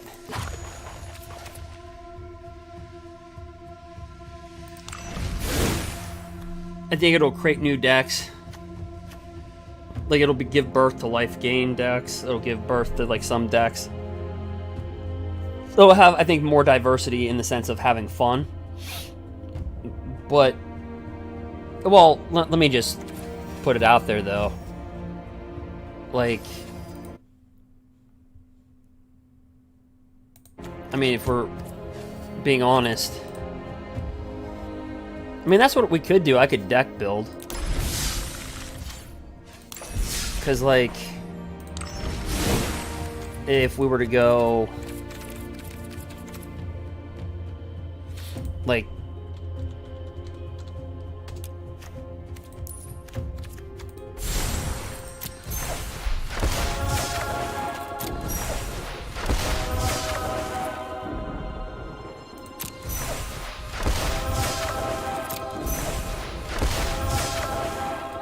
I'm not really a control player, though, so I'm actually, like, kind of horrible. Like I said, guys, we have about 6.5 hours where we could just rip through ideas. That way, when you spend your wild cards or whatever, you don't, you know...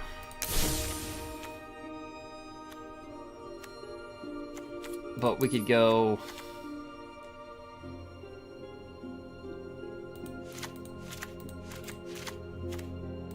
And I'm not a control player.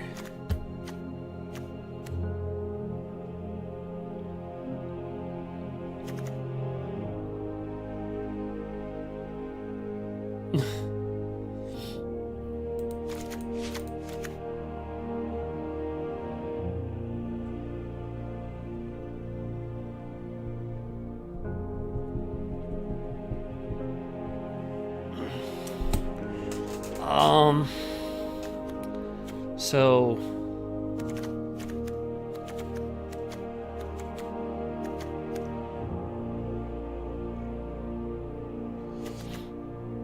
I don't know, you guys would probably be better than me at building control decks, to be honest with you.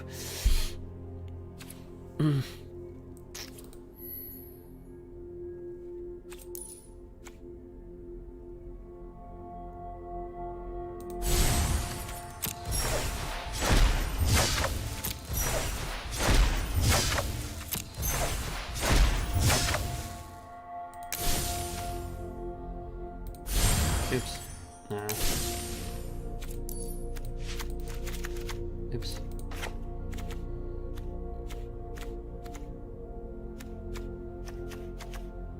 Actually, what if we could do like a ramp, like a bant, like where we just because you could grab Elder Spell and just nuke your own planeswalkers. Load all the counters, choose a planeswalker control, put 2 loyalty counters on it for each planeswalker destroyed this way. Load them up on this guy. And just boom, -10.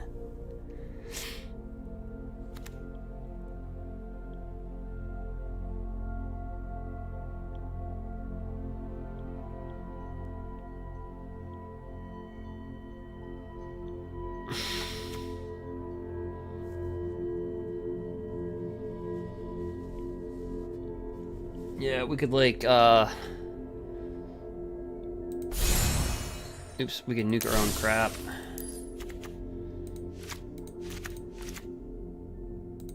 I was thinking Bant though, just to be able to get this out. Cause look, if you draw a card except the first one you draw in each of your draw steps, draw 2 cards instead.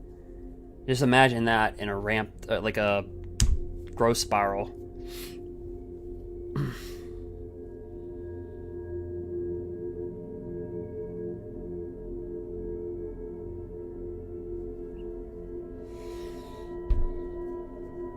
If you draw a card except the first one you draw in each of your draw steps, draw 2 cards instead.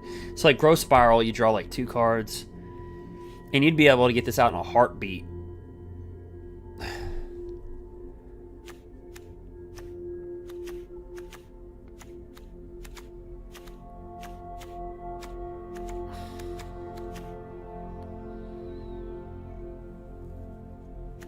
So you can either go Bant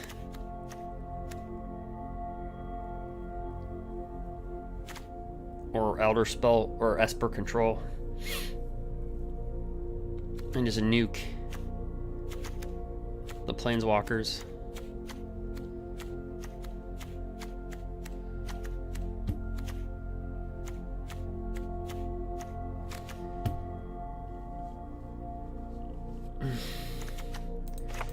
Like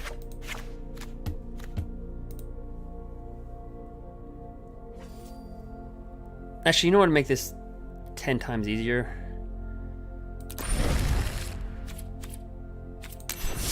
If I just copied my old school Bant deck. Did I import that in here? Oh, there's Kenny. Yeah, let's copy Kenny. Oh, there's my Bant original. What did they have? Did they have Kenny? Did they have growth spirals? Okay.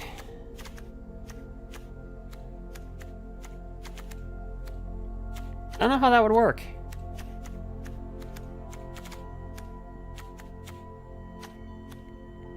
Is there a card in the game, like if you draw so many cards, like you do something to your opponent?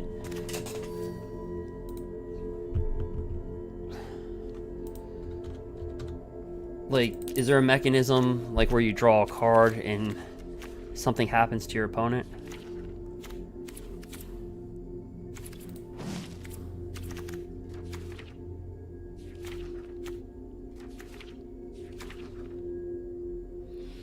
Expansion explosion. Yeah, it's better for reclamation. Oh,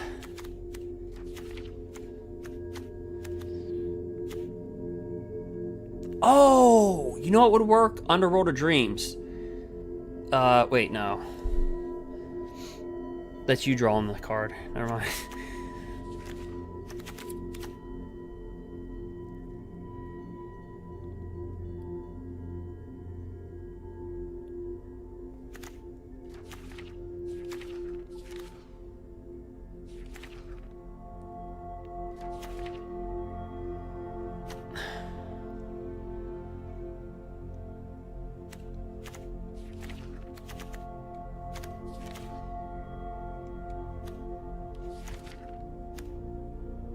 Oh, yeah. Wait, watch. We can cheat out Euro Titan. Hold on. We can cheat him out.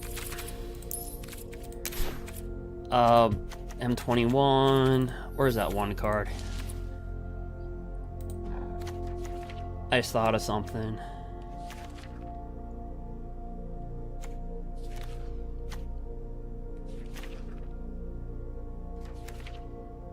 We can actually cheat through this discontinuity. So as long as your turn, the spell costs 4 less to cast, so it only costs 2 mana. So you can literally cast out Euro Titan, and then you go boom, your turn's over. So it won't die. It'll just stay on the battlefield. You can actually just like cheat it out.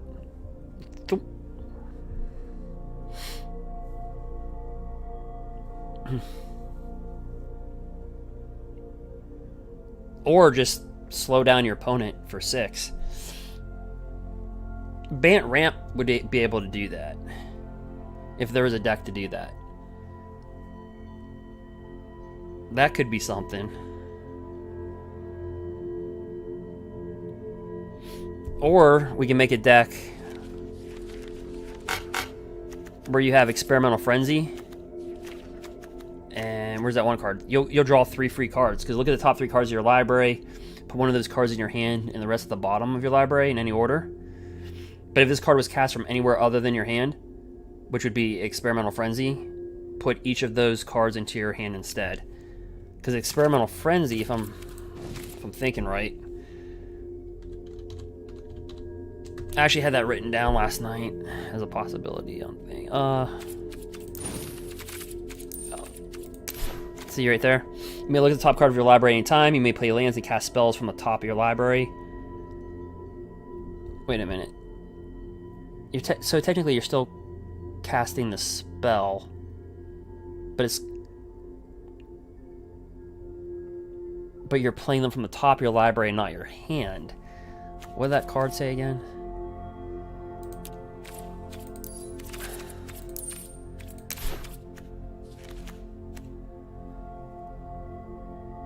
Yeah, you get free. It'd be a free ancestral recall.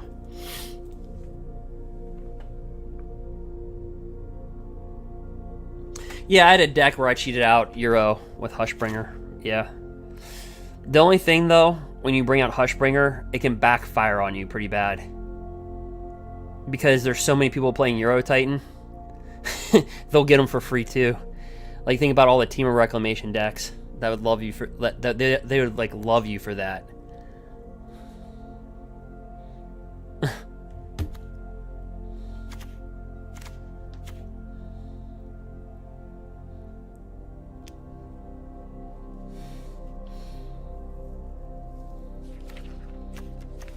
But I built a deck on my YouTube if you want to check it out. But I think it was back in February, where I think I labeled it like Citizen Champion. It was like Bant, and I cheated out. I brought out Hushbringer, and I dropped down Euro Titan.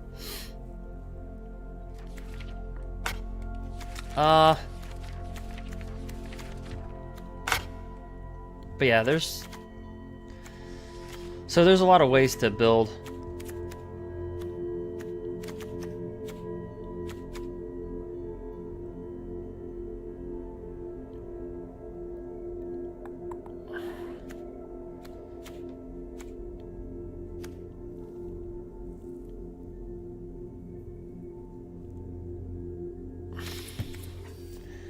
But yeah,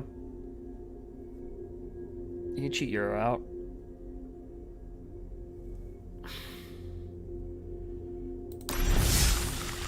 Oops.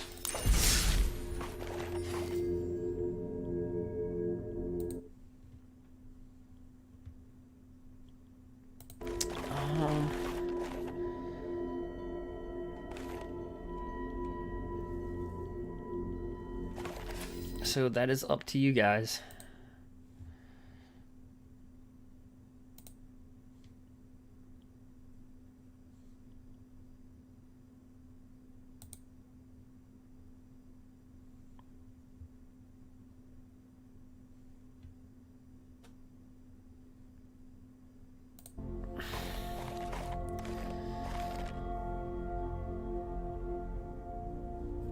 I don't know if the elementals for Let's see. Oops.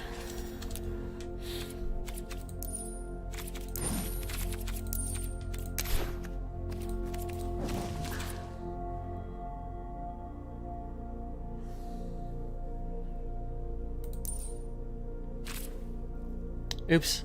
I guess it's not element. Let me type in the word elemental.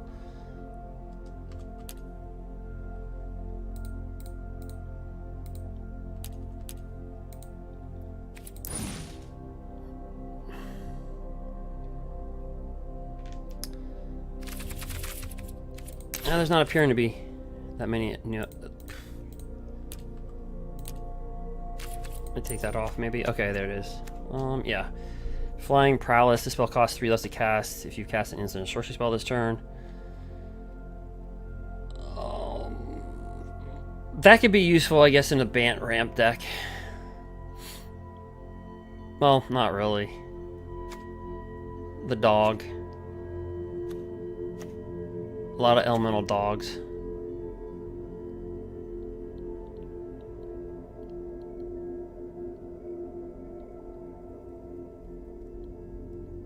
Wait, what?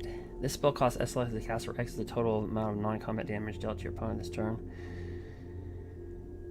Whenever a source you control deals non-combat damage to an opponent, Chandra's Incarcerator deals that much damage to target creature or planeswalker that player controls.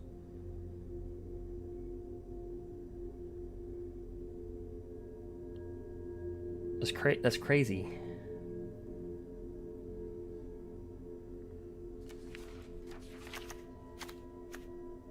I say that's a good one. Yeah, that's about it. 1, 2, 3, 4, 5, 6.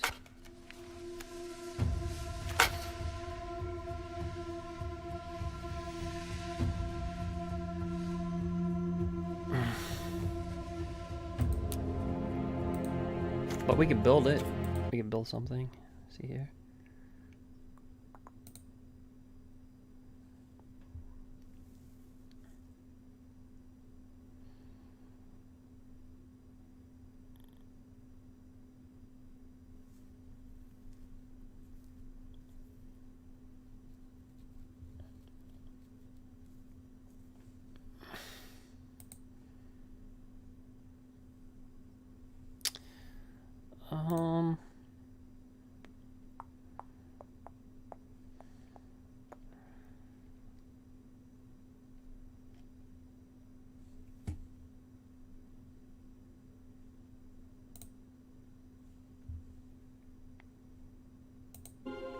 Yeah, totally up to you guys.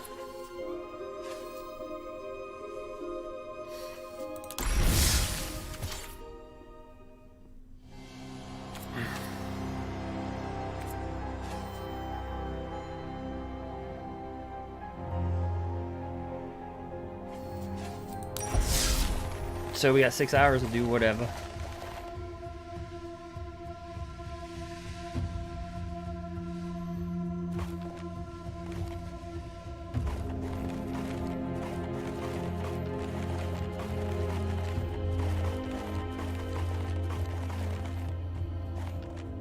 Yeah, when I first signed on, it had me locked into M20 decks. But anyway, I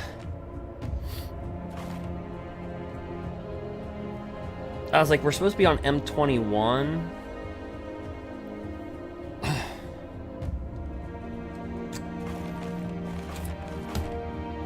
But anyway, so it's up to you guys. We can either do deck building, or we can do more drafting. It's up to you. The only thing...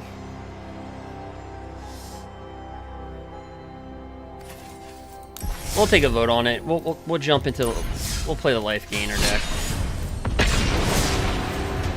But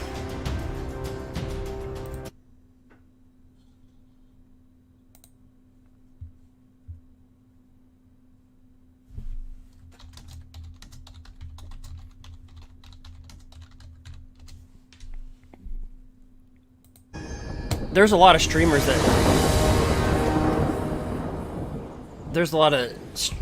that wanted to challenge me. Unfortunately, I just like got on so late. So I think all of them are done. That's what I was typing to.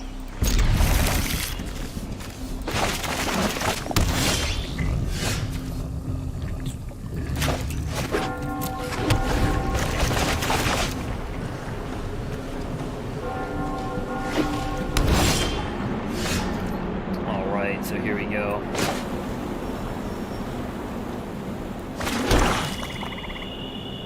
Do we want to go with... Let's just have some fun. Let's go with this. Then we'll roll the dice. If we lose a coin flip, we take 3 damage. If we win, we gain 6 and they take 6.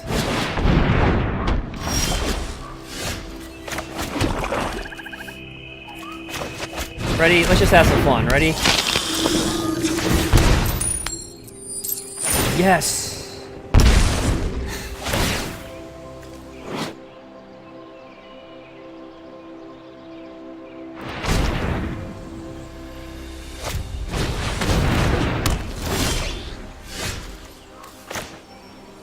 Oh, let's bring out 2 of these babies out. Oh, yes.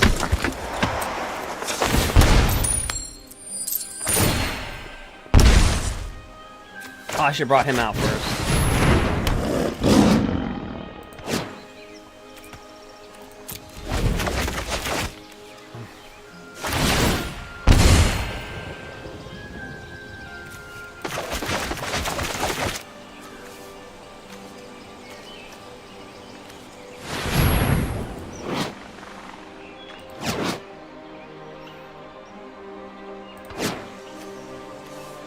This thing has been. I'm glad I put this in the deck. I'm glad I actually glad that I made the deck less powerful, because I would never put these in here, and they actually turn out to be as weird as they are. You literally gain 6 life and deal 6 damage.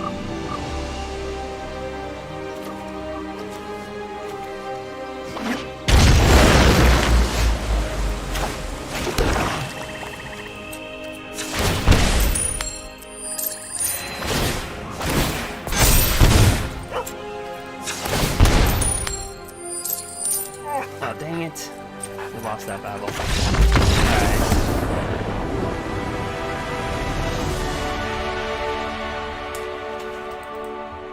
Or we won that battle. I mean, I thought we'd get...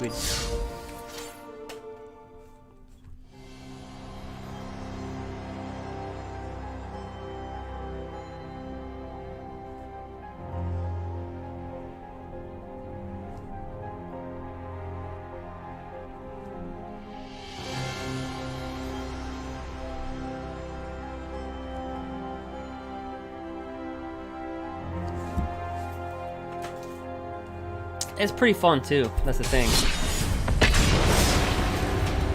It's different, I think, that's why. Like, nobody thinks, it's like, oh, it's a rogue, he's gonna take 3 life, flip a coin, why would somebody do that?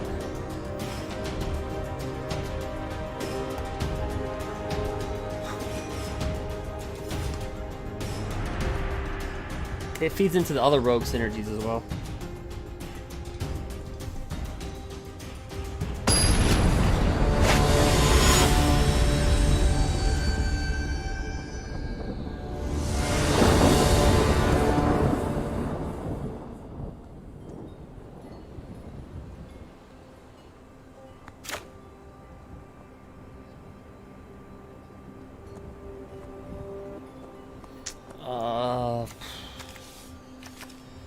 I mean, we do have our death touched guys. I don't know about this one.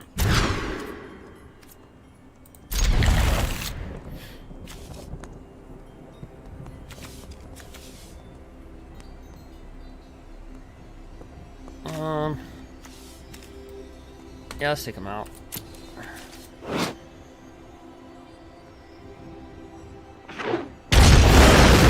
Oh, we get another one. Oh, no for 2.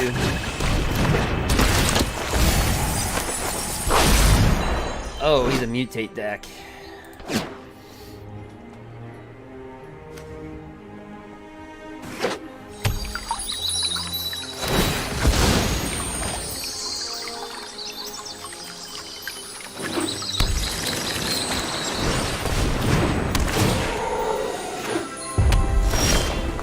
Oh, another rogue. Alright, we're gonna be doing some milling. Because now it activates twice, so now it's 4.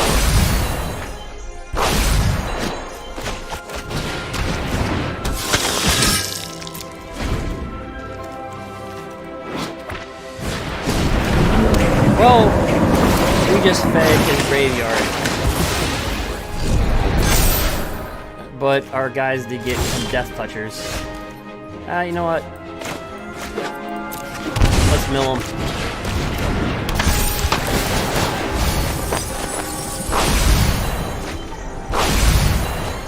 Let's do it again.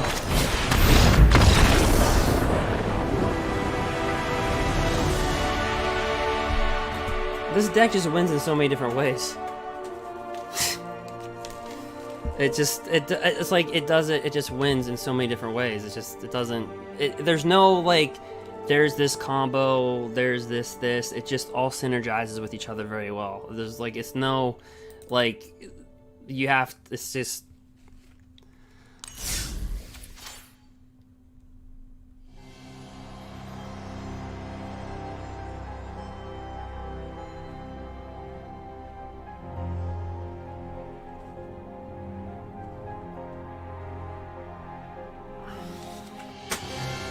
I don't think anybody wants to play against my life gain deck, boys.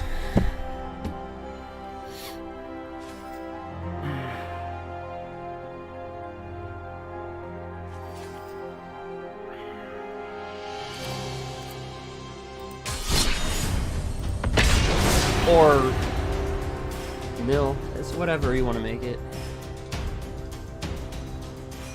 No, I think other people, like I said, you know, obviously Team of Reclam, all that's better. Way better.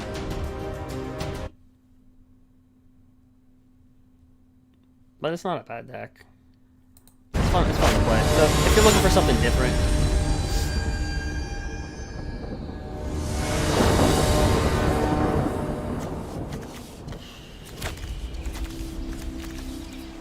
We'll keep.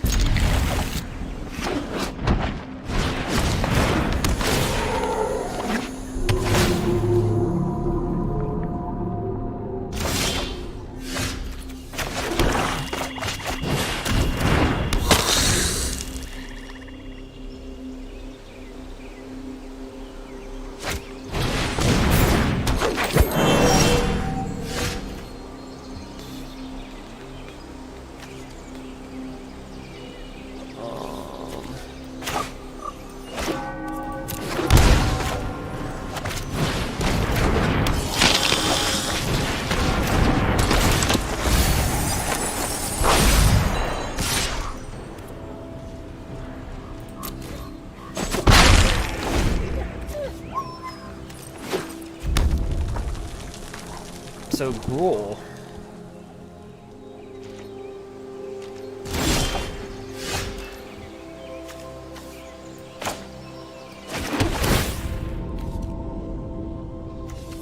I guess.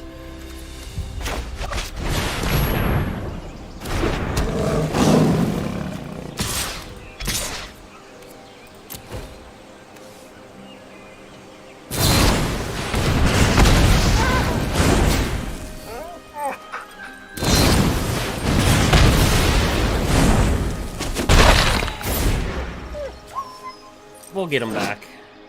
We'll get. Oh.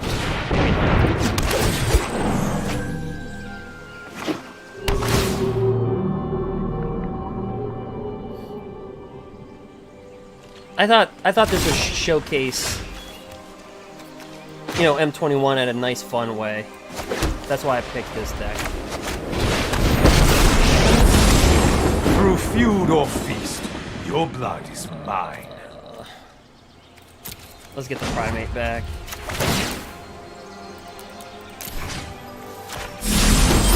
I demand servitude.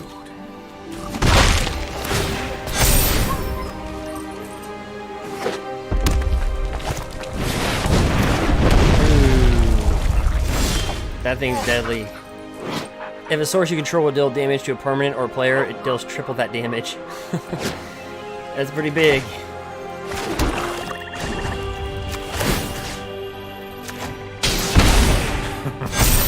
What a mess I've made.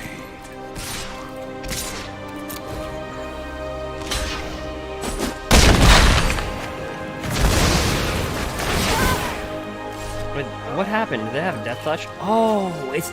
Oh, I'm just reading it as a red source. That is if a source, just in general. Holy crap. I misread that card. That card is absolutely amazing. I'm like, why did a Paradise Druid just kill a 5/5? Holy crap. Reckoning will So your come Bone Crushers one deal day. 6?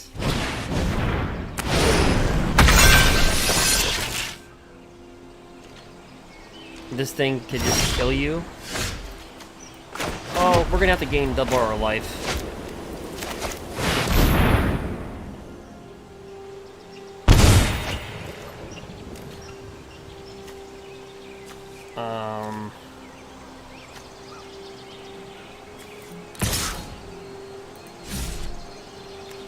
Does it still damage to any target? It does.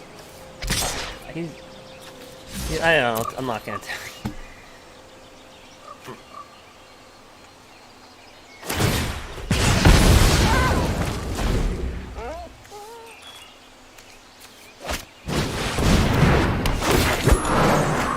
So like his 2/2s are dealing like 6 damage. So like you can get away with just putting in like 2/2s. He's gonna be able to shoot every creature we bring into play.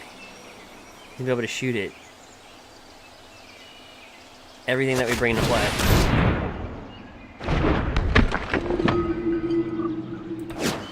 We're at 54 life, and I think we're gonna lose.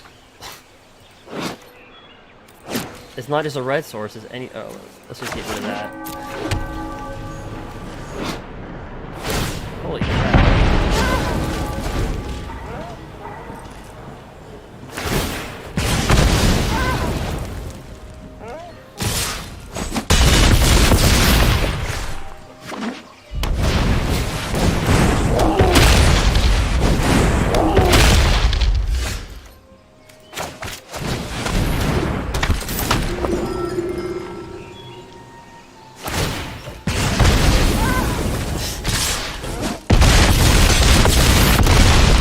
Good game.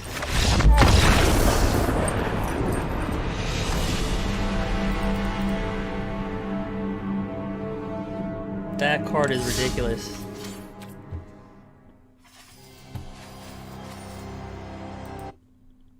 That is that's amazing. That's crazy.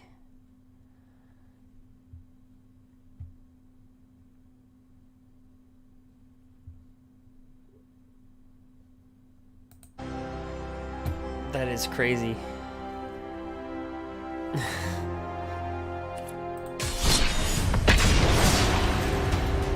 I don't know what's more ridiculous, our deck or that.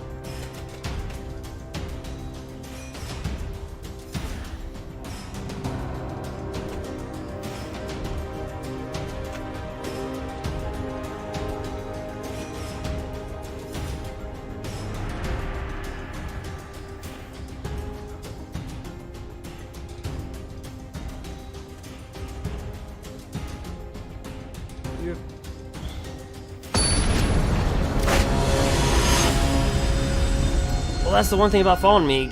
You guys get early access, and then we jump right back into Mythic play, so you always see me play against the top competition all the time, because I'm always going to be playing against top streamers or top 1,500, so it's like...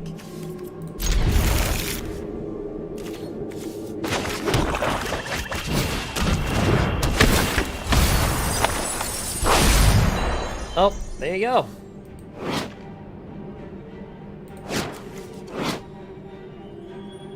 See, I told you it'd be in a ramp deck. Yorion?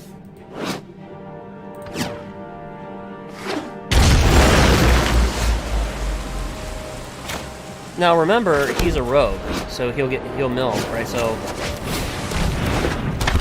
he'll mill when a rogue enters the battlefield and draws 2 cards, as long as the opponent has 8 or more cards in the graveyard. 8+2+2.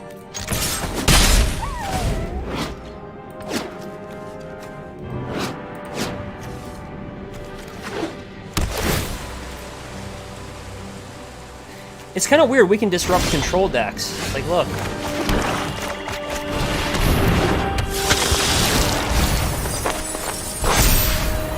Oh, then these are Death Punchers.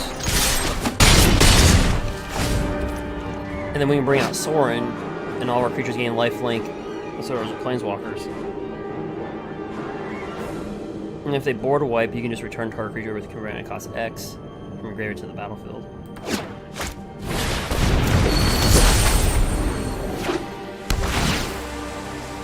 But I think we'll just continue just milling our opponent.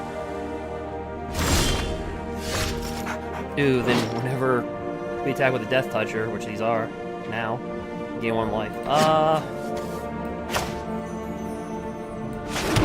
Let's mill some more.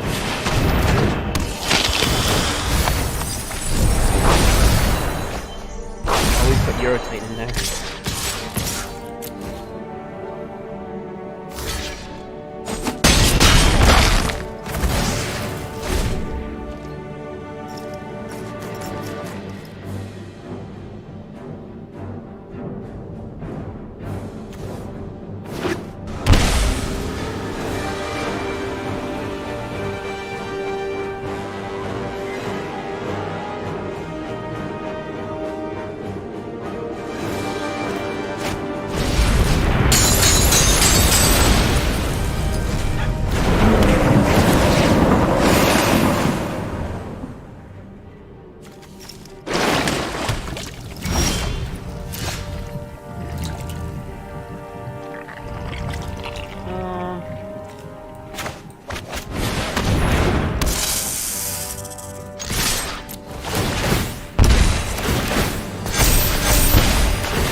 I would play something more competitive, but these are more meant to be like more friendly-ish matches.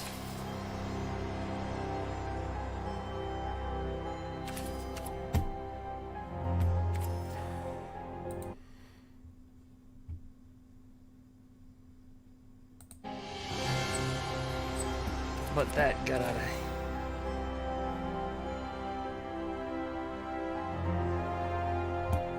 Yeah, we can disrupt those 3-color decks because just milling them so much and then getting in that, like, we can win either way, really.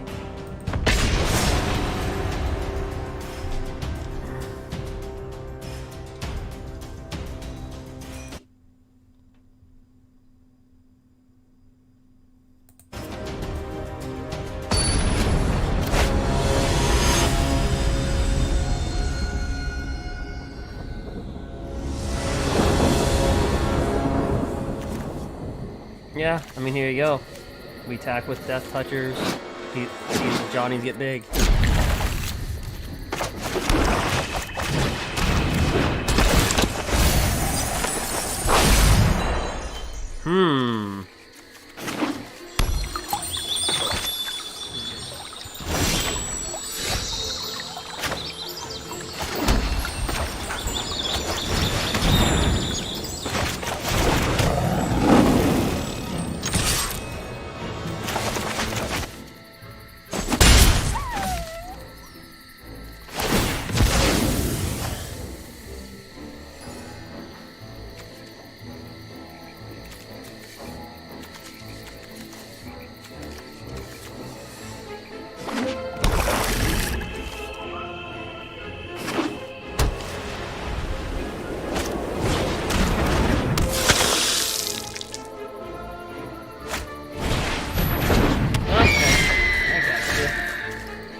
We had a Healer's Hawk. I took the Healer's Hawk out because I wanted to be more M21 based, so I just put in these rogues.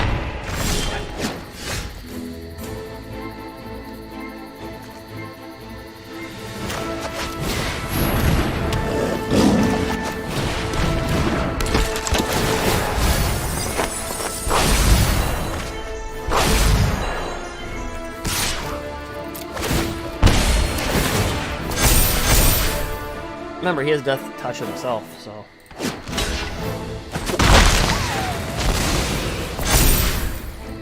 Well, at least there's 3/2s with Death Touch.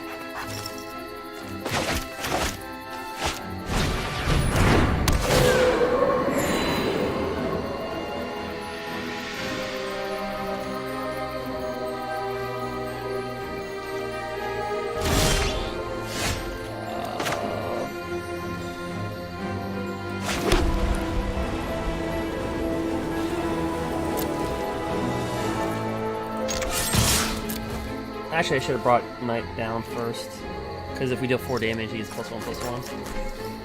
That was not bad.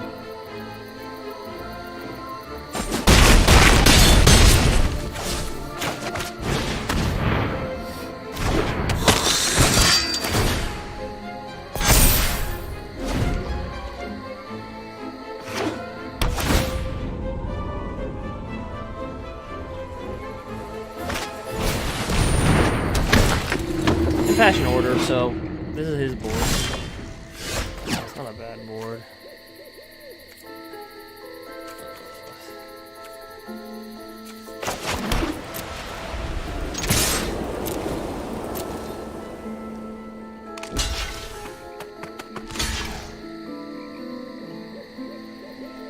Notice they're trying to kill the rogues.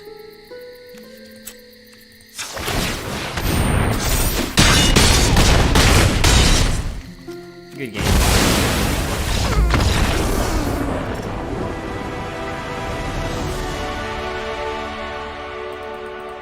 Just having that much Death Touch and Disruption, so I don't know.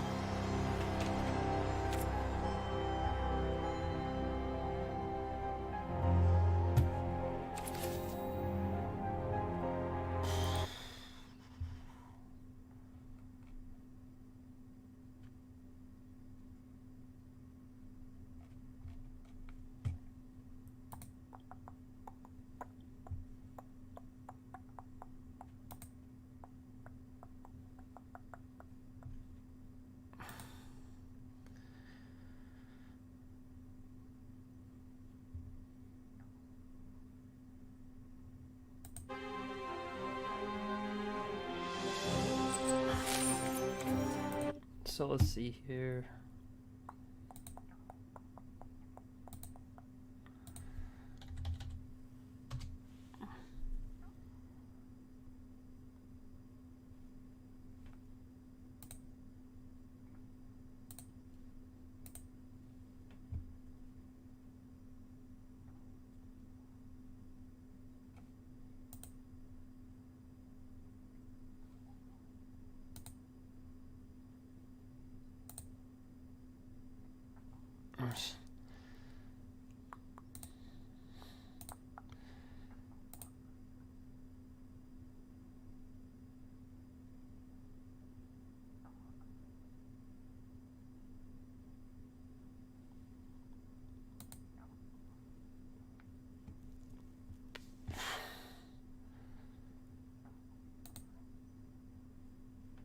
So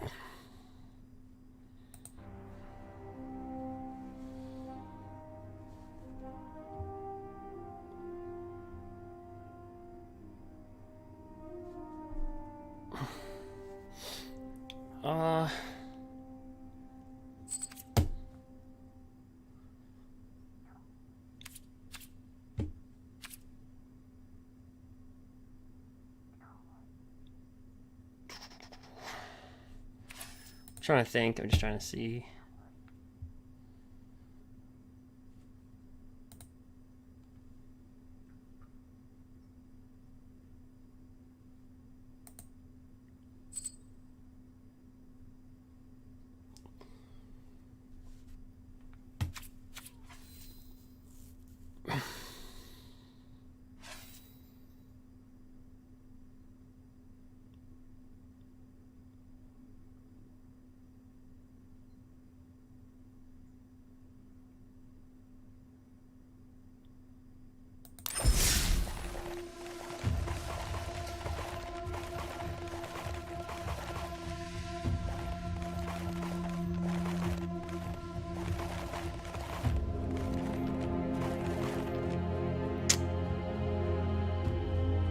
I don't want to make the deck too strong. You know, that's what I'm trying to think, guys. Like,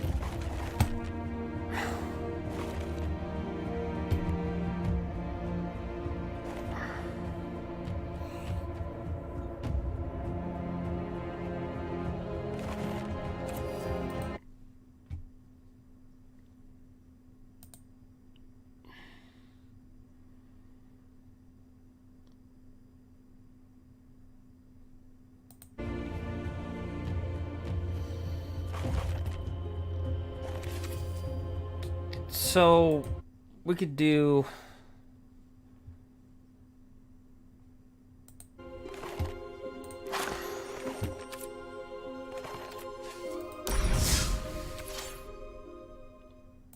We can play one more match, and then let's see.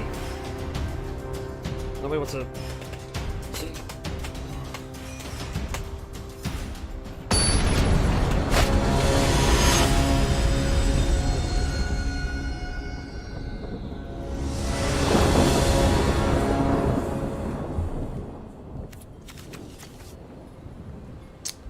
Hero, the Orphan Guard.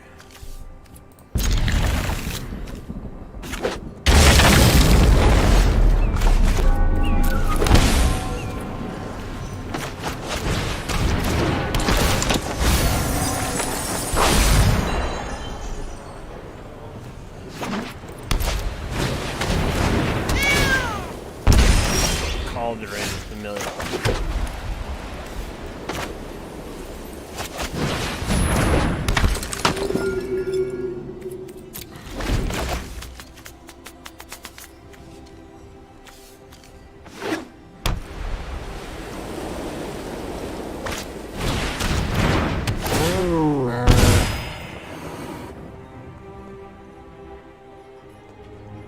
It's just gonna be a cat deck.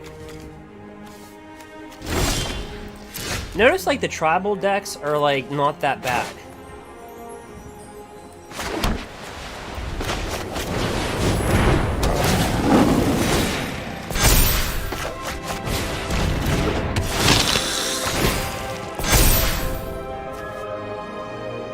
I don't want to give up my rogue.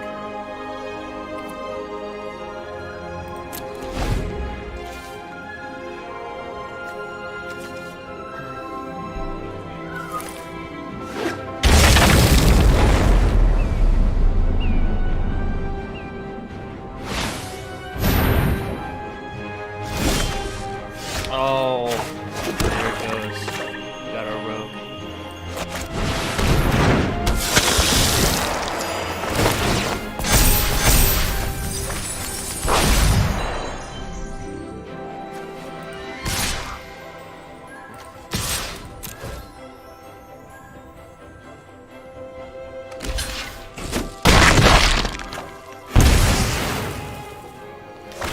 Honestly, guys, I think for the M21 meta, just if you're focused more, like, because you have to understand, these decks are more focused on M21.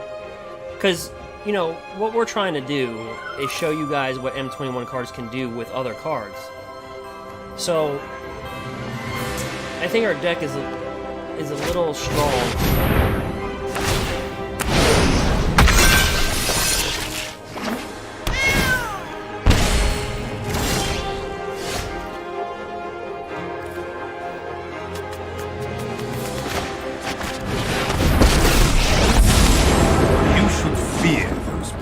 Darkness. Time for a drink.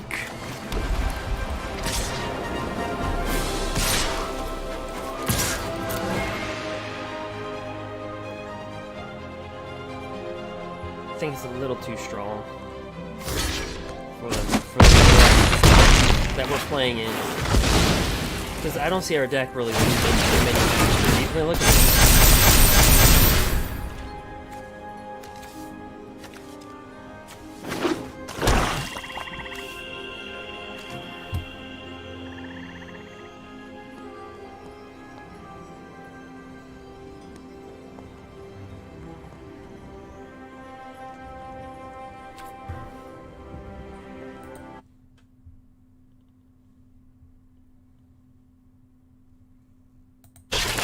Okay. Double strike. Dinosaur Cat Nightmare. It deals 4 damage to planeswalker opponent controls.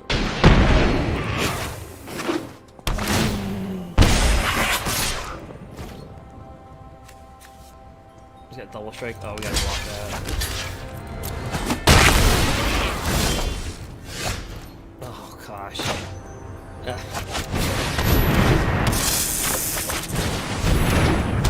Maybe our deck's a little too strong.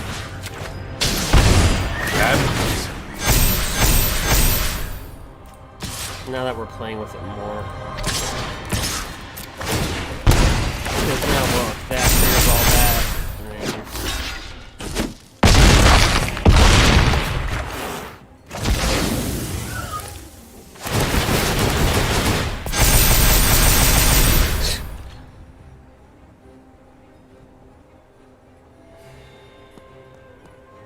then... Yeah.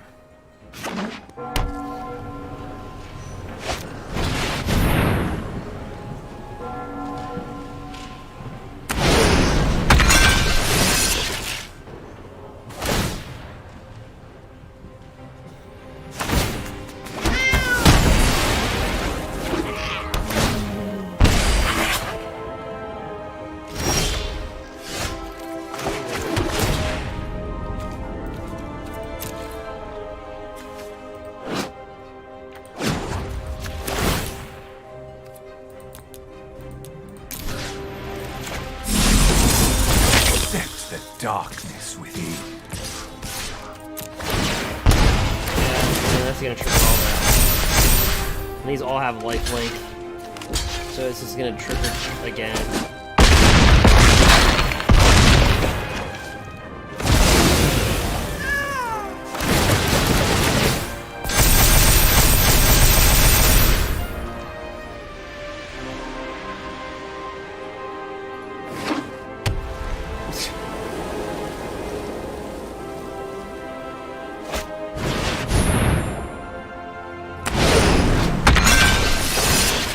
Creature you control with death touch time.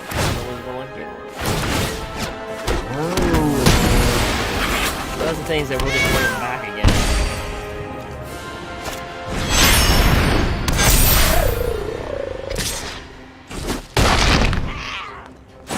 Or not. You're working up my got double appetite. strike. I will spare you this time.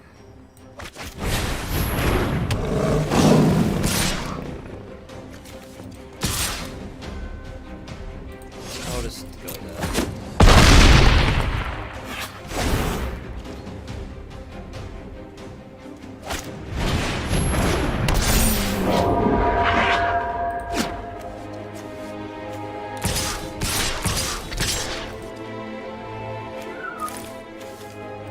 This guy's the one that triggered everything.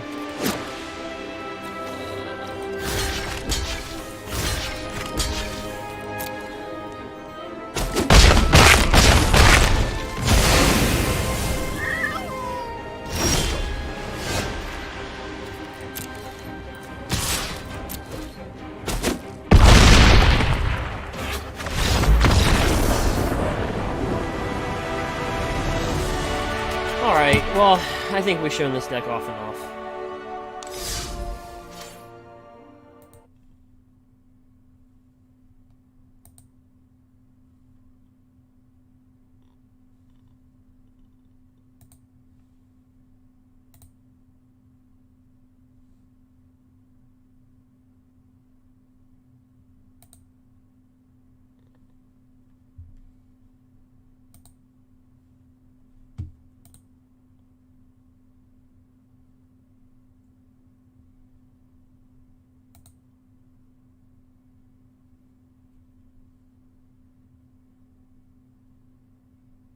Like,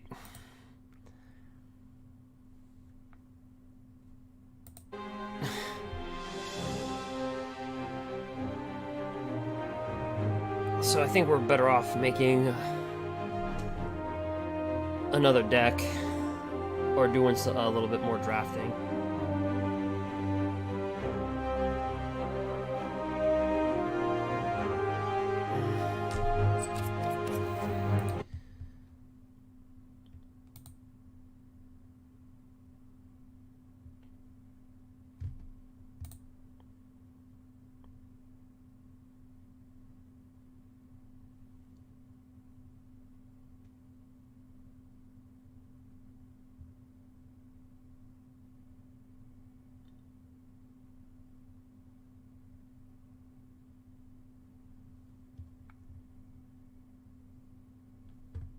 Alright, so let's... I don't know, so does this make you guys think that... I mean, has this changed your mind, this deck? Of M21? In ways maybe you didn't think before?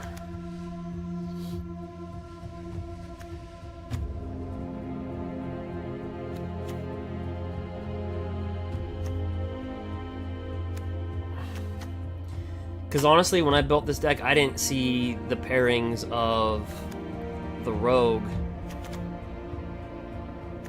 combos, and I didn't really see this coming, where you gain 6 life, but then you also deal 6 damage. Like, I didn't see that coming. In fact, this was just made out of... This was supposed to be the Hawk. That 1/1 lifelink Hawk. And I said, well, I gotta put more M21 in the deck. It was gonna be this. It was Hawk. I took them out, put this in.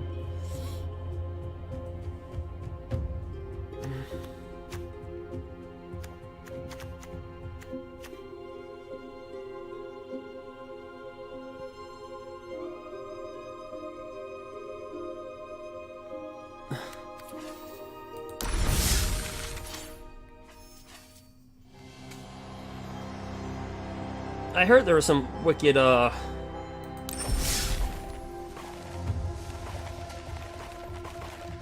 I can tell you what, let me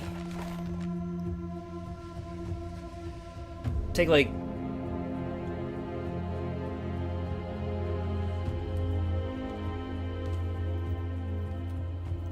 like, a...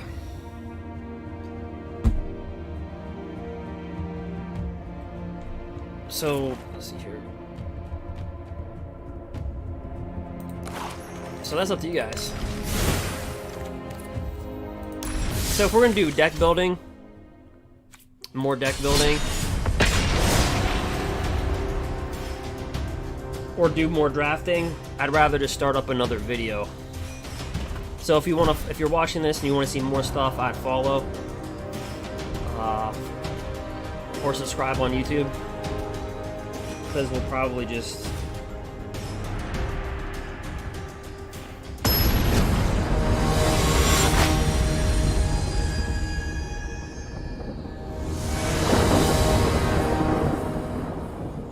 Oh, the rogue combo with Vito.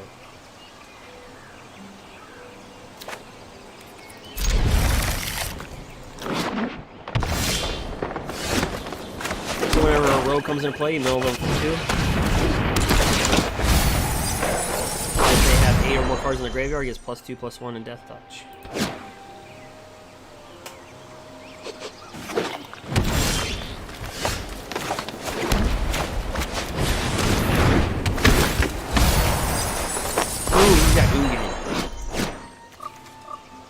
Okay.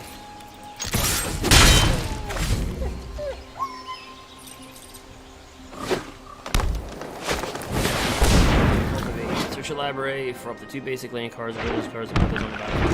That is mighty fine. Alright, well, let's go with Vito. In the coin flip, pay 3 life. If we win, he takes 6 damage. Yep, takes 6. Remember, whenever gain life, target opponent loses that much life. Flip a coin, if you win, you take 6. That was like 2 lightning bolts. Oh, he can't play. Surges through these lands. The land fights for us. Let's bring down a rogue. So now he'll know 4. Take maybe some Death Toucher. Bring down another rogue.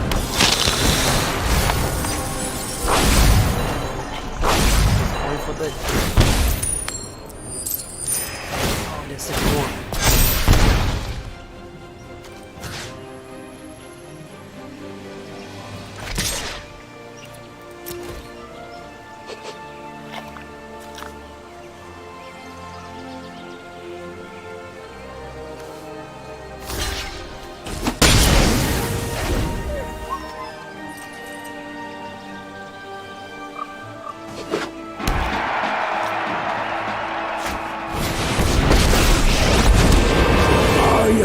patient and wise. I'm gonna guess.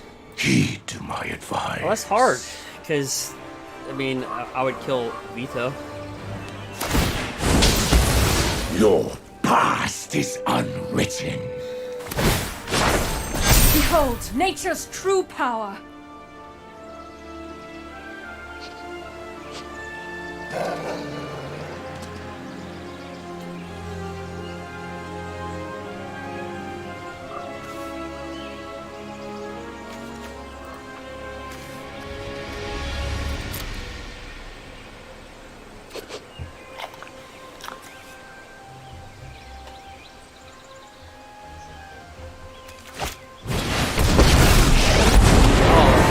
I came into being long before your kind ever bathed in ghost fire.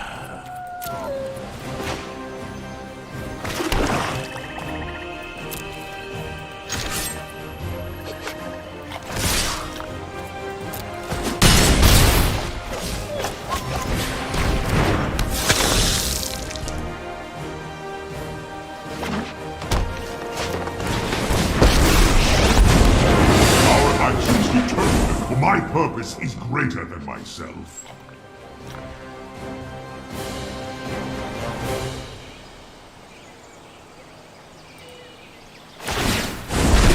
The fabric of the multiverse obeys me.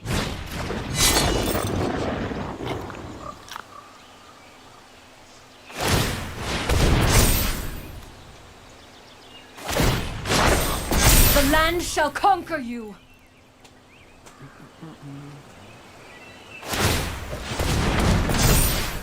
Here's the thing. I think we take the hits because if we top deck just Veto or that one Death Touch thing, then the game's over. Oh no, you got, never mind. You got lifelink. My bad. I should have done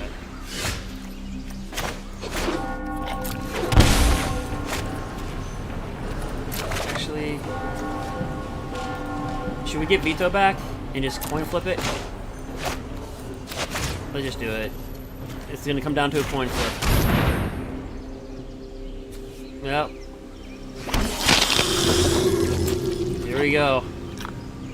What side are we on this coin flip? Ready? If it does 6 damage, we gain 6 life, it'll deal 6 damage. Ah, we missed.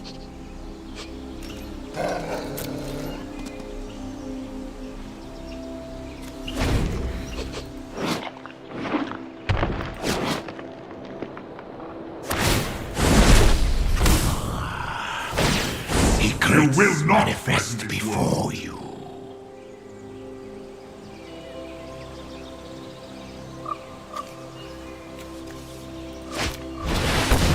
Seems like I'm gonna control Veto.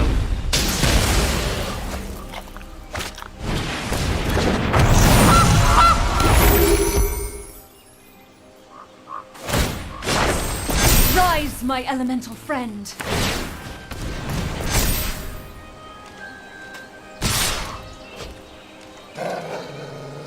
Ooh.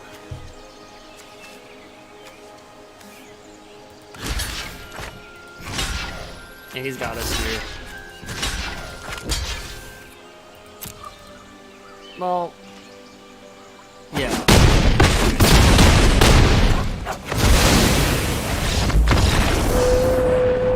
You can officially say that game came down to a coin flip.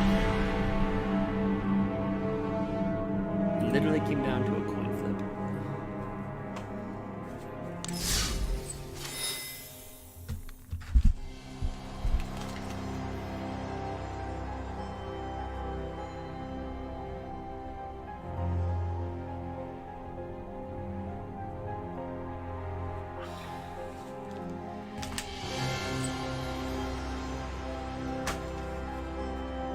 Well,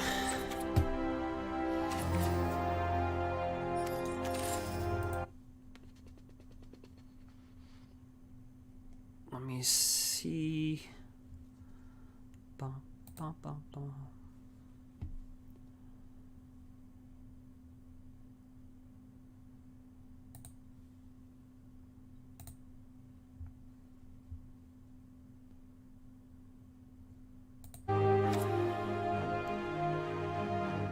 Well, we can play more veto, or we can go into draft, or...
Ooh, he's playing with Citadel.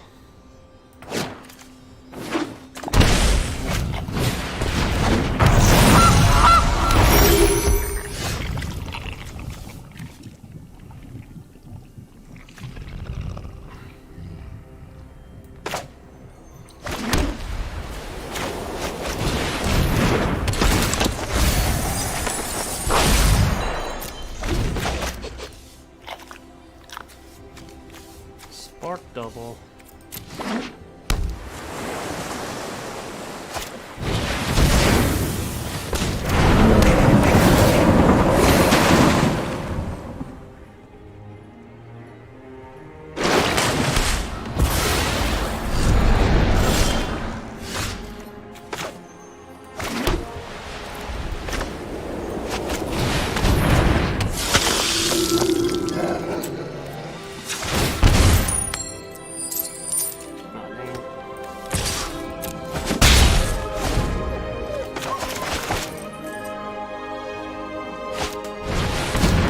Yeah, we'll try the teferi outer spell combo.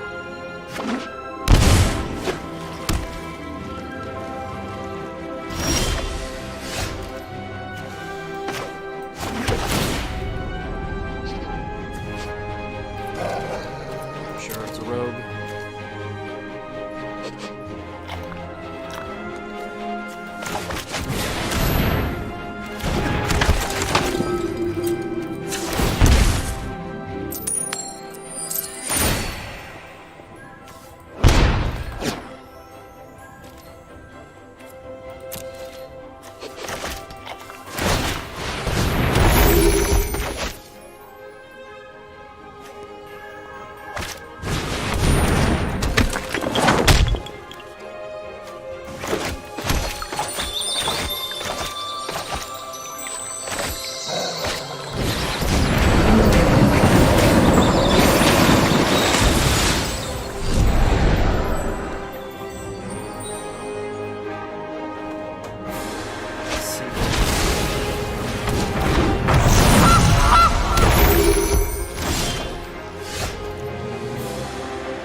Dang it, missed.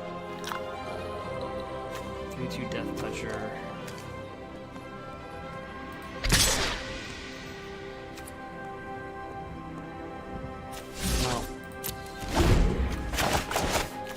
we'll let that go.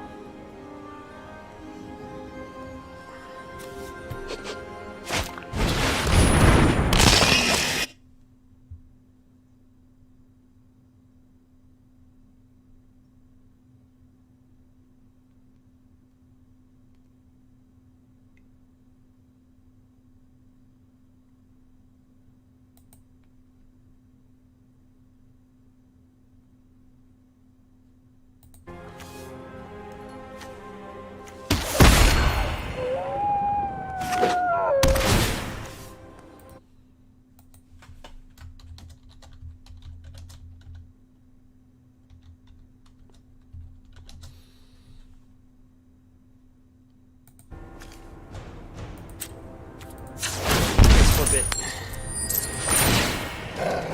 Sweet. Oh, another rogue.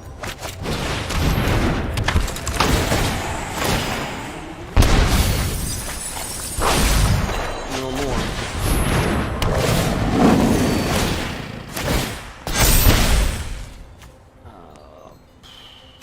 Nope.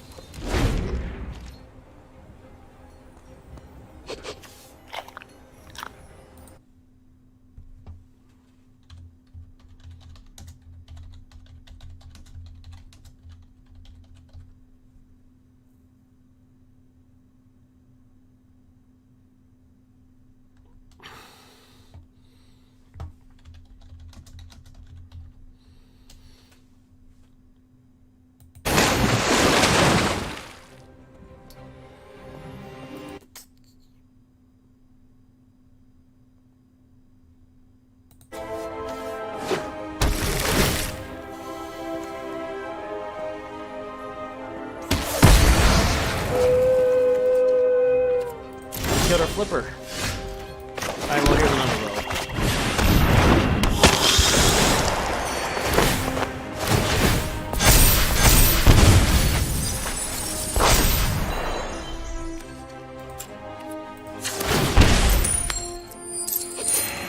Oh.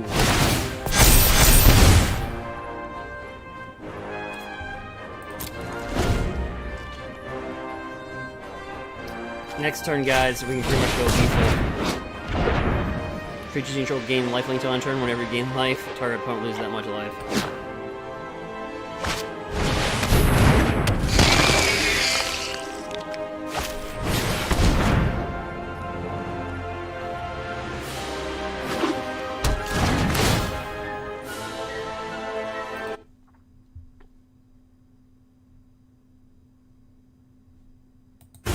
Oh, I killed Vito.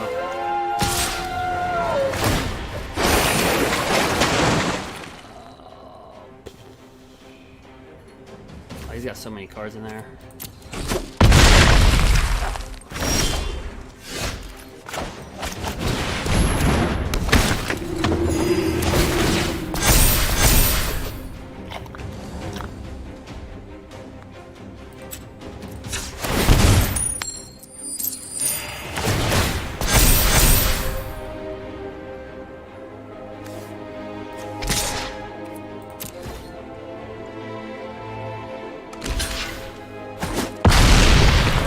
It's actually a good match.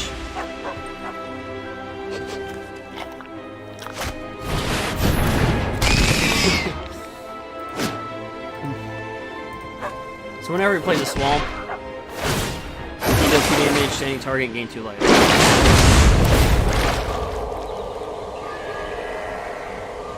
Which he's got 3, so he can do 6.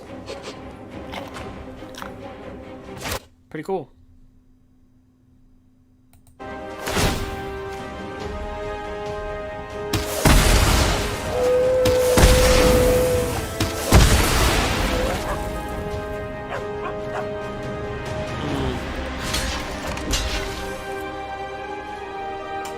If we kill it, we're doing him a favor.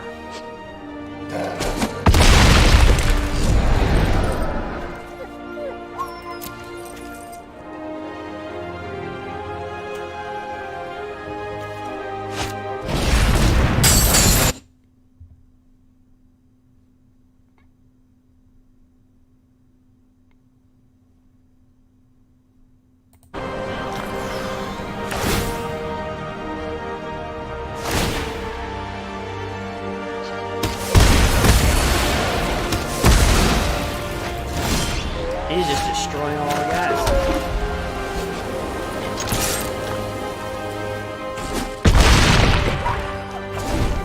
That's actually a neat idea, guys. Zuko lost Beseeching. You may play 2 additional lands with these. It's kind of cool.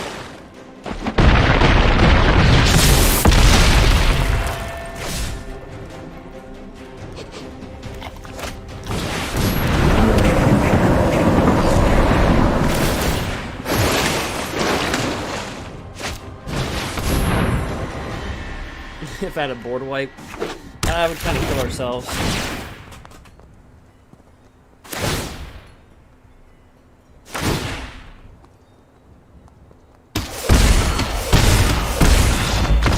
Good game.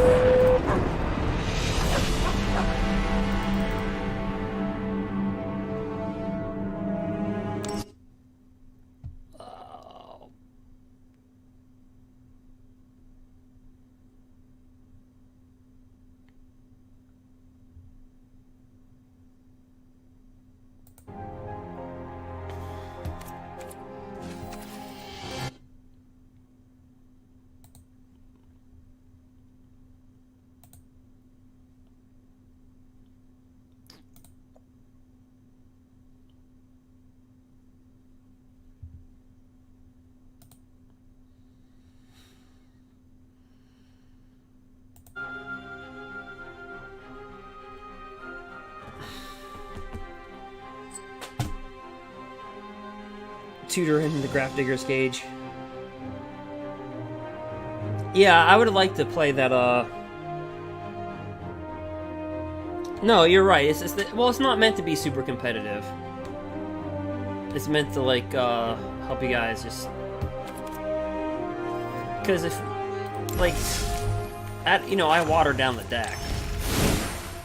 It just so happened that turned out to be a funny combo with Tavern Swindler.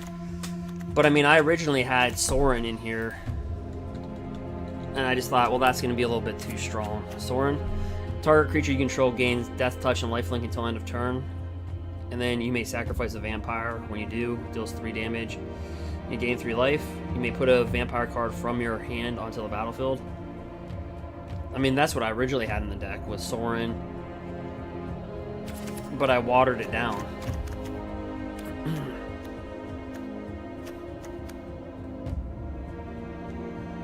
Yeah, it could be crazy competitive, and it wouldn't be fair with how we're playing our decks. So I try to make it as fair as possible. But even at that, our win rate is pretty high.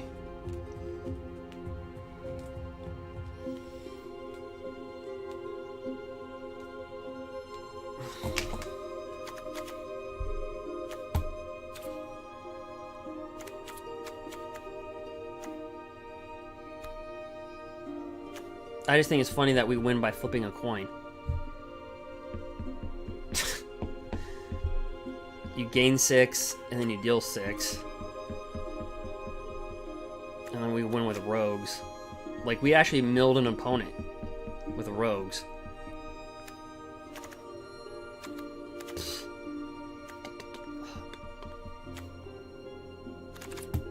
So I think it's a fun deck. I think it's a great set, guys, especially if because this is cheap. Besides, I mean, Knight of the Ebon Legion, you can get these, but if you buy in bulk, you can get stuff. Like, the most expensive thing in this deck is this.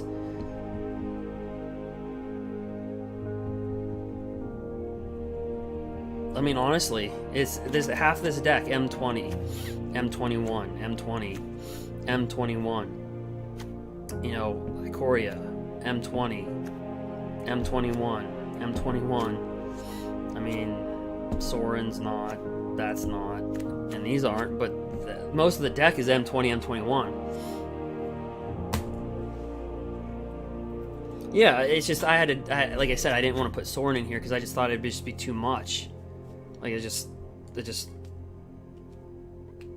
more about having fun, you know what I mean, and just kind of showing off what M21 can do. So hopefully, you know, when you're building your decks and you just want to play for fun. I think this deck, honestly, versus a red deck wins in the best of 1, the way that this deck is built. Because you have Death Touchers. So if they attack with their Torbrand or whatever,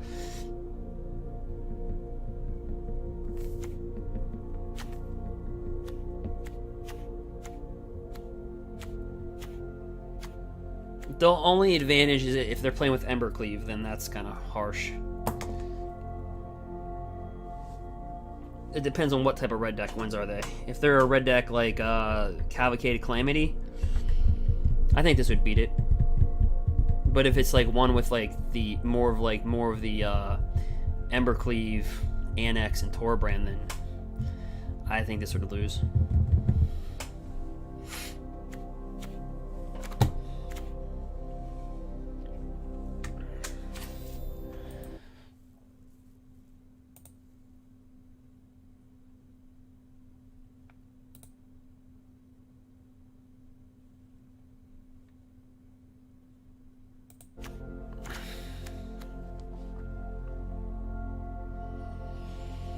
But yeah. And I also had a Johnny's Pride Mate in here too, so I mean, think about that. You +1 it, you gain life equal to the number of creatures and planeswalkers you control, and you can pump out in a Johnny's Pride Mate. So that's what I had in the deck originally. I had Soren's, a Johnny. And I said, well, that's just too ridiculous with this and this. But the coin flipper turned out, I think it's fun. I think the coin flipper's fun. So yeah, I can see this like deck being played if you're like in the gold rankings or early in platinum ranking. I think it's a fun, semi-competitive deck, the way that it's built.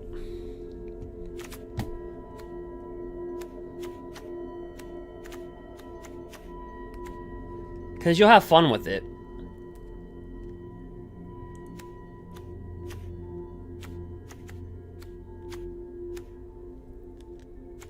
And it's something that you can laugh at, like, and not making fun of your opponent. It's just, how many games did we win by a coin flip? I mean, it's like, flip a coin, we gain 6 life, and then they take 6. And then everything else just gets bigger and bigger.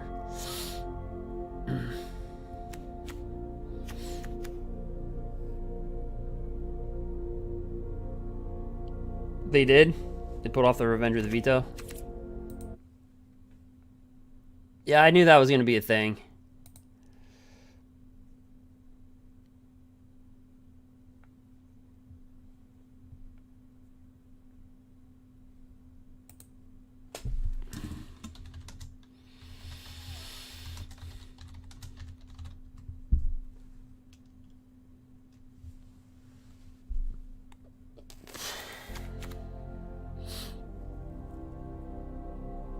Yeah.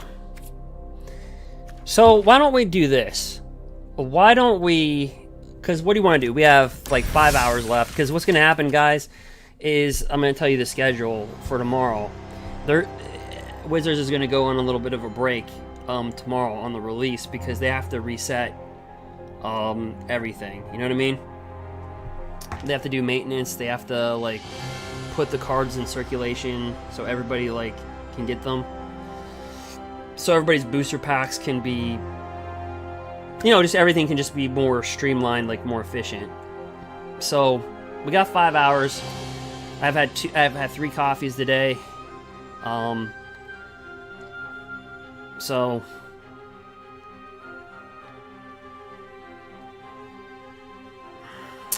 I can actually look that up.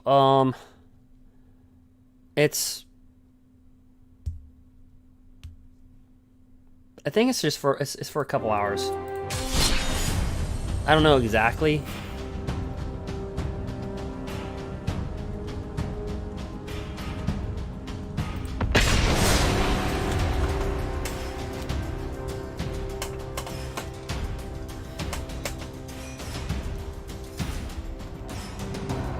But if you get on, so if you get on MTG Arena and you can't log in,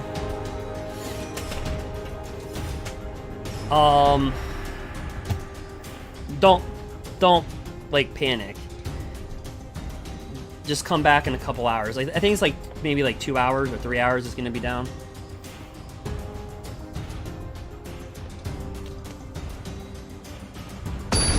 And oh, guys, yeah.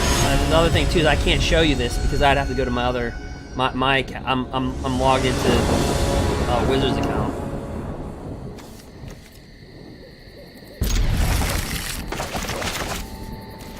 But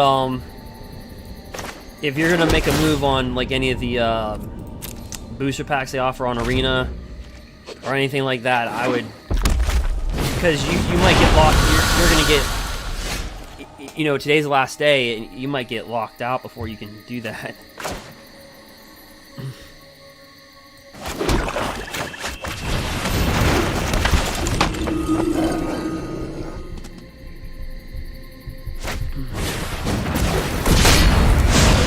Red deck wins.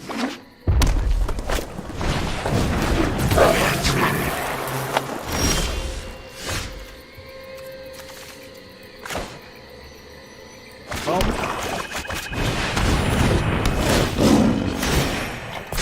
I guess this would be like a best of one.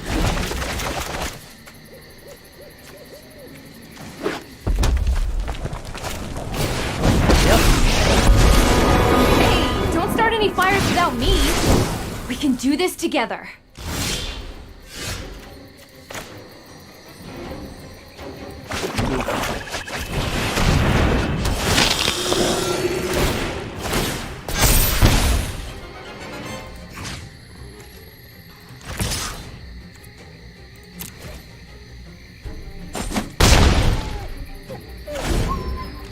This is gonna get really ugly. All of our creatures will have lifelink.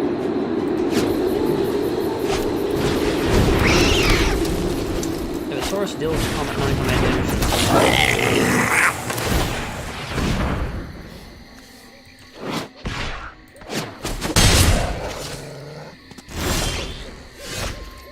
oh, this is gonna be a little nasty.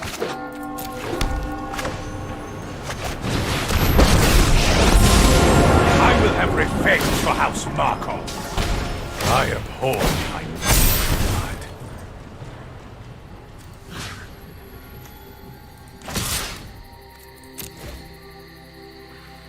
And then we could double lifelink it next turn. You know?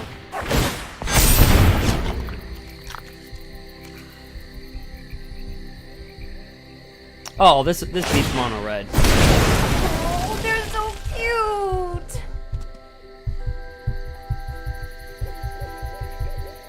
Unless they're playing with Annex and Embercleave. That if they're just playing with like this Cavalcade Calamity type mono red, this guy, I don't think this deck has a problem.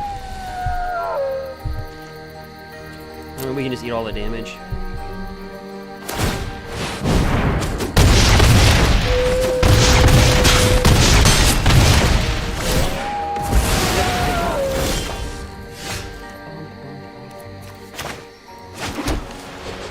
Yeah. So he knows it. Like, we'll just attack.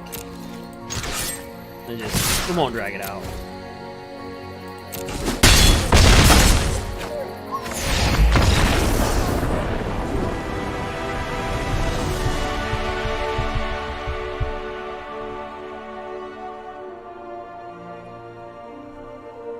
Veto's like anti-red. Yeah, so I think in the best of one, if you're playing like this type of with like Cavalcade,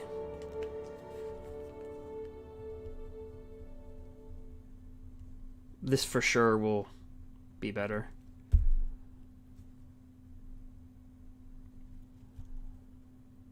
I think this would be a good deck to run.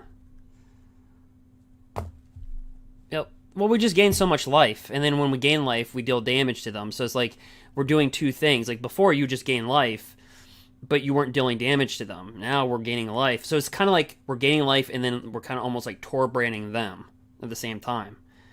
So there's more value in what we're doing, where they're one, you know, it's one directional. They're dealing damage, like we're gaining and dealing. So you get more. But if they have like Annex and Embercleave and stuff like that, then they can override.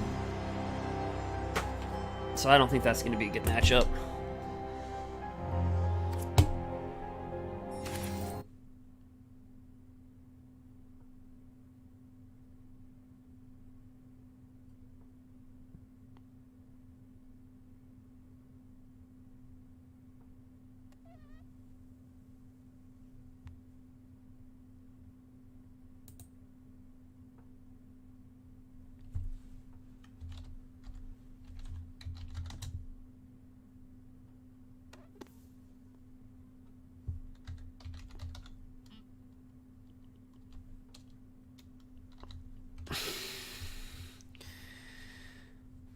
So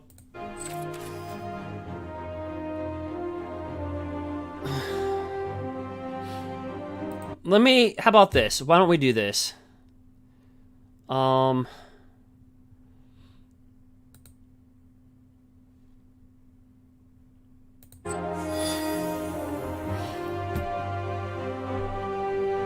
We can do drafts. We'll play one more match, but we could do either a draft.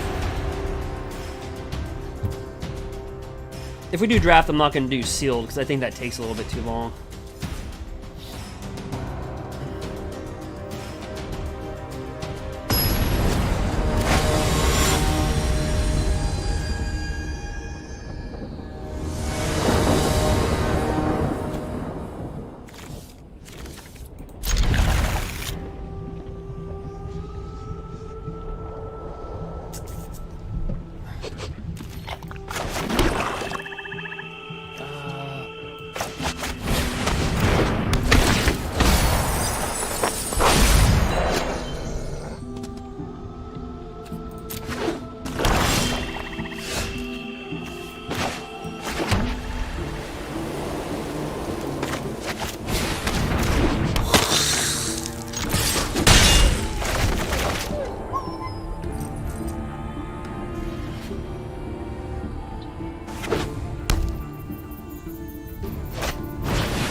Oh, that's pretty cool. I forgot about this card, actually.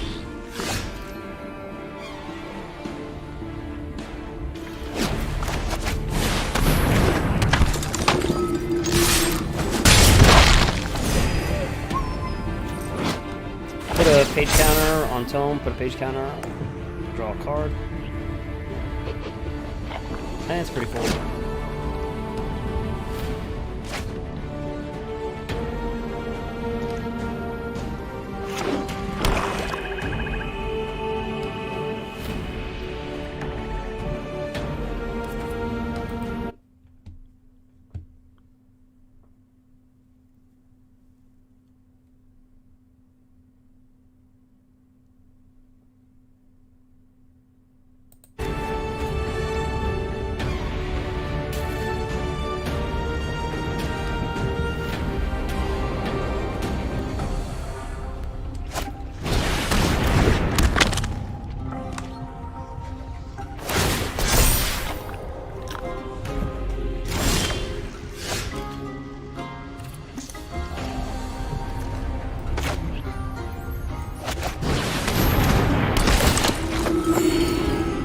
Almost got the veto.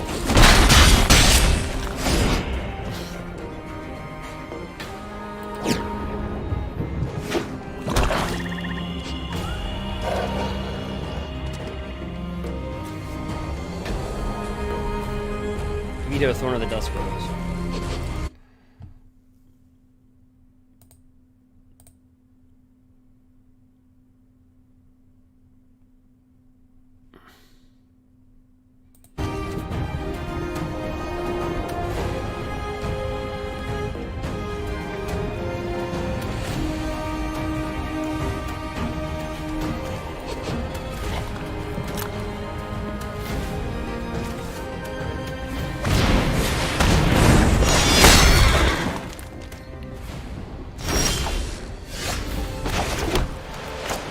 We got the veto.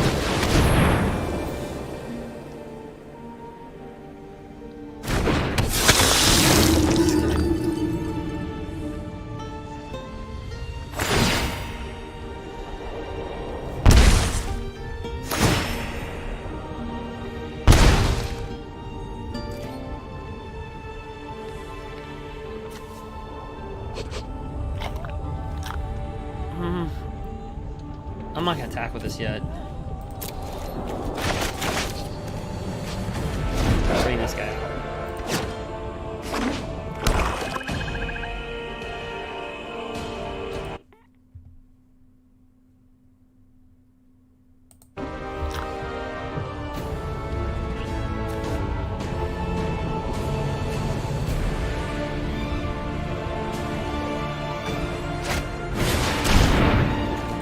Grim Tutor.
Look for this guy.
Do you guys think Grim Tutor is going to be a really good card? Like,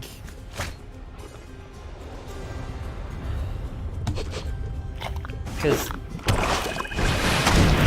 boom, look at that work. 6-5.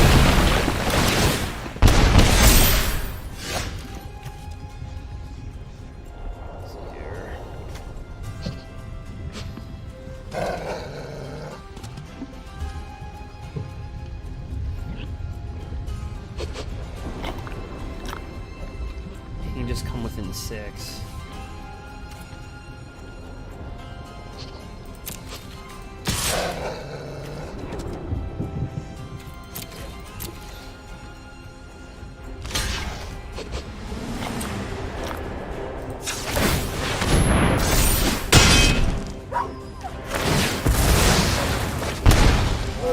That worked.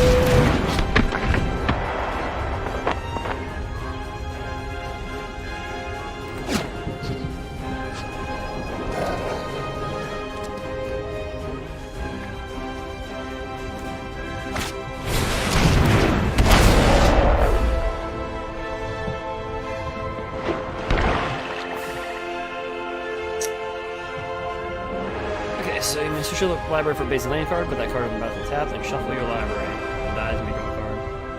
Oh, I remember. Okay.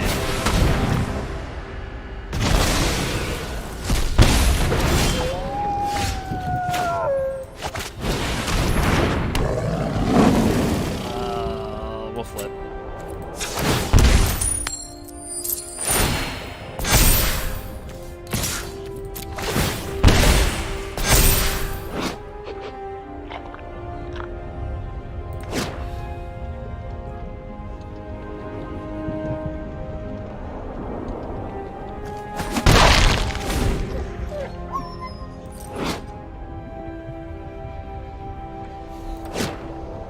That flipper with veto is just crazy.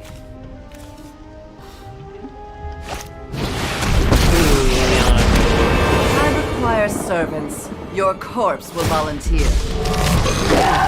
Putrid, but effective.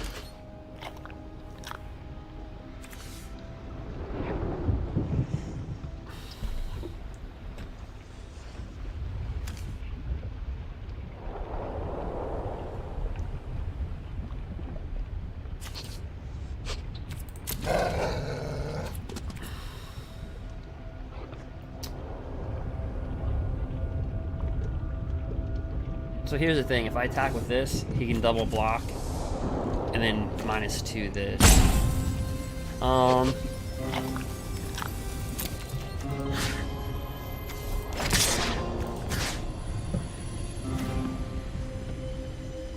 Let's go after that.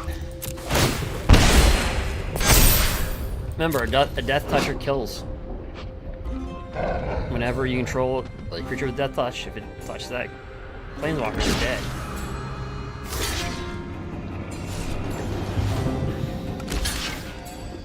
Yep.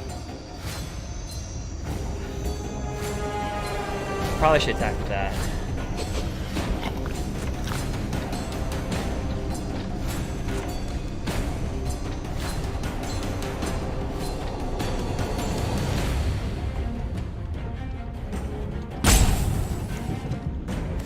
Just fine. Let's flip.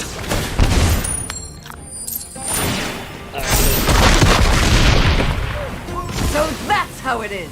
I've learned much from your death.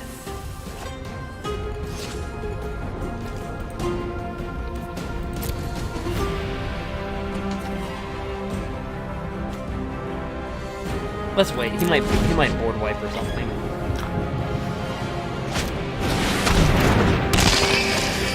I know. Well, he killed Vito, right? No. Yeah, he exiled Vito. He got with the board wipe.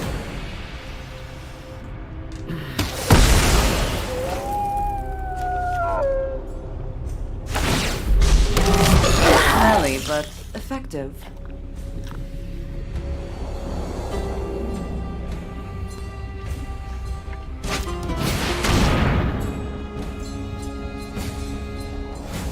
Actually, Grim Tutor should be in this deck. Go get another Vito.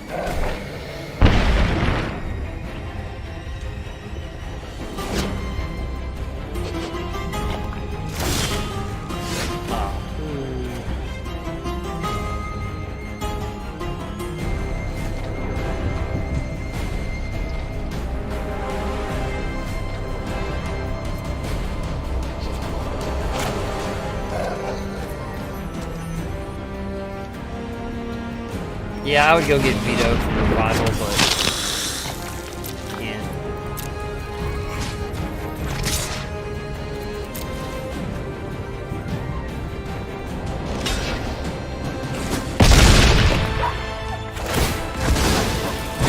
I'll find a use for you later.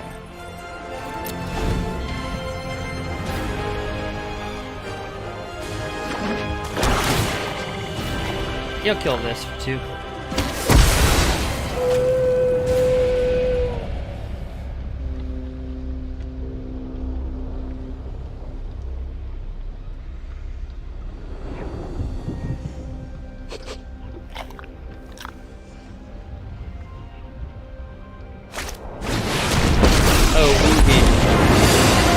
Strive for balance. So he can just exile.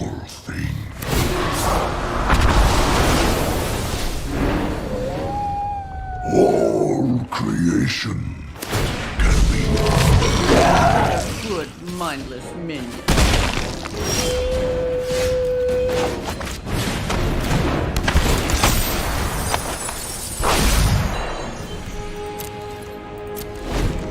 I think if you put Grim Tutor in here, you could always fetch for a Vito.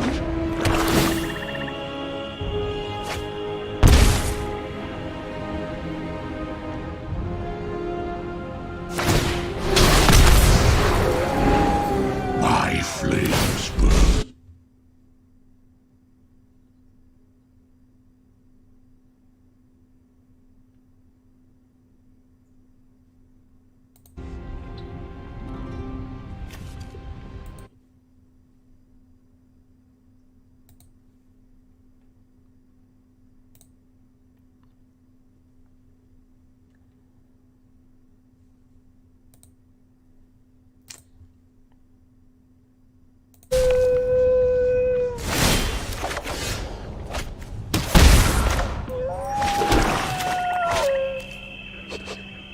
You know what? Let's hold that. If we, I don't think he'll let us play with Vito this game.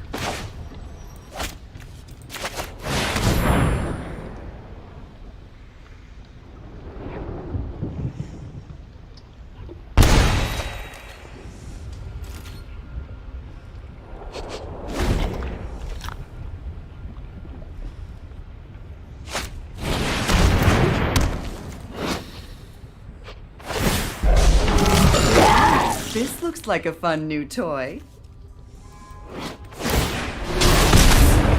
Do not ignore draconic talents. He's gonna be able to do good.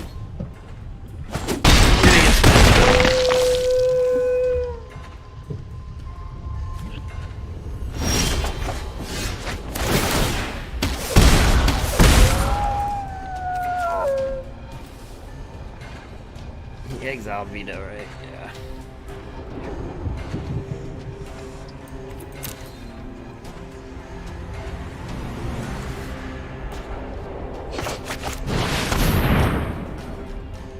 He'll pretty much walk down. My heart is hollow. Because he can just scorn deal- for you. We'll let him,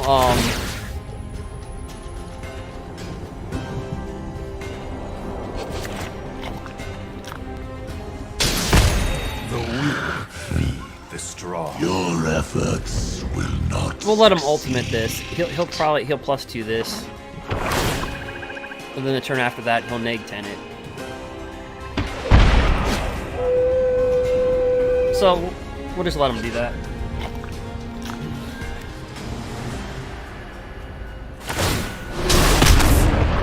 How predictable. Ghost fire, my greatest creation.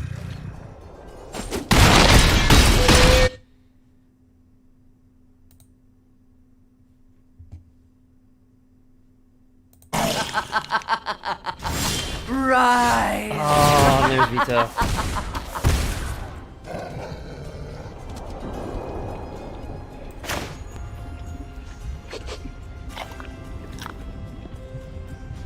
You know what? Let's just let him do this, just to see it. Do you guys want to see him ultimate Ugin? Because if we bring this out, he's gonna neg 3 it, and it's just gonna take.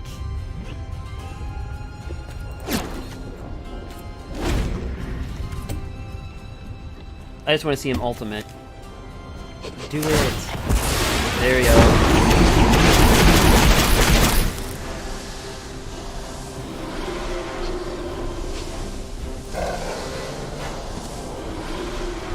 So he gains 7 life, draws 7 cards, and drops down 7. So gain 7 life, draw 7 cards, then put up the 7 permanents from your hand onto the battlefield. I just thought it'd be cool to see that.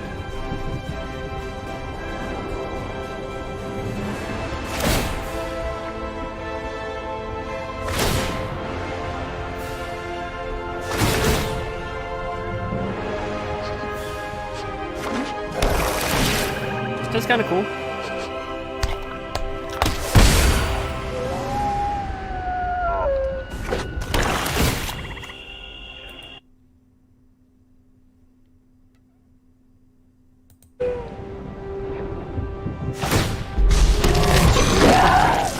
Good help is easy to find in war.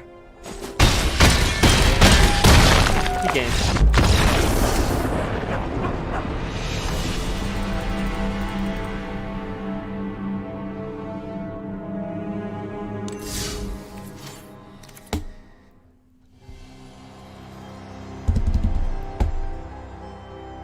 Alright guys, so I'm gonna take a little break, then I'll jump right back. So I'm probably gonna just again I say thank you for watching, and also if you want to follow and also subscribe, go ahead on YouTube. We'll come back and I think we'll do more deck building, or we'll come back and do a draft. I don't think I'm gonna do a sealed because I think that takes a little bit longer.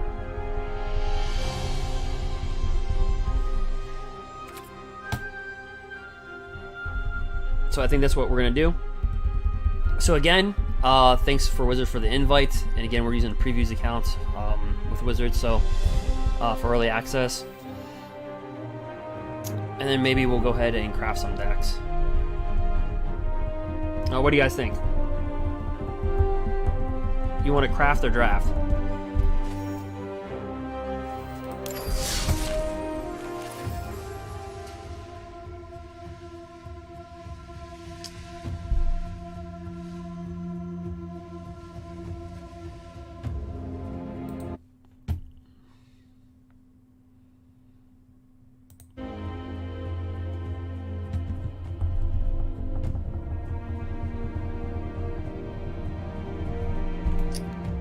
yeah, we can go ahead. It's up to you guys. So if you want to craft or draft, like what I mean is build decks.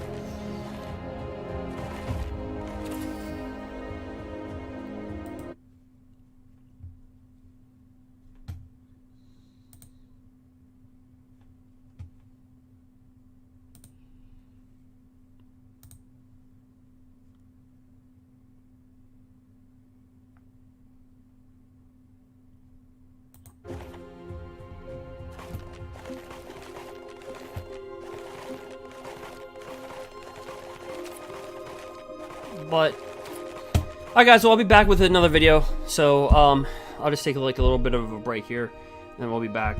So alright guys, thank you for watching and you have a good one. We'll be back.